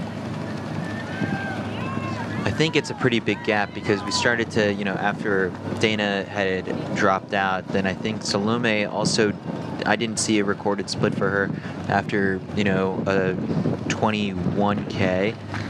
So some of the top contenders that we had earlier in the race maybe, you know, didn't take well to the humidity out there. Camera 3 has our Guinness World Record attempt. Oh. What happened there? Was that somebody crossing the... She almost had to hit the brakes there a little bit because it was a bike that was passing. Oh. There's camera 3 and your Guinness World Record attempt. Yeah, Jordan's holding strong there, looks like. And he's got to bring this one home. I mean, this is impressive. Just what does he need for a world record, is it? I don't think he'll hit it. Isn't it 2:30? Oh, I think it's faster, isn't it? 2:31, I believe. Oh, 2:31. He's not going to be far off. No, and you know, again, like it's a tough day to try and run any world record here. 2:31:22, Callum Neff, I believe, 2016. Well, at least the kid is taking a bit of interest now. He was on his phone and he was anything but engaged in the process, but he's back on board. Yeah, he's actually not that far behind Rachel Hanna. No, it's not going to be too far off this. Do you think he knows that? I think so, because he could probably spot some of these bike pacers, their neon vest from up ahead. Well, it looks like he's getting a bit of a wriggle on. We'll see. He's only got, what, 3 minutes? Yeah. Just under 3 minutes to get to the finish. Right, there's the pacer steps off. We doff our hats to the man that did the job there, Lucas McEnany. Nursed her through the race, and now it's Rachel Hanna on her own. And this other guy, I think, has a half marathon bib right now. I don't necessarily think that he's, or he might be an open division. Right? I think it's a white back bib. Let's see. Well, we're not concentrating on him. Yeah. Or he's part of the open group, because I'm looking at Jordan's bib and it's also black as well. Okay. So the elites have the white bib. Her arm action goes a bit ragged now and again, doesn't it? It's almost like she's flailing a little bit with her arm. Yeah, this is normal for her. You know, she kind of bobs the head a little bit, but I know there was one race we finished and she was just, you know, hurting, and they brought a wheelchair up for her to sit in, and she sat for a couple seconds, and I said, you know, if you can get up, I'll help you, because, you know, it's an opportunity for people to take pictures, and with social media, you know, Rachel Hannah's in a wheelchair, and so, you know, she popped up, she was okay, but, you know, she's put it all out there. She's going to be a Canadian champion, so if it doesn't look so pretty, that's the way it is, and she'll be happy for it. Is she one that always drains the tank, leaves it all out there? Oh yes, definitely. She's gritty, she's tough, and you know, this is, like we said before, one more thing that she can add to her resume, another national championship, and she's been doing this for a long time. She's got a lot of marathons and she's experienced, so, you know, a lot of times she's second place, third place. I think she was maybe third Canadian last year, so it's definitely nice when you move up in that podium spot and you're at the top for a national championship. Let the record show that in our sweepstake, the only person that had Rachel Hanna as the Canadian women's winner was Kate Van Buskirk. probably put more thought into it than us, actually. So she's on her own now. She's had company for most of the race, most notably from Lucas McInerney as her personal pacer. Now she's having to work it herself. I'm sure she has a sense that she's away and clear and that she's just got to stay on her feet. This is the penultimate turn of the race coming up as she moves over to her right. I think she's still got a little bit of this stretch on Bay Street coming up before she makes those final turns. All right, so I don't think she's going to run that personal best, but I guess the B goal would probably be national champion.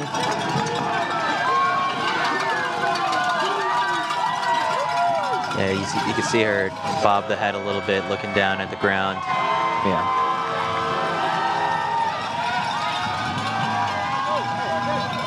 Somebody's got like a locomotive horn there, haven't they? On that corner, it's a great sound. I noticed the Leafs, who I went to watch at the arena in the ice hockey on Thursday night, have some sort of foghorn that gets sounded if they score. Great noise. Well, here she comes. It's she put the pressure on when it mattered. It was relatively early on. It was in about the start of the second third of the race, wasn't it, that she went in front of our new Canadian. That was, Naya Rakundo. She may still be out there. We haven't had updates. Well, we've had tracking, and you can follow it on the tracking, but we haven't had them in vision. And we think this is going to be another big winning margin for her. She's in among the national level men. Weaving across the road a bit as well, isn't she?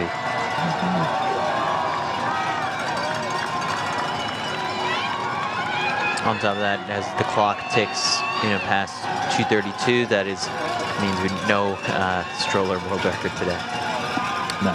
But a nice little 26.2 mile journey for the kid in the stroller. Well, it was impressive as well, wasn't it? Yeah, very. That's not easily done. He probably doesn't get to watch a screen for 2.5 hours every day at home, so it's a win-win situation for him. So for her, it's a left and then a right and gold. We will see her, and whoever gets the silver and bronze at the medal ceremony, that will be towards the conclusion of this program. But let's enjoy our final winner of the day. A lot of speculation, a lot of guesswork, a lot of confidence at the press conference around who was going to take the title. But at a certain point, the talking stopped and the running began. And the athlete who has come out ahead in all of that is just about 100 meters from the finish line now. Lovely sight for her. It will be the final winning sash of the day for the Canadian women's title. And this will be a delight for her. The national champion is Rachel Hanna. There's the smile. National champion.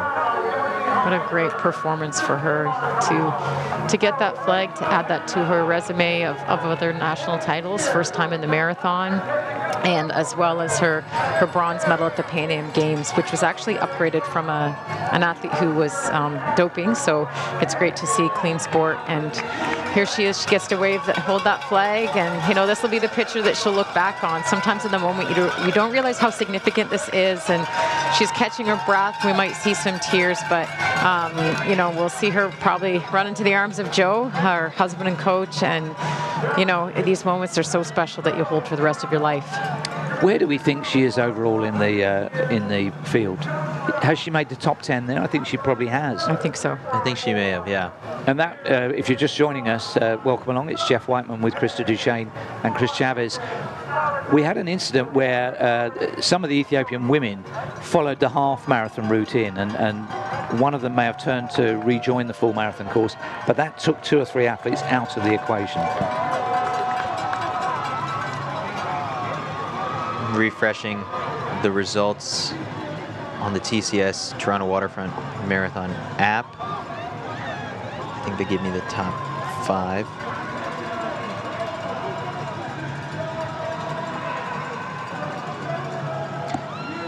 And then there's Jordan Maddox crossing the finish line.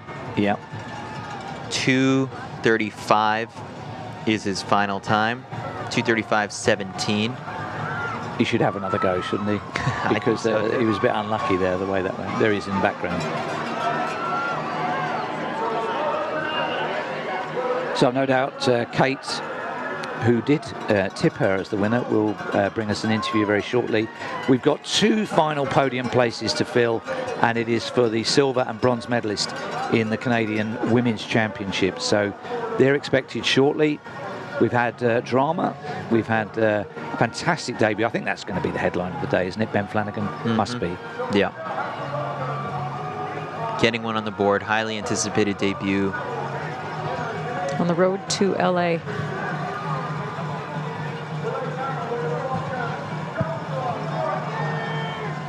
So in 2 years' time, this might be the trial. This might be the part of the selection process for the Olympic Games, as it was in Tokyo. Athletics Canada are here. They're big supporters of the event. For everybody in the race now, you can see, including the half marathon runners on the right-hand side of the shot, we're at 2 hours 36. So still... I think the next woman across the finish line for Canada may be Elia Brody, who hit the 40K mark in 2:36.18 as I checked the app. She's coached by Melindy Elmore in BC, 3-time Olympian. Well, the winner of the men's race, the first-time winner, Leonard Langat, has caught his breath, and Kate Van Buskirk caught up with him. We knew we were going to have a new winner of the Toronto Waterfront Marathon this year. Congratulations on winning your first Toronto Waterfront Marathon. How was your race? How did it feel? It was good. Feels good? Yeah. It's very hot. How did the weather affect you today?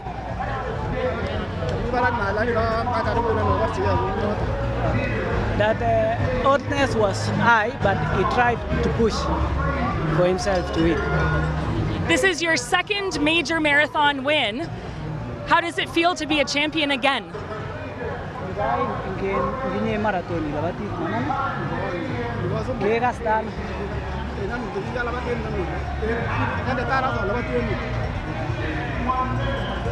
That this is the 3rd marathon for him to run, and it is the first one to run here in Toronto, and he feels good.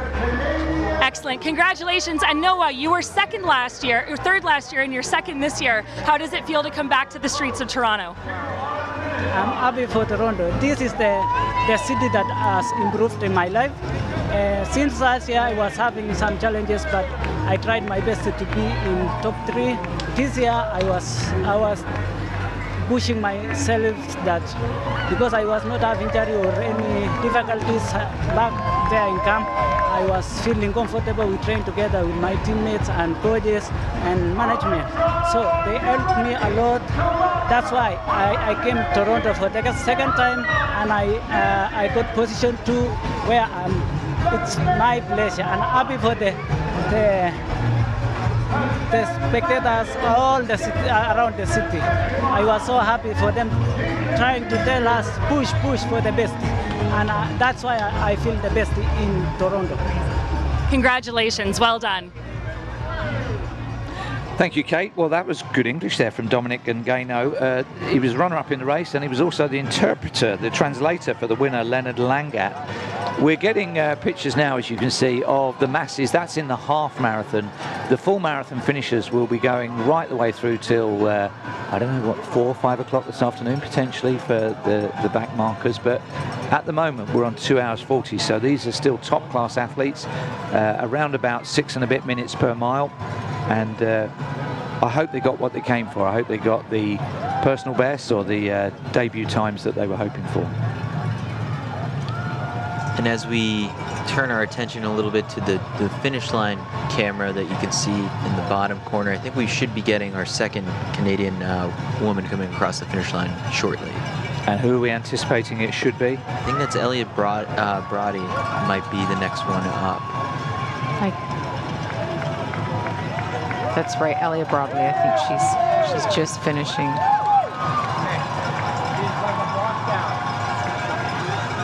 She ran in Houston earlier this year in a 2:35, and that was her debut. So she's she was the half marathon winner in this race last year with a time of 1:13:37, which is her personal best. And she was a national champion in Burnaby in the 10,000 in 2024 with a time of 33:37. And her personal best is from Vancouver, the 10K that she did in 2024 in 33:27. Let's just see if we can stay on this finish line and catch our silver and bronze medalists in the Canadian Women's Championships. We're staying with this fixed camera to see what comes around the turn. We've got interviews to catch up with some of the finishers that we've already seen. Emily Andrews is another Canadian who's challenging for one of those podium spots, but I think it'll be Elia Brody and then Kylie Raftis will be coming in after that. Kylie just split 2 hours 37 minutes for 40K. I think actually it might be McKenna Fitzgerald. Oh, really? Okay. Who's going to be the second. We'll keep the picture. We'll keep the picture in picture, so you won't miss it if you're looking out for the next Canadian female finishers. But on an important day for Canadian marathon running, let's hear from Ben Flanagan. This has been a long-awaited debut, and you got the win today. You took the W. I know you're not feeling great, but you took the win. How'd it feel? Yeah. I mean, I'm so happy, but my body it was really plummeting the last 3K there. So got the first one done. I told myself I didn't care about the time. Time definitely wasn't pretty today, but conditions were really hard, and to get it done with the win in I feel I can go faster, and that was the main goal of today, is finish, win, and learn from all the mistakes I made in the build and the race and get better from here.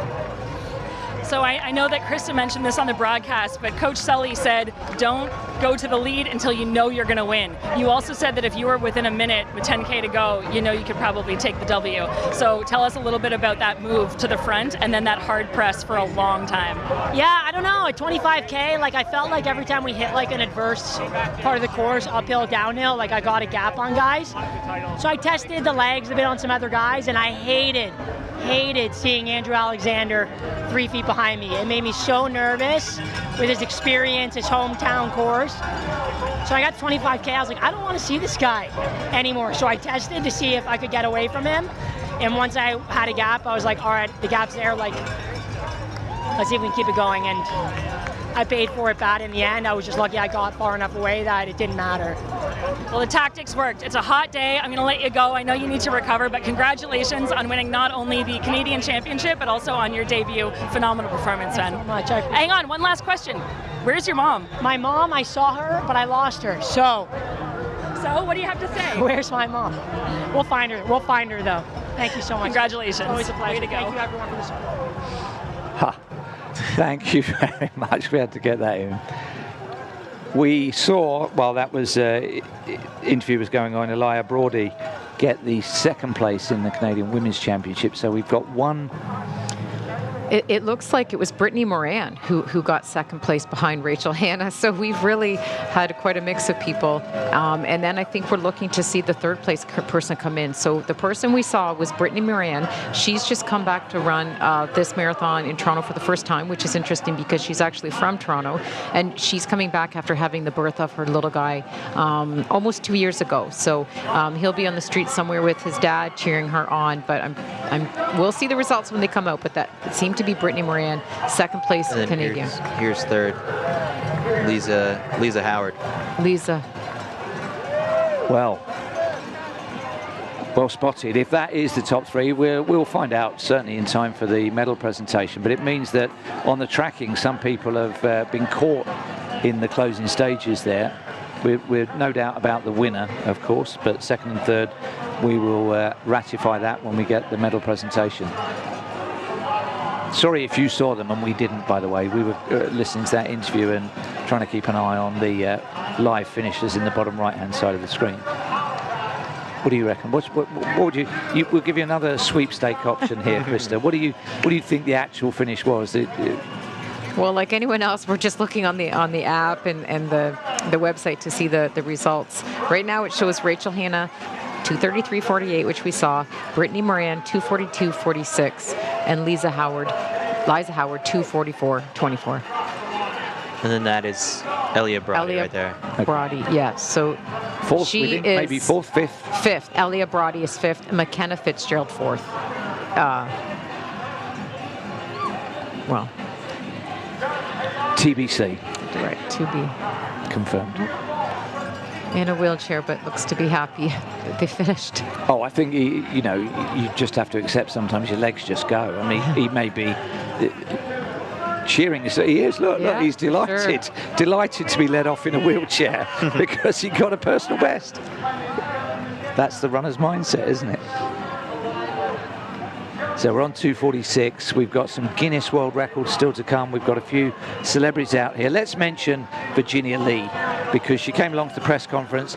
She is the only person now who has run every single TCS Toronto Waterfront Marathon. She's got 25 sets of medals, which she had on display. She made quite a loud noise coming into the room, but she's a great advert for this event and looks good for at least another 25.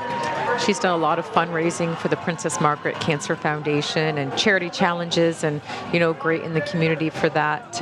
She credits her father for the love of running. She was very close to him and lost him a few years ago, and was very passionate about running. She started running, I remember talking about this before, to avoid the 45-minute commute to the gym, and it was just easier for her to run at home. So she's enjoyed the running in the street, which is quite evident being here again today. Well, good for her. I mean, she gets honoured at the press conference each year as one of the speaks stars. at the expo. Yeah. Yep. She's part of the rich fabric of this event and goes right back to the first marathon. The event in different guises has been going since 1990. There were a couple of years missed in the pandemic. And by the way, my observation on that is that Canada was a little bit more strict post-pandemic, and this event took 2 years of hit, whereas other road races around the world had to sort of adapt in 2020 and then came back more strongly in 2021. Right, we did a 10K race one year to just kind of try to slowly bring it back, and I think we were broadcasting on the ground at that race, and so that served. It may have been the 10K championships, I can't remember, but you know, something to keep it going. It's Kylie Raftis, right? So Kylie's coming in there, one of our Canadians, and she's the one who she is coached by Walter Fayon, and her personal best is 2:34 from Boston earlier this year. So she had done Berlin a couple weeks ago, and it was quite warm. So she's glad she had another chance at that this fall. And just before her, we did have Emily Andrews finish in 2:46.53. Kate Van Buskirk has got a lot of speed as a Canadian Olympian. It's just as well because she is whipping around the finish area getting interviews. Let's see who she caught up with next. Well, it wasn't quite, I think, a course record that you might have wanted, but it's a record nonetheless. 3 times the winner at the Toronto Waterfront Marathon. Congratulations on defending your title 3 times. How did you feel? ሬከርዱን ባታገኝም በሰዓት የሬከርድ ሌላም ሬከርድ ላለው 3 times ቻምፒየንስ ነሽ እና ስለሱ ምን ይሰማሻል? በጣም ደስተኛ ነኝ። እነሱ ራሱ እዚህ እኔን መጋበዝ እኔ በጣም እድለኛ ነኝ። ቆይቼ ነው የመጣ ብዙ አመት ነው ቆይቼ የመጣ እንዲህ ቆይቼ ተመልሼ ማሸነፌ ራሱ እውነት በጣም ደስተኛ ነኝ። እግዚአብሔርን አመሰግናለሁ። Yeah, you know, it's been a long time, and you know, I'm so very happy, and to get a chance to get invited back here after so many years, you know, it's a blessing, and I thank God, and I'm very happy. It has been a long time, and you have had a wonderful career since you started as a teenager, and so what continues bringing you back to Toronto? እስከዛ ድረስ ከወጣት ሆነሽ ከጀመርሽ ጀምሮ እሱ ተጀምሮ እስካሁን ድረስ ምንድነው እንደገና የሚያመልስሽ ሩጫ ለመቀጠል እንደዛ የሚያደርግሽ ምንድነው? ከድሮ ጀምሮ በጣም ወጣት ሆነሽ የጀመርሽው እና እንደዚህ ምንድነው የሚያስቀጥልሽ እስካሁን ድረስ? ስራ እንሰራለን። በጣም ስራችን ወደ እግዚአብሔር እየጠራን ትሬኒንግ እንሰራለን። እሱ ሌላ ነገር So he says, you know, I work and I work hard, and you know, with the help of God, you know, that's what keeps me going. Congratulations very much. And we have Alan Brooks with us here. Sure, it's a great pleasure for us to have her come back to Toronto, and we saw her break away at 21K just after the split and run a wonderful race. እና ከ21 ኪሎ ሜትር ጀምሮ ከነንጥለሽ ለብቻሽ ስትሄጂ እሱ በጣም አሜዚንግ ነበር እና እንዴት መሰማሽ? እኔም እነሱም በጣም ነው እውነት በጣም ነው የማመሰግነው። አመሰግናቸዋለሁ። አዘጋጆቹን በጣም አመሰግናለሁ። I'm so very thankful for the organizers. I'm very thankful to be back. See Shura come as a girl to us to win the 2 races 10 years ago, and now to come back as a mom with a family. ስሜት የሚጠይቀው እሱ ነው። ገና ወጣት ሆነሽ አሸንፈሽ እንደገና አሁን ደግሞ እናት ሆነሽ ተመልሰሽ ይሄን ማየቱ ራሱ ትልቅ ነገር ነው። አመሰግናለሁ። ስራ ነው የመለሰኝ። እንደ ድሮ ነው ተመልሼ ሰርቼ ነው ወደ ቦታዬ መመለስ። It's the hard work that got me back. Just like the old days, it's my training to get me back to where I was before. Congratulations to our women's international winner, 3 times now champion. Back to you in the studio. Thank you very much, Kate. Thank you, Alan. And thank you to Abiri Chani, a friend of the TCS Toronto Waterfront Marathon, who always translates Amharic to English and vice versa. And what an unusual hat-trick. 2015, 2016, 2025. We won't see that very often anywhere. That's confirmed as the men's sweep of the podium in the official results for the top 3 places. And all of them under 2:09, but that 2:05 stays tantalizingly out of reach. Yeah, so it's Leonard Langat with the win in 2:08.05, and then Noah Kemboy and Silas Kiptu make it a Kenyan sweep. And then from there, I think the big thing to note, Ben Flanagan's 2:15.41 ends up getting him not just a national title, but a top 10 finish here at the TCS Toronto Waterfront Marathon. Yeah, the object of the exercise in hosting these events is to raise Canadian standards, and there it is right there. Winner of the national title, but challenging in the overall positions.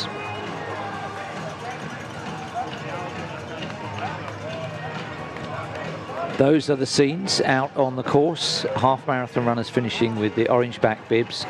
Slightly more of them, especially at this point in the race, because these athletes on the left, we salute all of them. They are sub 3-hour marathoners. You had a long time going after that quest, didn't you? I gave this a chase for sure, and you know, Toronto definitely would be on my radar as one of the races to go out and try and clock a sub 3, because you know the course is great for it. And on some other days you get the better weather for it as well. I went out to Houston and I got it done 2 hours, 59 minutes, and 12 seconds. So I had a little bit of wiggle room, but not a whole lot. Not much, no. Not much. Well, we've got Guinness World Records still to come. We've got celebrities out there. We've got our own Krista Koning, Mr. Hawaii, who should be closing things out at the 3-hour point. We've of course got 4 medal presentation ceremonies coming up, and that will enable us to unravel the Canadian women's result, because it's not just us that are confused about whether we missed athletes or whether something happened in the closing stages.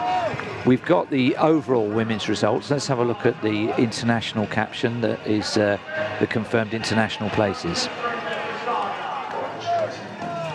Shura Demise, very close, within 20 seconds of the fastest Toronto Waterfront Marathon of all time, and very close to her own personal best.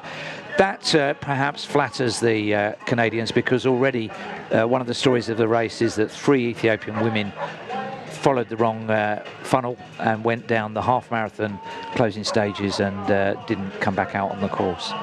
Right, I mean, it's upsetting. It was clear by Reed at the technical meeting that turn needed to be made, but these things happen, so hopefully some changes will be made for next year. So, you know, great to see that we've got, 5 Canadians in the top 10, and so we've got, 5 and 5 of the international runners as well as the other 5. Does that finishing order of the Canadians accord with what you believed happened there?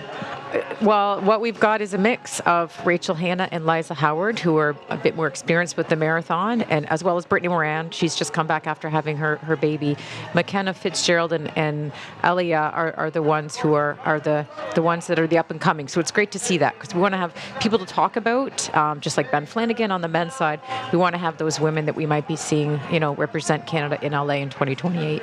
I think it was McKenna that I didn't see cross the line. So apologies to her for that, because it's a terrific run, sub 2:39, and she will be on the podium very shortly, and the top step will be occupied by Rachel Hanna, and she caught up with Kate a short while ago. My friend, you've been threatening it for a very long time. This is Rachel Hanna's 5th marathon, 7th time racing at the Toronto Waterfront Marathon events in the 10K, the half, and the full. And you are now the Canadian queen, the champion of the Canadian championships in the marathon. Rachel, talk us through it. Thanks, Kate. It's awesome to be here. 5th time, and I'm just so thrilled. This has been a dream of mine since I started doing marathoning, to win this championship. So I'm just so happy right now. Awesome. You're also annoyingly relaxed. Given how hard I know it was out there. And I know that the conditions were really tough, but you've also struggled through a lot of really tough conditions and persevered in the past. How, being 38 now, how does the cumulative experience impact today? Yeah, this is my 10th year, going into marathoning. I started in 2015. I really stayed relaxed the whole time and just stuck with having the pacers was amazing.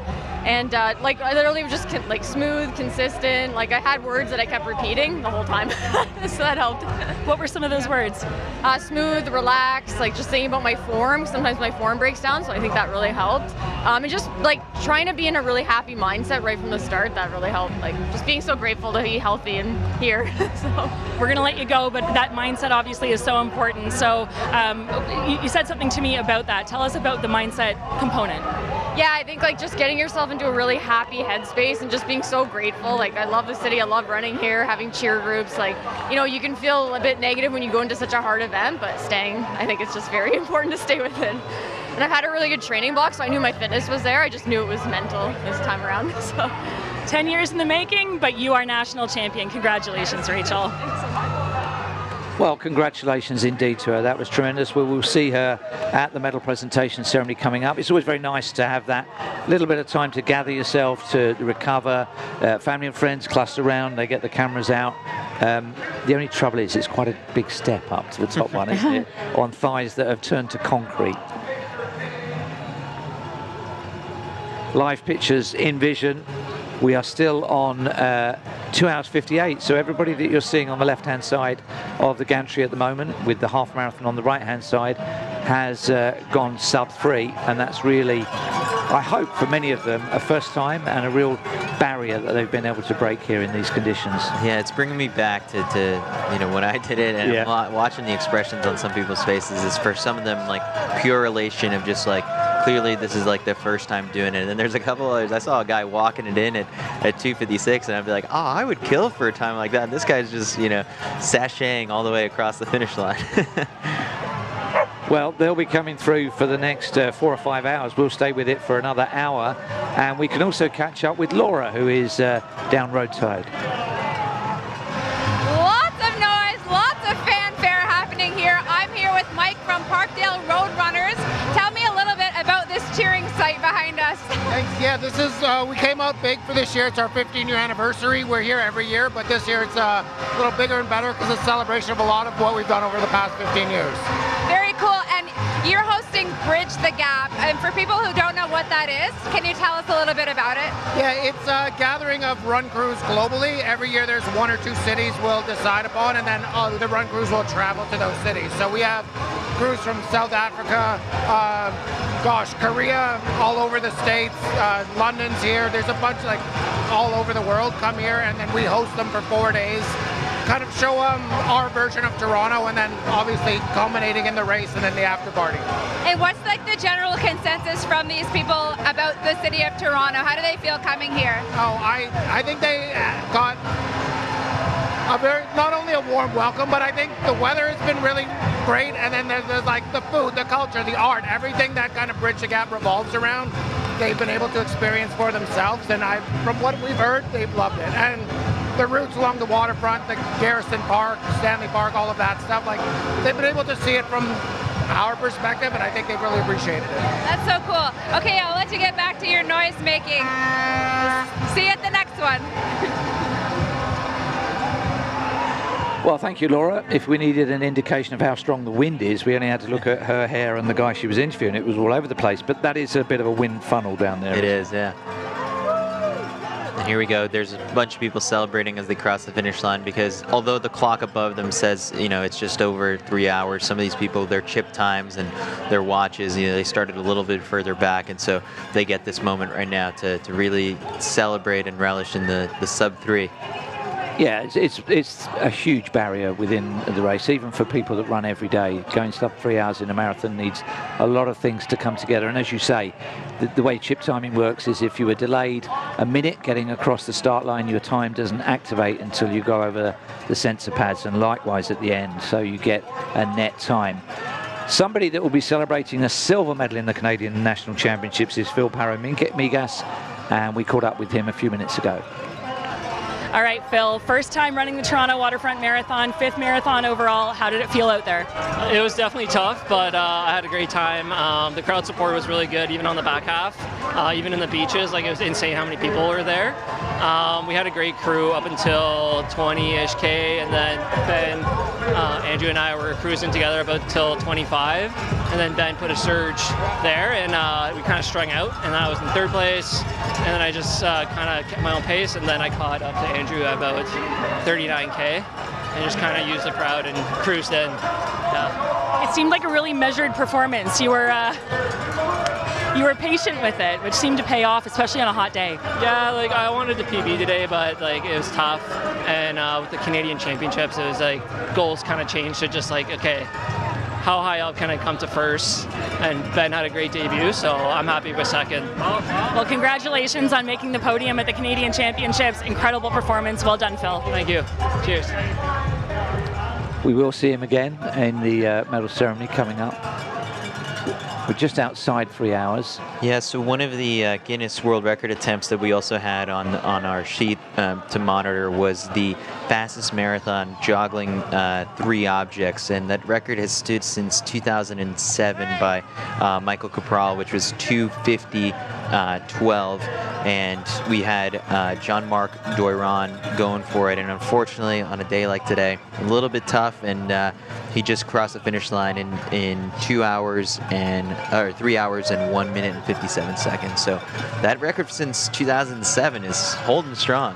Let me go over to Mrs. Guinness.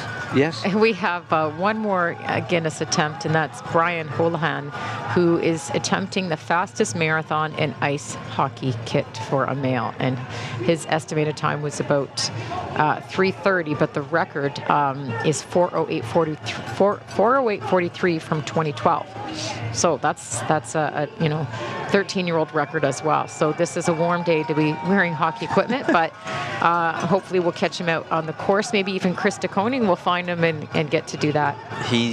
So we got a 21K split for Brian, and he was coming through in 1:58:59. So he's got a little bit of wiggle room. Can I mention somebody that's very, very good at juggling? And as soon as I tell you their name, you'll realise there's a whole world of Guinness potential that opens up. Sydney McLaughlin-Lebrone. Yes. I've had her do it at press conferences. Brilliant juggler. I just handed her 3 bottles of water, and away she went. So she could do 400 hurdles, 400 meters flat, relay, juggling, anything. I could tell you, there's been some races where Sydney could be juggling and running the 400 hurdles and still winning the race. It's good skill, though, isn't it? Yeah. Good skill to have. We're a few minutes away now from our presentation of awards. Chris, we hope, is on schedule for a 4-hour finish. He knows he's a 3-hour marathon runner, so he's got a little bit of headspace to be able to come through in exactly 4 hours. He was talking, and Krista, he was talking about having a burger and a beer before. He had ordered it ahead of time. Yeah. The last split I have for Chris is, the half marathon mark, which was a little while ago, and it was 2:02:02.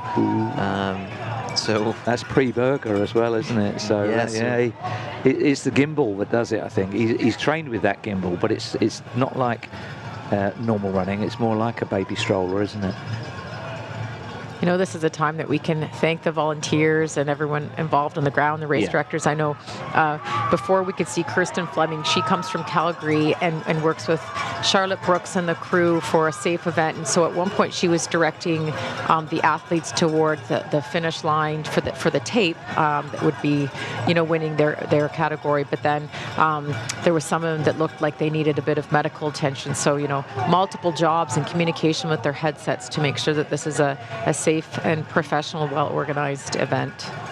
Well done, Sue from Blackburn in Lancashire in the UK, just crossing the line there. That will be an outstanding performance, just outside 3 hours for her. I hope it's a personal best. If you are tracking somebody and you haven't already done so, please do download the TCS Toronto Waterfront Marathon app. It's superb.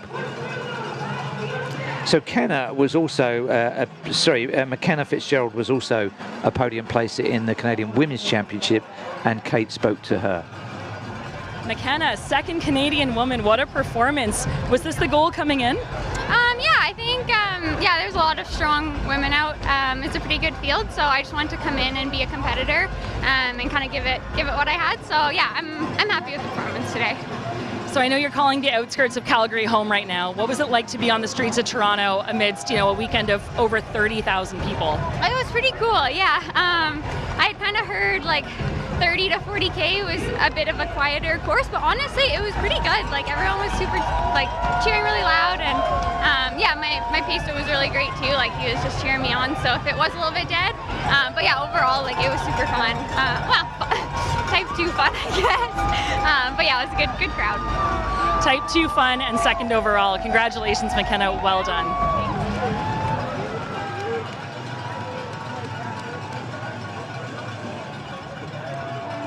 It's just thinning out a little bit on the right-hand side of the picture-in-picture at the bottom right-hand side of your screen. So you can see at the 3 hour point, we are well into the last 10 or 20% of half marathon finishers. But this is still the decent, good quality regular runners that are finishing in just outside 3 hours in the full marathon.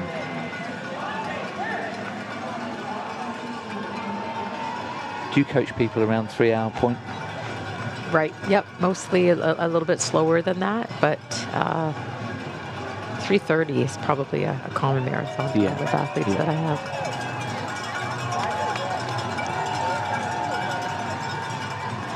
And we do at 3:30 have a couple more of those Guinness World Record attempts, hopefully landing.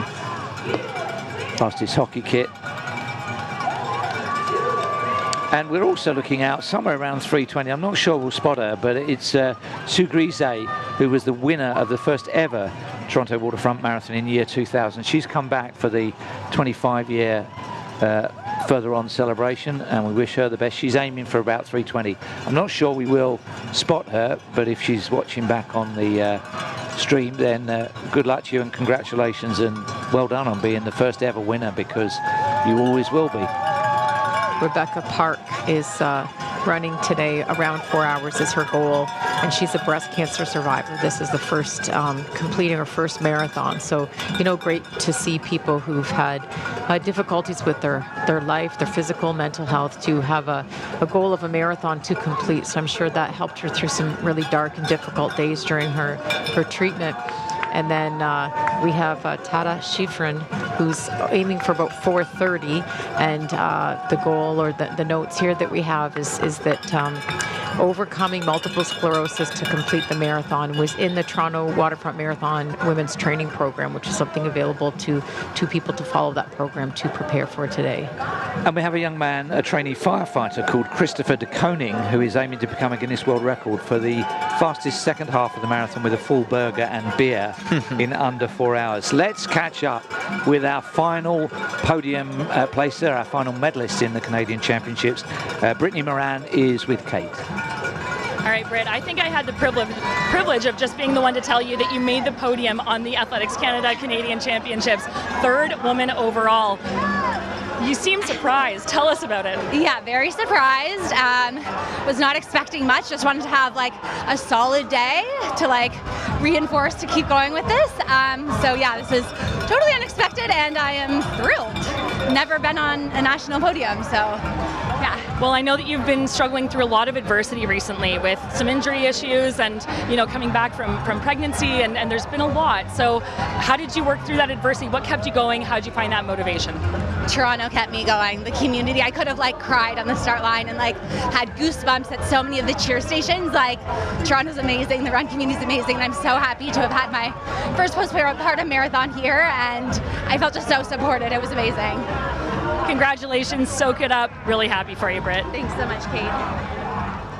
Cheers, Kate. Well, that's something we've seen already this summer, where Julie Patterson got a medal in the World Championships and didn't know that she got a medal. It's when you're in the zone, you're not necessarily thinking about positions, are you? And sometimes, in a race like this, where the conditions are a little bit tougher, and you have athletes dropping out, when these athletes are veering off of the course, no one's there to immediately tell you, oh, you're now in 4th place, and so it takes a moment for some communication to get to the athletes, and so even crossing the finish line, it's been minutes since, but it's kind of a very pleasant surprise. I had no idea I was 3rd in Boston in 2018 until I crossed the line, and I asked, and he said 3rd, and I said, oh no, not Masters, because my goal was to be top 3 Masters. He said no overall, but wow. No one had cell service because of the weather that day, and no one could figure it out. But back to Brittany in her interview, she posted her husband had sent her flowers, and it was encouraging for her, because I'm sure she's had a lot of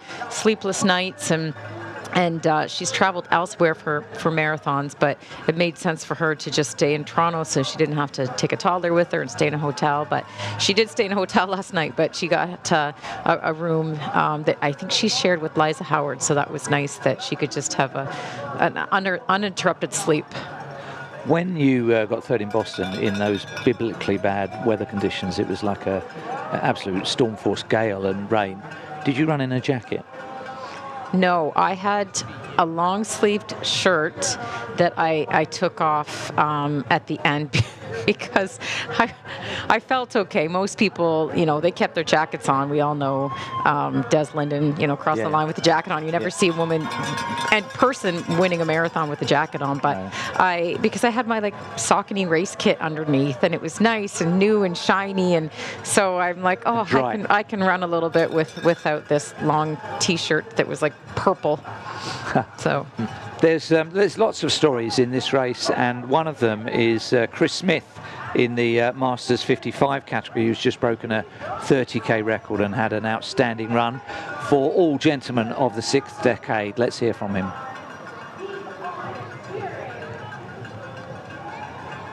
But given the heat, you actually set another record today. Tell us about it. Yeah, I was looking for 2 records today because I've had a really good year. I've set 5 records already, so it was on press when the iron's hot, and but the weather, the wind, and the humidity and the heat was just crazy. So I calculated the odds and just decided I'll go hammer myself for the first 30k, and it worked. So to be clear, that's a men's 55 plus Canadian record for 30k, and I know that the last part of the marathon was tough for you. It's a really hot day, but congratulations on yet another Canadian record. How many does that make this year?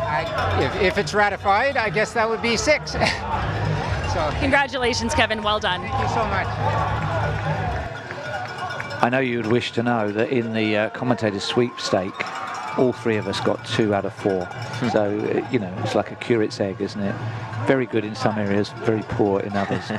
and Kate Van Buskirk only got 2 out of 4 as well. It's very difficult to predict, so we should perhaps look at the positive.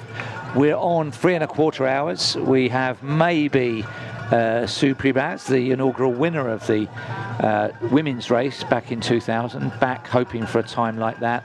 It looks like it's a bit of a mixed bag also on personal best. Some people have coped very well with the conditions, others have found it difficult. I mean, it's unusual for somebody to say heat, humidity and wind. They don't normally go together, do they? Yeah, and that's a really tough combination for people. And I wonder, people can go all out and give it their best on a day like today here on this course, or sometimes you can make the decision, after crossing the finish line, or maybe halfway through, start thinking of hey, was there another race on the calendar that I could squeeze in and use today as a really hard effort training run, and maybe salvage this fitness for another time if you truly believe that a personal best was in the cards. What do you think, both of you, what do you think Ben Flanagan should do next? That's a good question. So probably a spring marathon. Something like Rotterdam might be nice. That's been a good race for Canadians. That's where Dylan Wykes got his Olympic standard. I did as well. And, it's still, it's not a world major, so there's not as much hype, but it's a fast course, and I think that would be a good opportunity for him. But a lot of it might depend on, money, a payday, what appearance bonus he could get. But I'm sure that's something that he's thinking about next, is what that race would be. I could see him going out to Houston in January to run the half and, try and get another fast time there, especially because, if there were moments in this training block where things weren't maybe as perfect, you can extend things on the other end of, post-marathon and start to build off of this performance. So I could see a Houston. I don't think he's going to go back to the indoor track and give a 5K a go at BU or anything like that. But, he's going to learn from this one. And I think it's a great point to raise of just sort of like, where can you get paid for your next one? Because for these major marathoners, like, it's a huge investment of their time, and that's how the appearance fees work. You get paid like a lump sum to commit to the training and show up on race day to be your best self. And then that's where the second half, you can earn the prize money and collect more of your appearance fee there. And so, for Ben, a time like 2:15 is not anything flashy that's going to get too many big offers for, major spring marathons. So he may look for a fast, smaller opportunity to move himself up on the list of the top Canadians and top marathoners in the world. And if the next and perhaps final chapter of his racing career is as a marathon runner, the bits that are missing are the 15Ks and the half marathons and things like that. He's almost jumped a couple of chapters, hasn't he? Right. Even something like doing a 30K race. We have the Hamilton Around the Bay race in March, because there's a big difference between a half marathon and a marathon, and I'm sure he realized that today. But he also has time, right? Like the Olympic qualifying period won't open up until November of 2027. So that gives him time to kind of work away at this, because he respected the race and he knew that it would take time to master it. That takes a lot. Yeah. Well, if he ends up listening to this on the playback and runs Rotterdam, I'll hold you entirely responsible. We've concentrated throughout this broadcast so far on the elite end of the race and how it feels, but it's a slightly different vibe further back down the field, and the cheer sites are a key part of that. We've put together a little montage of cheer zones. Let's have a look at them and see what the sounds of Toronto are like. Not bad, is it? Not bad. You'd want that sort of wall of noise. Is that some sort of Strava kudos, the orange? I think so. That might be a little Strava activation. Yeah. There. A good job of getting on our broadcast for some ad time. Yeah. Colourful as well, isn't it? Yeah. You need your bright colors to stand out and give your friends and family a heads up, like, hey, I'll be wearing the bright pink shirt on your right at this point. So there's some strategy involved to spectating a big city marathon. If you are watching this in one of the 70 plus territories that took the broadcast last year, and you're thinking, it's a bucket list city, I've always wanted to go to Toronto, I've heard so many good things about it, I could double it with a marathon. Our advice is the same advice that's been dispensed throughout the week. Download the app. You'll get details of how to enter next year's race. It will probably be capped, so you'll have to move quickly to do it, but it may be at a higher level than 10,000 that were accepted this year. It will go onwards and upwards. Yeah, that's the thing with this running boom right now, is like you see all these people out here. You got to be on it when it comes to signing up for races. I live in New York City, where even to sign up for a local 5K or 4 miler, it sells out 6-7 months in advance, and it's you know, it didn't used to be that way, you know, pre-pandemic, but so many people have found, you know, the joy of running, you know, during lockdown, and have carried that through, and it's infectious. And so now there are so many people coming into this sport and jumping, in some cases too, just jumping straight into the marathon. And then I think, you know, you can always reverse engineer yourself as a runner and discover what could I run for a half, a 30K, but you know, a 10K. So tons of opportunities, but yeah, Toronto offers, you know, a great slate this weekend. Well, in the history of big city marathons, one thing that I've observed since the 80s is that the gender balance has almost equaled out. In the early days, it was less than 10% women. It's now 50-50.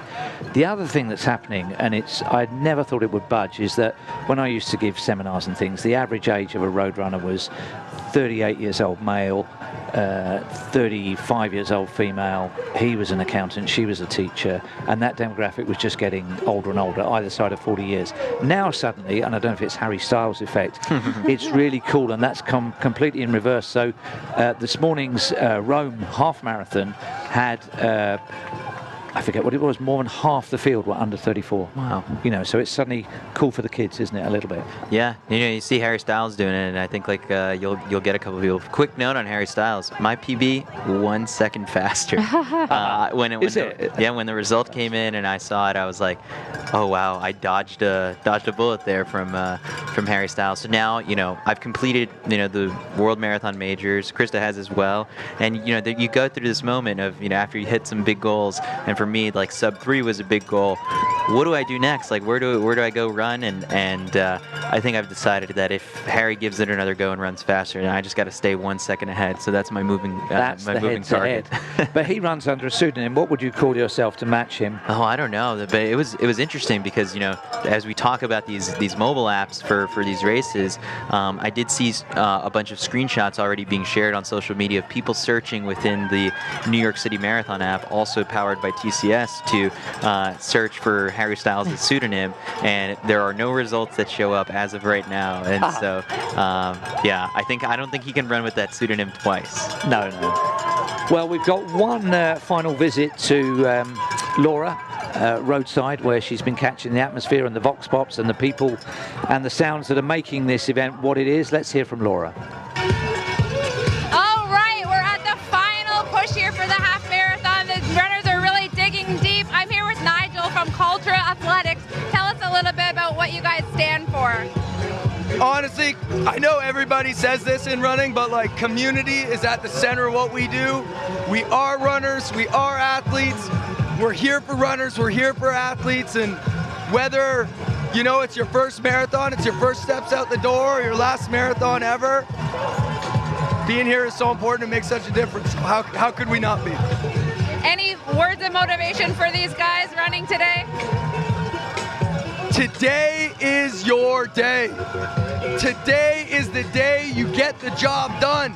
Think about everything that you've done to get to this moment.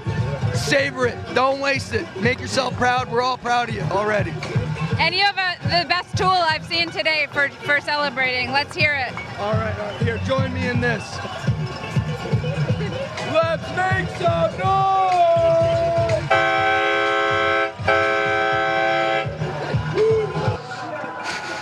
Wow, I want one of those. I want one of those. The sound that you heard. I also want his motivational, you know, talk, like as a voice memo. I started seeing this trend on TikTok where people are banking voice notes from loved ones and family members and then playing them during marathons. Oh, yeah. And it's touching because it's like, if you want to surprise yourself and you want to get pumped up by, you know, your son, your daughter, or, you know, your parents, whoever it is, your best friend, not listening to any of them beforehand and then, you know, pulling those out from when you really need them during a race, like, it could go a long way. You know, that's a type of aid you don't get, you know, from a water drink station. It's instead the emotional side of the marathon. Yeah, well, one of the nice add-ons that I've seen, and it's almost too powerful for its own good, is that you can download those messages onto the events website, and they have a giant screen. So just as they get into 20 miles, up come, and they know from the mat that that runner has just passed it, and their message comes up, and there's tears and all sorts of Yeah, I think they have that on this course, on the intersection of King and Bay, which is where we were positioned last year. There was a big LED screen, and I think if a runner passed the point on the, one of those mats a couple meters back, it will pull from the app just any messages that were dropped in for that runner, and you could see just them being totally surprised. Yeah, very nice, very interactive. We're looking out for Sue, well, she was Grise, she's now Sue Pribaz, the winner of the first ever full marathon in 2000, and we're also looking out for, well, is he going to beat the record, the hockey player? We shouldn't miss him, should we? What are we thinking? That he might be closer to the 4-hour mark. Okay, and the record's 4:08, so that will be in the next half hour. It might be while we're on medal ceremonies, because they're coming up very shortly.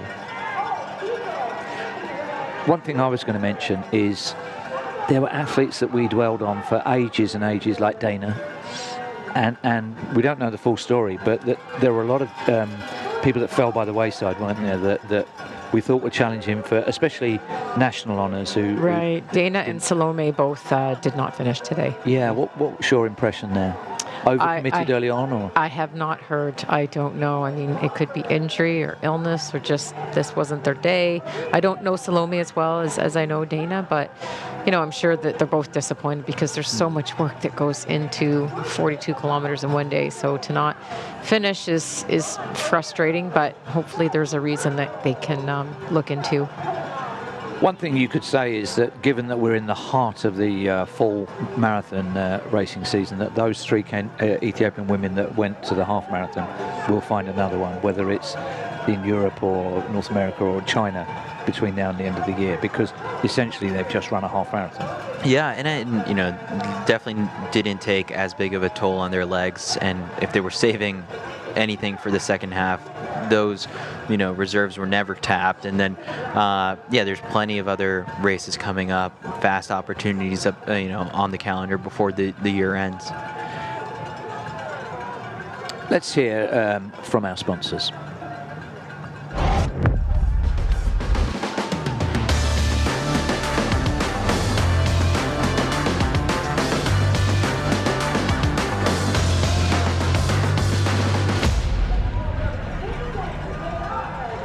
Life is a road full of forks, hills, dips, and roundabouts. And while we don't always know where we're going, we'd like to think of our road as a pursuit of progress. And the further we go, the more we realize that a better tomorrow starts with a better today. Athletic Brewing Company, non-alcoholic beer that's fit for all times.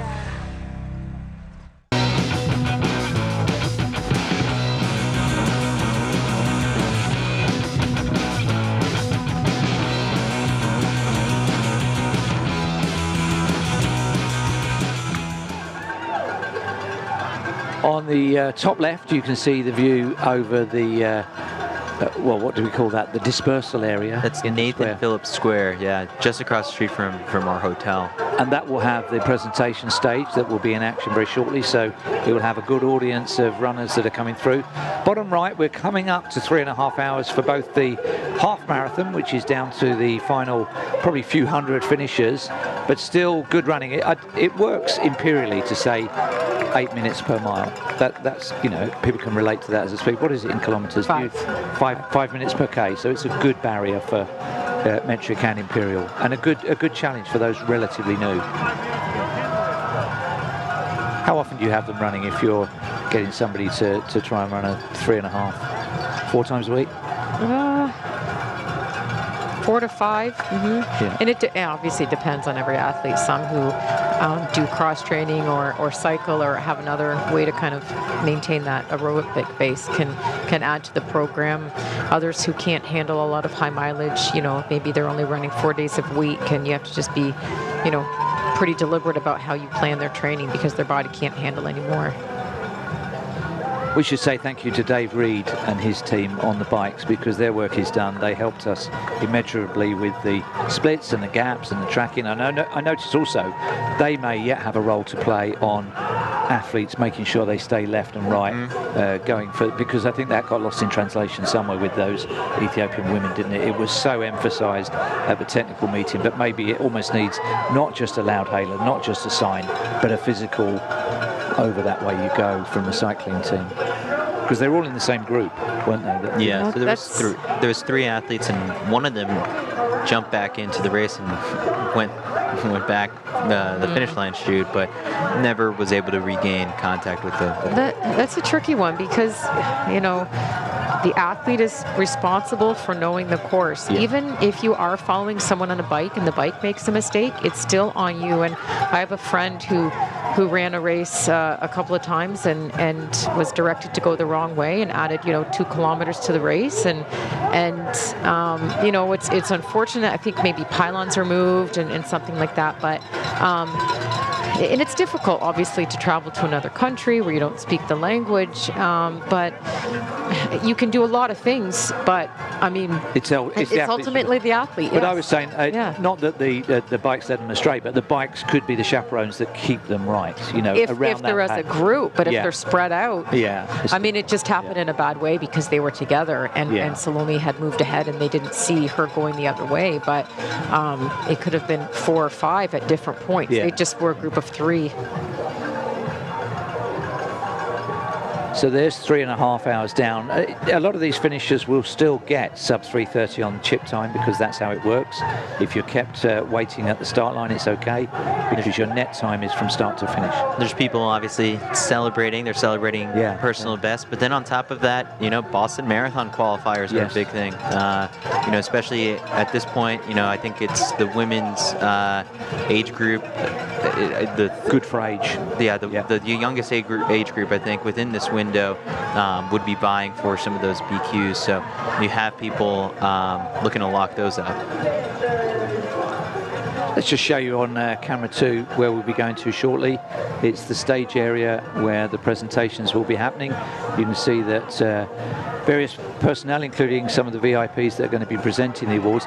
Do they have to go up on a step, or do they? Oh yeah, they walk up to the top. It's coming down the steps that hurts more. Yes, it's the yielding motion. That's why, by the way, the last thing babies learn to do is to go downstairs. They go down on their backsides until they learn to yield with their knees. It's not a natural movement, it's a learned thing, and we struggle on downhills because you have to yield.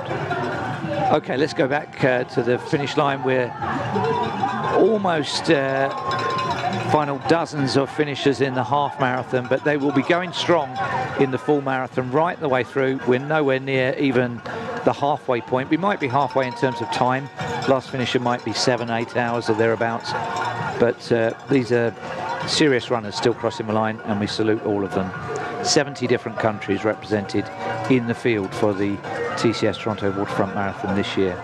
And, the focus was the elite international field and the Canadian Marathon Championship. But I think, right now we're seeing people who are getting up tomorrow morning to work at 7, and maybe they've got family at home, and, they're working full-time jobs on top of training for a marathon, which is no easy task.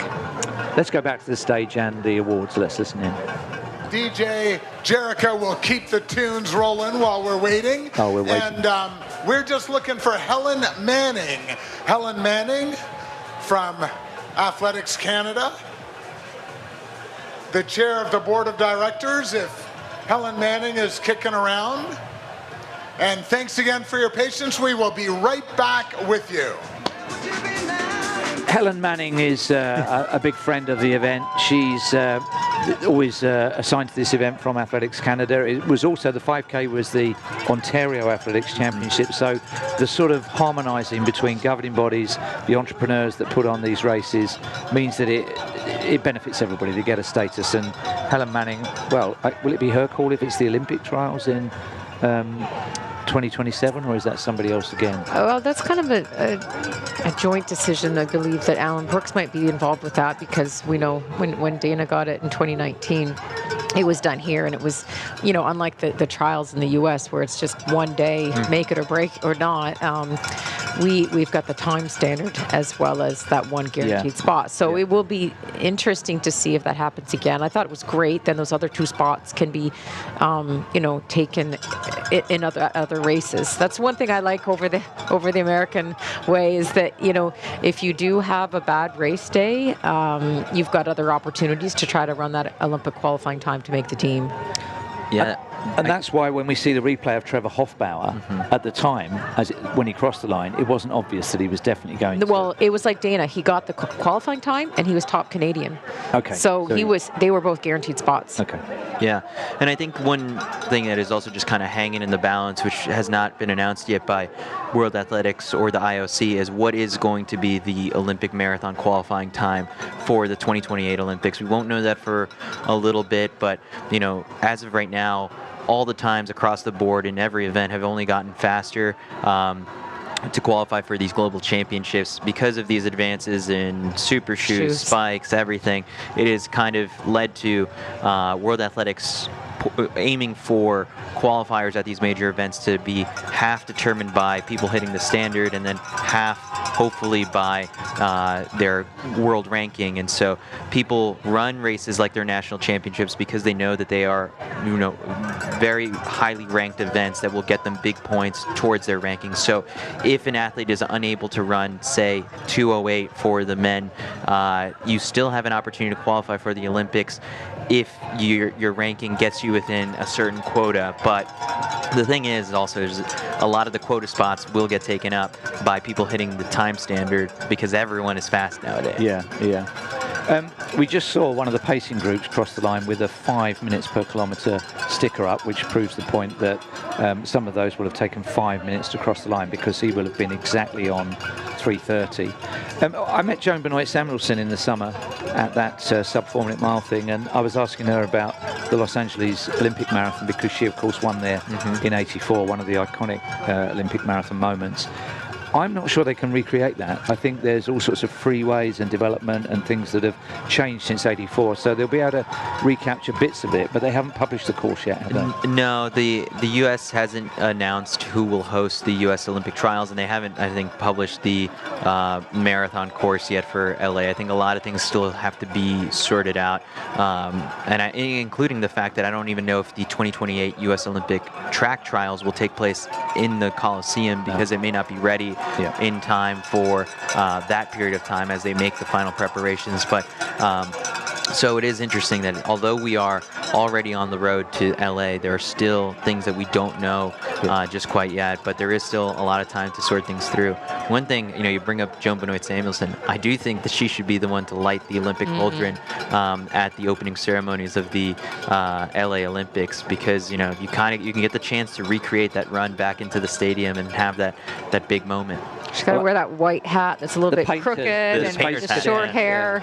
I wonder if she's still got that somewhere. Oh, I hope it was so. a painter and decorator's hat. Right. It was backwards, wasn't it? Yeah. And she actually just ran the Chicago Marathon. Yeah, very good still. It was 3:36 or something, wasn't it? Well, she ran here in Toronto once when I was doing the marathon. She was doing the half, and I think we ran to half together, and this is probably 12 or 13 years ago, and she went on to finish, and we continued on, but lovely woman. We're going to segue into our awards ceremony and join the MC live down at the stage area. Today, all told this weekend, over 30,000 registered athletes. How amazing is that? Amazing, Kevin. Want to say a special and heartfelt welcome to everyone at Tata Consultancy Services in their 4th year as the title partners of this event. And there were over 700 of them out on the course today, running, walking, and volunteering. Now, just before we get started with our awards, I get the funnest part of my day. I get to introduce this gentleman standing next to me. He always gets upset because I take too much time, so I will try and keep it short. But this is the man we get to thank here in Toronto for the incredible and vibrant road racing community that we have. Back in the 80s, he single-handedly sort of brought the city into the whole running boom, and he has done so well. And as you can see, every year I come back to this event. I've been announcing since 1998. Wow. And every year I come back and it is bigger and better than before. He will be the first to tell you that it's because of the incredible team that works with him. But I say it starts from the top as well. So ladies and gentlemen, please put your hands together for Alan Brooks, the head of the Canada Running Series. Thank you so much, Kevin. And thank you everyone for being here today. It's great to have our TCS partners and all our other partners, that some of them you can see around the square here, to have our 3,000 volunteers and 500 area managers, as well as Charlotte and Chris and our Canada Running Series team. But most of all, you are the stars today. Toronto, they say, is a world within a city, and today you've made it that way. With the 30,000 runners we have this weekend from 70 different countries. I'm amazed. 17 people from Australia, Kevin. Can you believe that? Any Aussies out there? 1,300 neighbors from the United States. Again, it's wonderful to have them here. Everyone is welcome. Hey, 700 corredores mexicanos. Bienvenidos. Éxito. Congratulations to everybody. You are the stars. You are the energy. The only reason I can keep going is, well, as Kevin prompting me and rolling me out and telling me where to stand and almost what to say.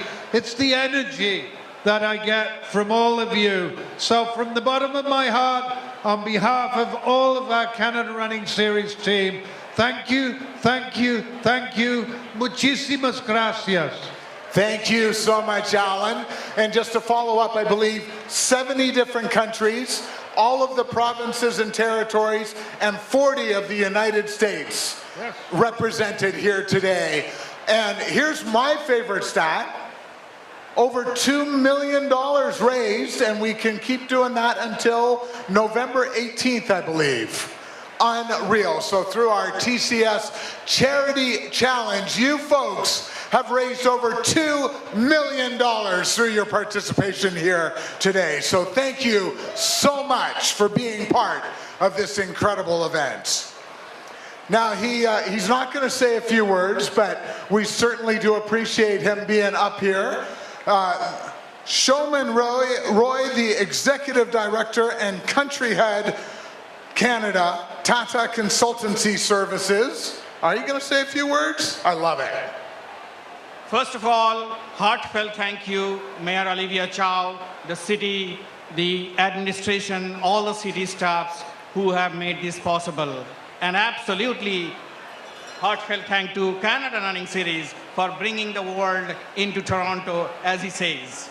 Thank you, participants, and most importantly, the energy that the spectators and the families and the friends that all of you have got together. Thank you so very much. See you next time. Thank you so much, Showman. It has just been so exciting to have TCS partnering with us now for 4 years. It's just amazing. I will also recognize a couple of other folks who are going to be handing out awards. We'll get her to say a few words just before we do our Canadian Marathon Championship Awards, but she will be handing out our awards for our overall winners. That's Helen Manning, the chair of the board of directors for Athletics Canada. We also have Amy Jenkins, the sports sponsorship manager for Canada, Tata Consultancy Services, and Peter Fonseca, the MP from Mississauga East, Cooksville, and another former elite marathoner.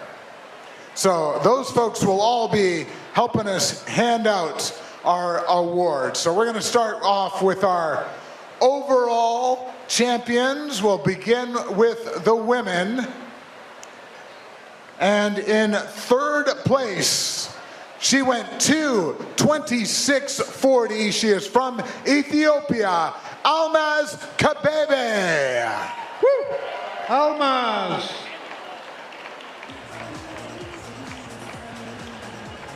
You never know with these guys if they're still warming down.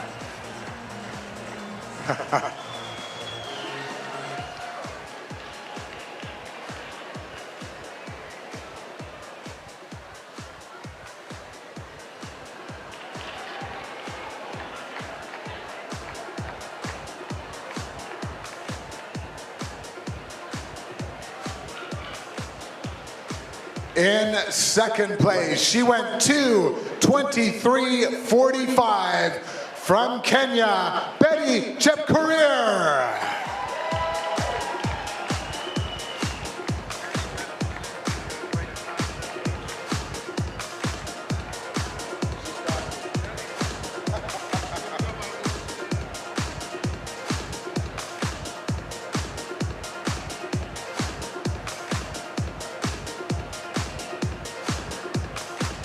So Shuman Roy presenting the medals, Amy Jenkins presenting the flowers. All right, let's get our champion up here. She went 2:21:03. That is, correct me if I'm wrong, 18 seconds off the course record, Alan? I believe so, and the second fastest women's marathon ever run in Canada, in our course too. And she came here really as a young lady, a girl, when she was 18, 19 years old and won in 2015 and 2016. And now is back to complete the hat trick. The three-time champion here of the TCS Toronto Waterfront Marathon. Ladies and gentlemen, please put your hands together for Ethiopia's Shure Demise.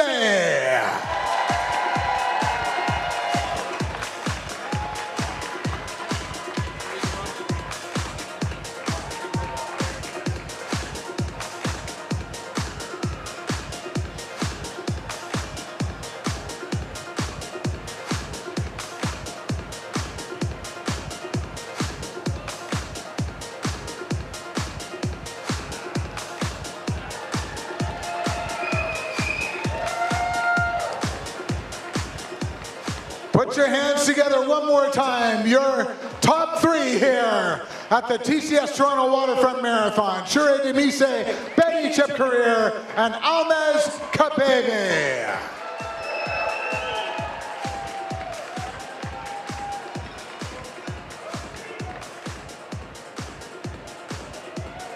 One more photo op with Shuman and Amy.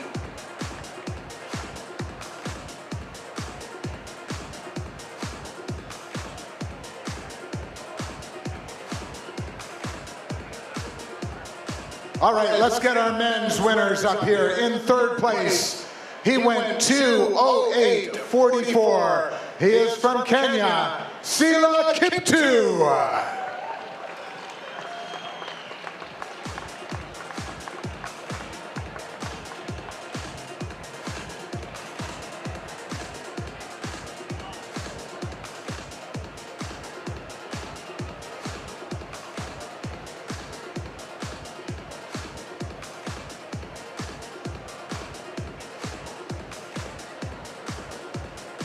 In second place, this is gonna start being a little on the repetitive side, from Kenya as well. He went 2:08:28.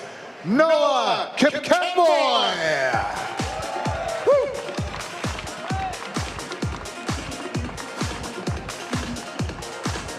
Noah was third last year, second this year. Next year he may be our champion. Yeah, no pressure there, Noah. And while we're doing this, Sila is a member of Two Running Club, very illustrious club Sebastian Sawe, who won in Berlin a couple of weeks ago, is in the club. He also trains with Amos Kipruto, who was second in Chicago last week. And there's a tradition that if they end up on the podium when they get home, they'll have a big celebration with a cake. And I said I'll pay for the cake if Sila gets on the podium. So we'll have a cake for you, Sila. I love it. All right. Let's put our hands together for our men's champion here today. He went 2:08:04, completing this Kenyan podium sweep. Leonard Langat, your men's champion here at the TCS Toronto Waterfront Marathon.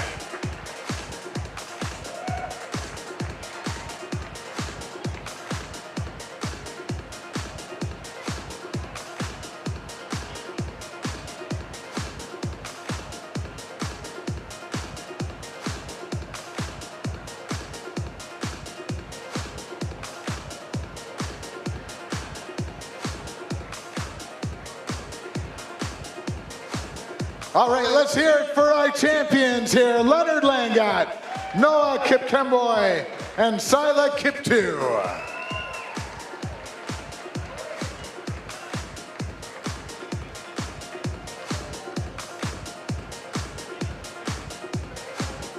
And we'll get one more photo with our men's and women's champs all together up on the podium here.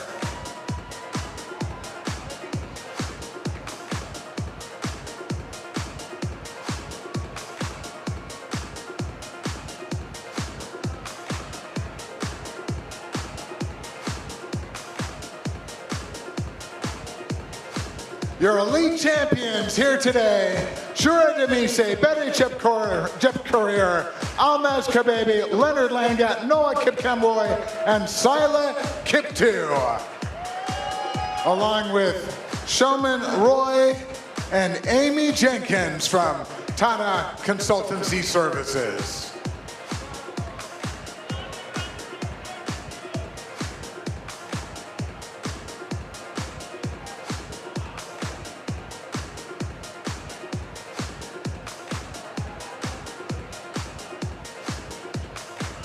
All right, we'll let these guys run away now. It is time to celebrate our Canadian national champions. And just before we get started, let's bring Helen Manning, the chairman of the board at Athletics Canada, if she could just come up and say a few words. Thanks, Kevin, and congratulations to all of you, whether it was the 5K yesterday, the half marathon today, or the marathon. You are here, you made it, and we're proud of you all. I'm also very proud of our team, and that for the last 10 years we've enjoyed, I think it's actually 12, but I'm not 100% sure, the number of years we've enjoyed being hosted for our national championships by Alan and Charlotte and their amazing crew. We are very fortunate, and we could not imagine a better venue for our event. So thank you to TCS, to your entire crew, of course to Suman and Amy and their wonderful team and what they bring to this event, to all the volunteers and all of the officials who are out there. Thank you. And on behalf of Athletics,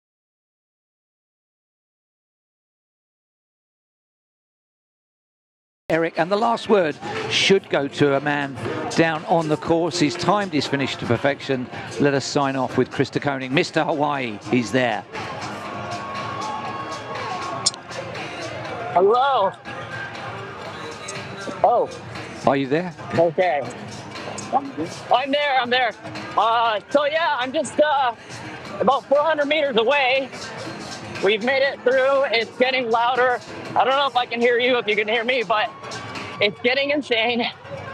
And I heard the clock tower, which means it's 12, and that's about 4 hours. I see the finish line. Oh my God, it's kind of crazy. Did you have your burger and beer on the way round? I had a burger, but the beer's non-alcoholic, so I have to be good until I'm done, until we have ours. I don't know if I lost the bet. Yeah, I'm you pretty did. sure I You lost lost. the bet. We all lost. We all But here got I 2 come out of around. 4. So what's been your favourite part of it today, Chris? What have you enjoyed most? Oh my God, the cheer group. There's so many people. I don't know if you can hear how loud this is, but Yeah. here's the finish line. I haven't done this in 13 years. And this feels special. It's like the first time. Yes, everyone. Broadcast team, hear us. Oh. All right, thank you, so. There he is, all done. Well done. Well done.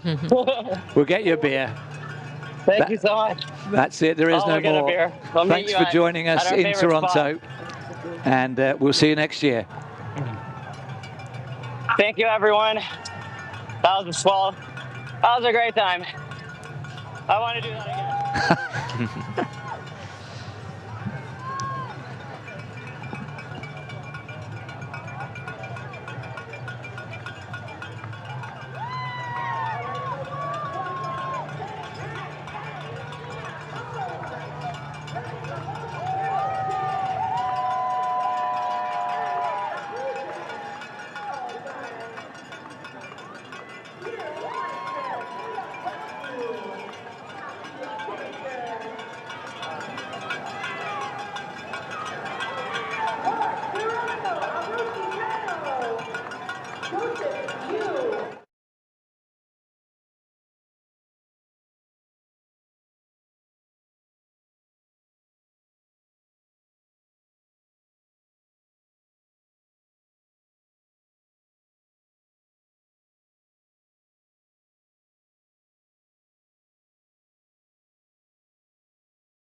You say you want it, so come and get it the hard way.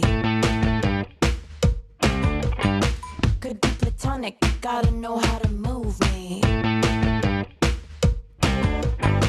It's not ironic, you're taking over my body. Show me you can do it, make me skip a heartbeat. Say you got it nice, let me see that thing. If you play it right, show you what I gon' bring. If you spend the night, better make a girl sing. I'll turn my phone on vibrate, let it ring. Let it ring, let it ring. If you can't do it better than me, you better let it ring, let it ring. I'll turn my phone on vibrate, let it ring.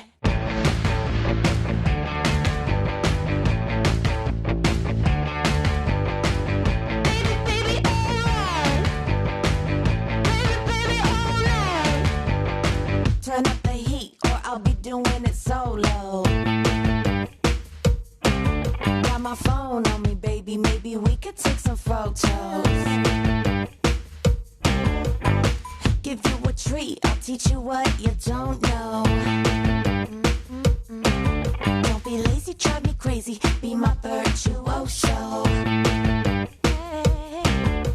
Say you got it nice, let me see that thing.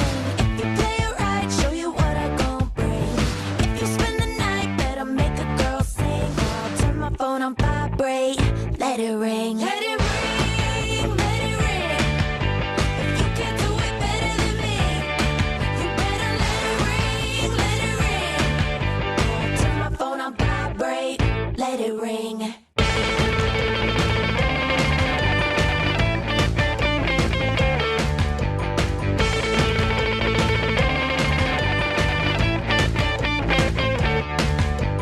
Say you got it nice, let me see that thing. If you play it right, show you what I gon' bring. If you spend the night, better make a girl sing. I'll turn my phone on vibrate, let it ring. Let it ring, let it ring. If you can't do it better than me, you better let it ring, let it ring. I'll turn my phone on vibrate, let it ring.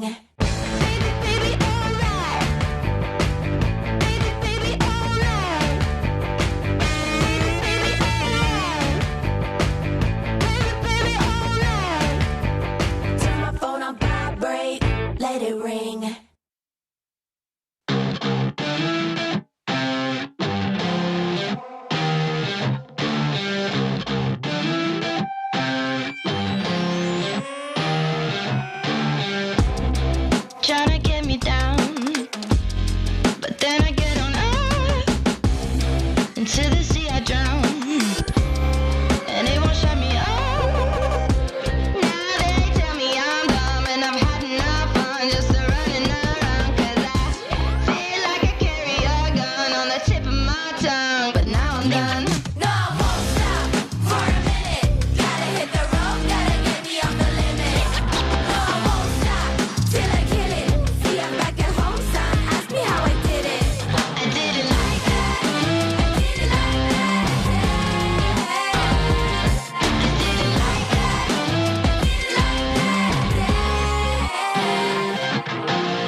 feet, this is a shakedown.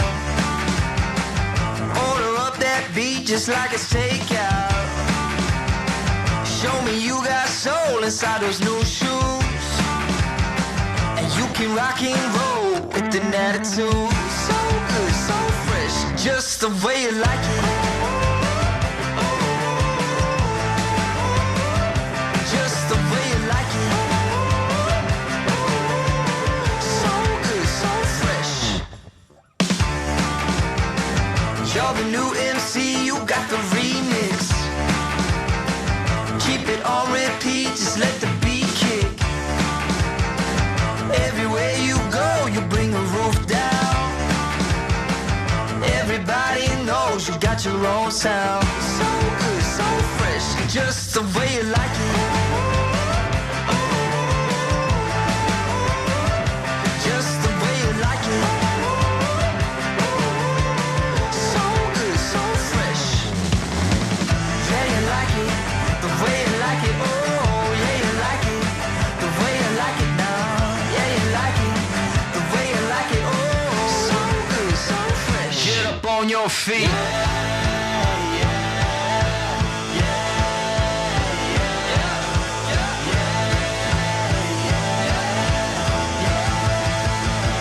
Show me you got soul.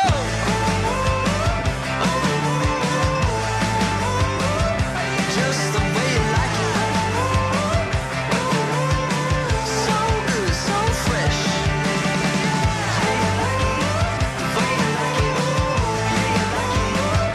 Just the way you like it. The way you like it. So good, so fresh. Get up on your feet, this is a shakedown.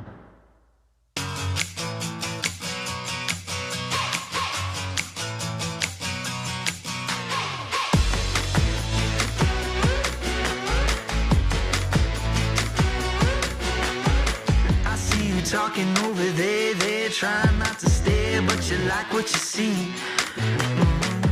Moonwalking on the air, yeah, it ain't even fair, so on top of the beat.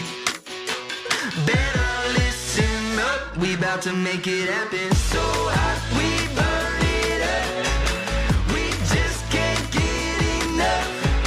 Get down now, have some fun, 'cause we about to make it, we about to make it happen.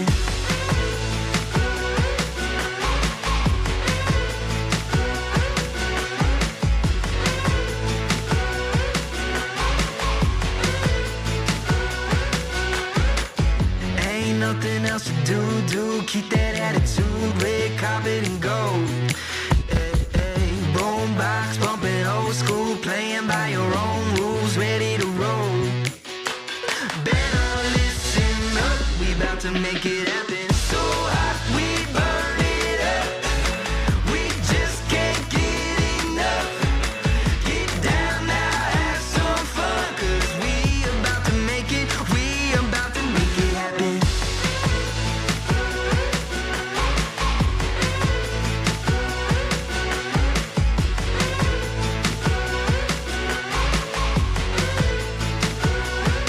We about to make it happen.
You say you want it, so come and get it the hard way. Could be platonic, you gotta know how to move me.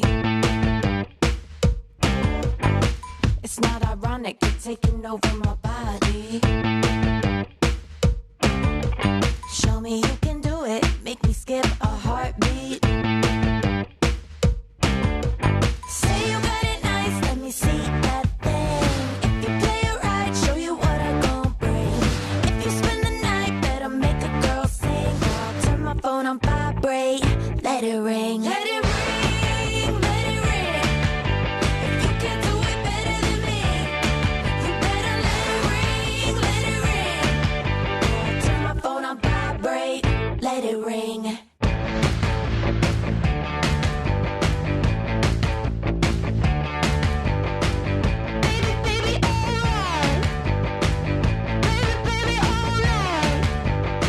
Turn up the heat or I'll be doing it solo.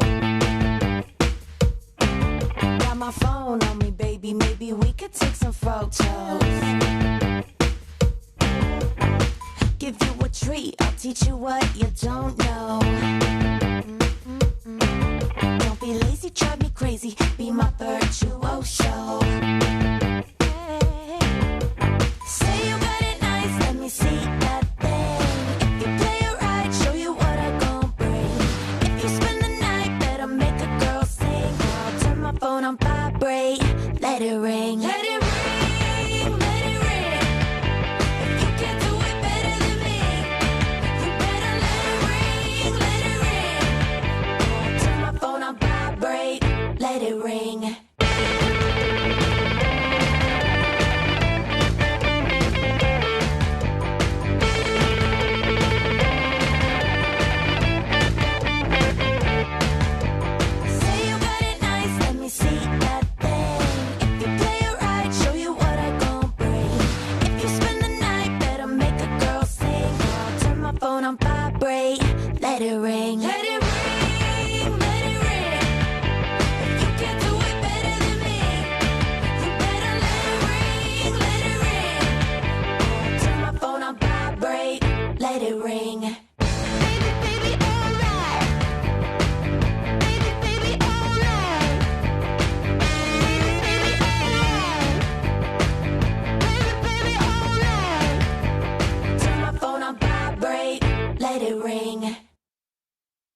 feet, this is a shakedown.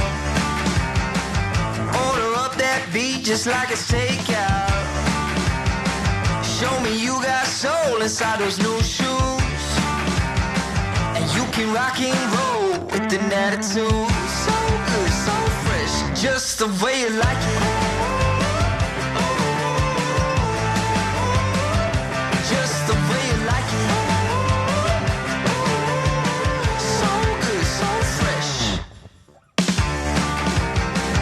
You're the new MC, you got the remix. Keep it on repeat, just let the beat kick. Everywhere you go, you bring the roof down. Everybody knows you got your own sound. So good, so fresh, just the way you like it. Just the way you like it. So good, so fresh. Yeah, you like it, the way you like it. Oh, yeah, you like it, the way you like it now. Yeah, you like it, the way you like it. Oh, so good, so fresh. Get up on your feet.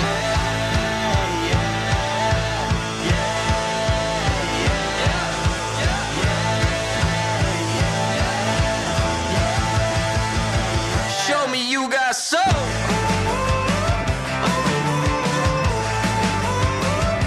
Just the way you like it. So good, so fresh.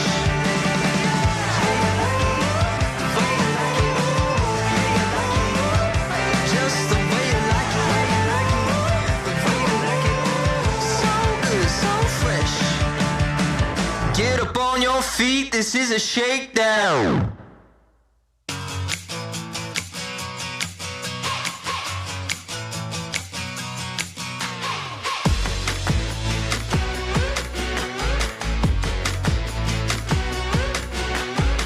I see you talking over there, trying not to stare, but you like what you see. Moonwalking on the air, yeah, it ain't even fair, so on top of the beat. Better listen up, we about to make it happen. So hot, we burn it up. We just can't get enough. Get down now, have some fun, 'cause we about to make it, we about to make it happen.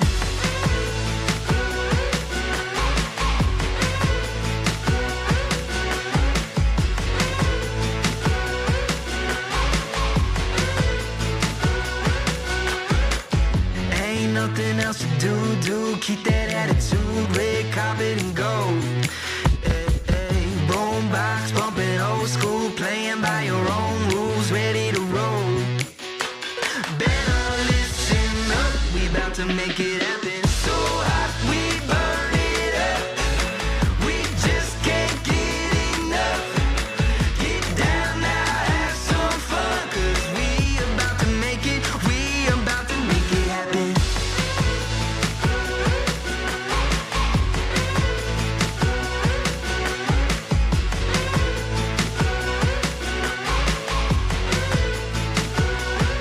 We about to make it happen.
ghost in your tequila, the echo of your feelings, a memory that keeps you up at night.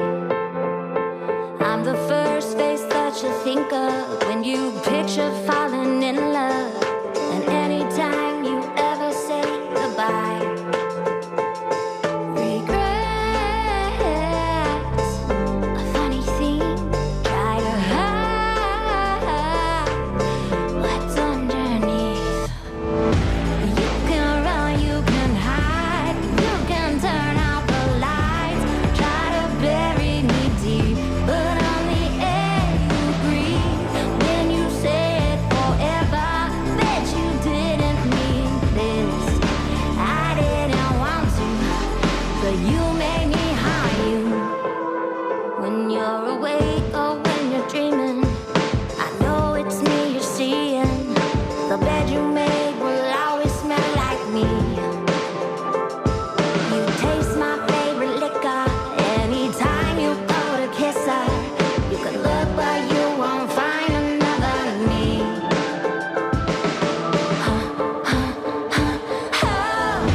You can run, you can hide, you can turn out the light, try to bury me deep, but I'm the air you breathe when you said forever that you didn't mean this. I didn't want to, but you made me haunt you. In the hallways and the street lights and the cold deeps and the chill, in the corners late in the night, in the whiskey and the pills. Happy family could have been us, but you burned the whole affair. Now you'll never not remember the moment that we shared.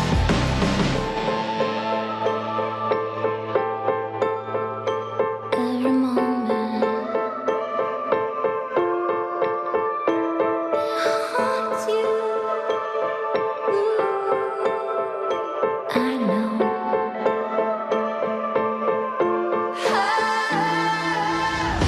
You can run, you can hide, you can turn out the lights, try to bury me deep where I'm the air you breathe. When you said forever that you didn't mean this, I didn't want to, but you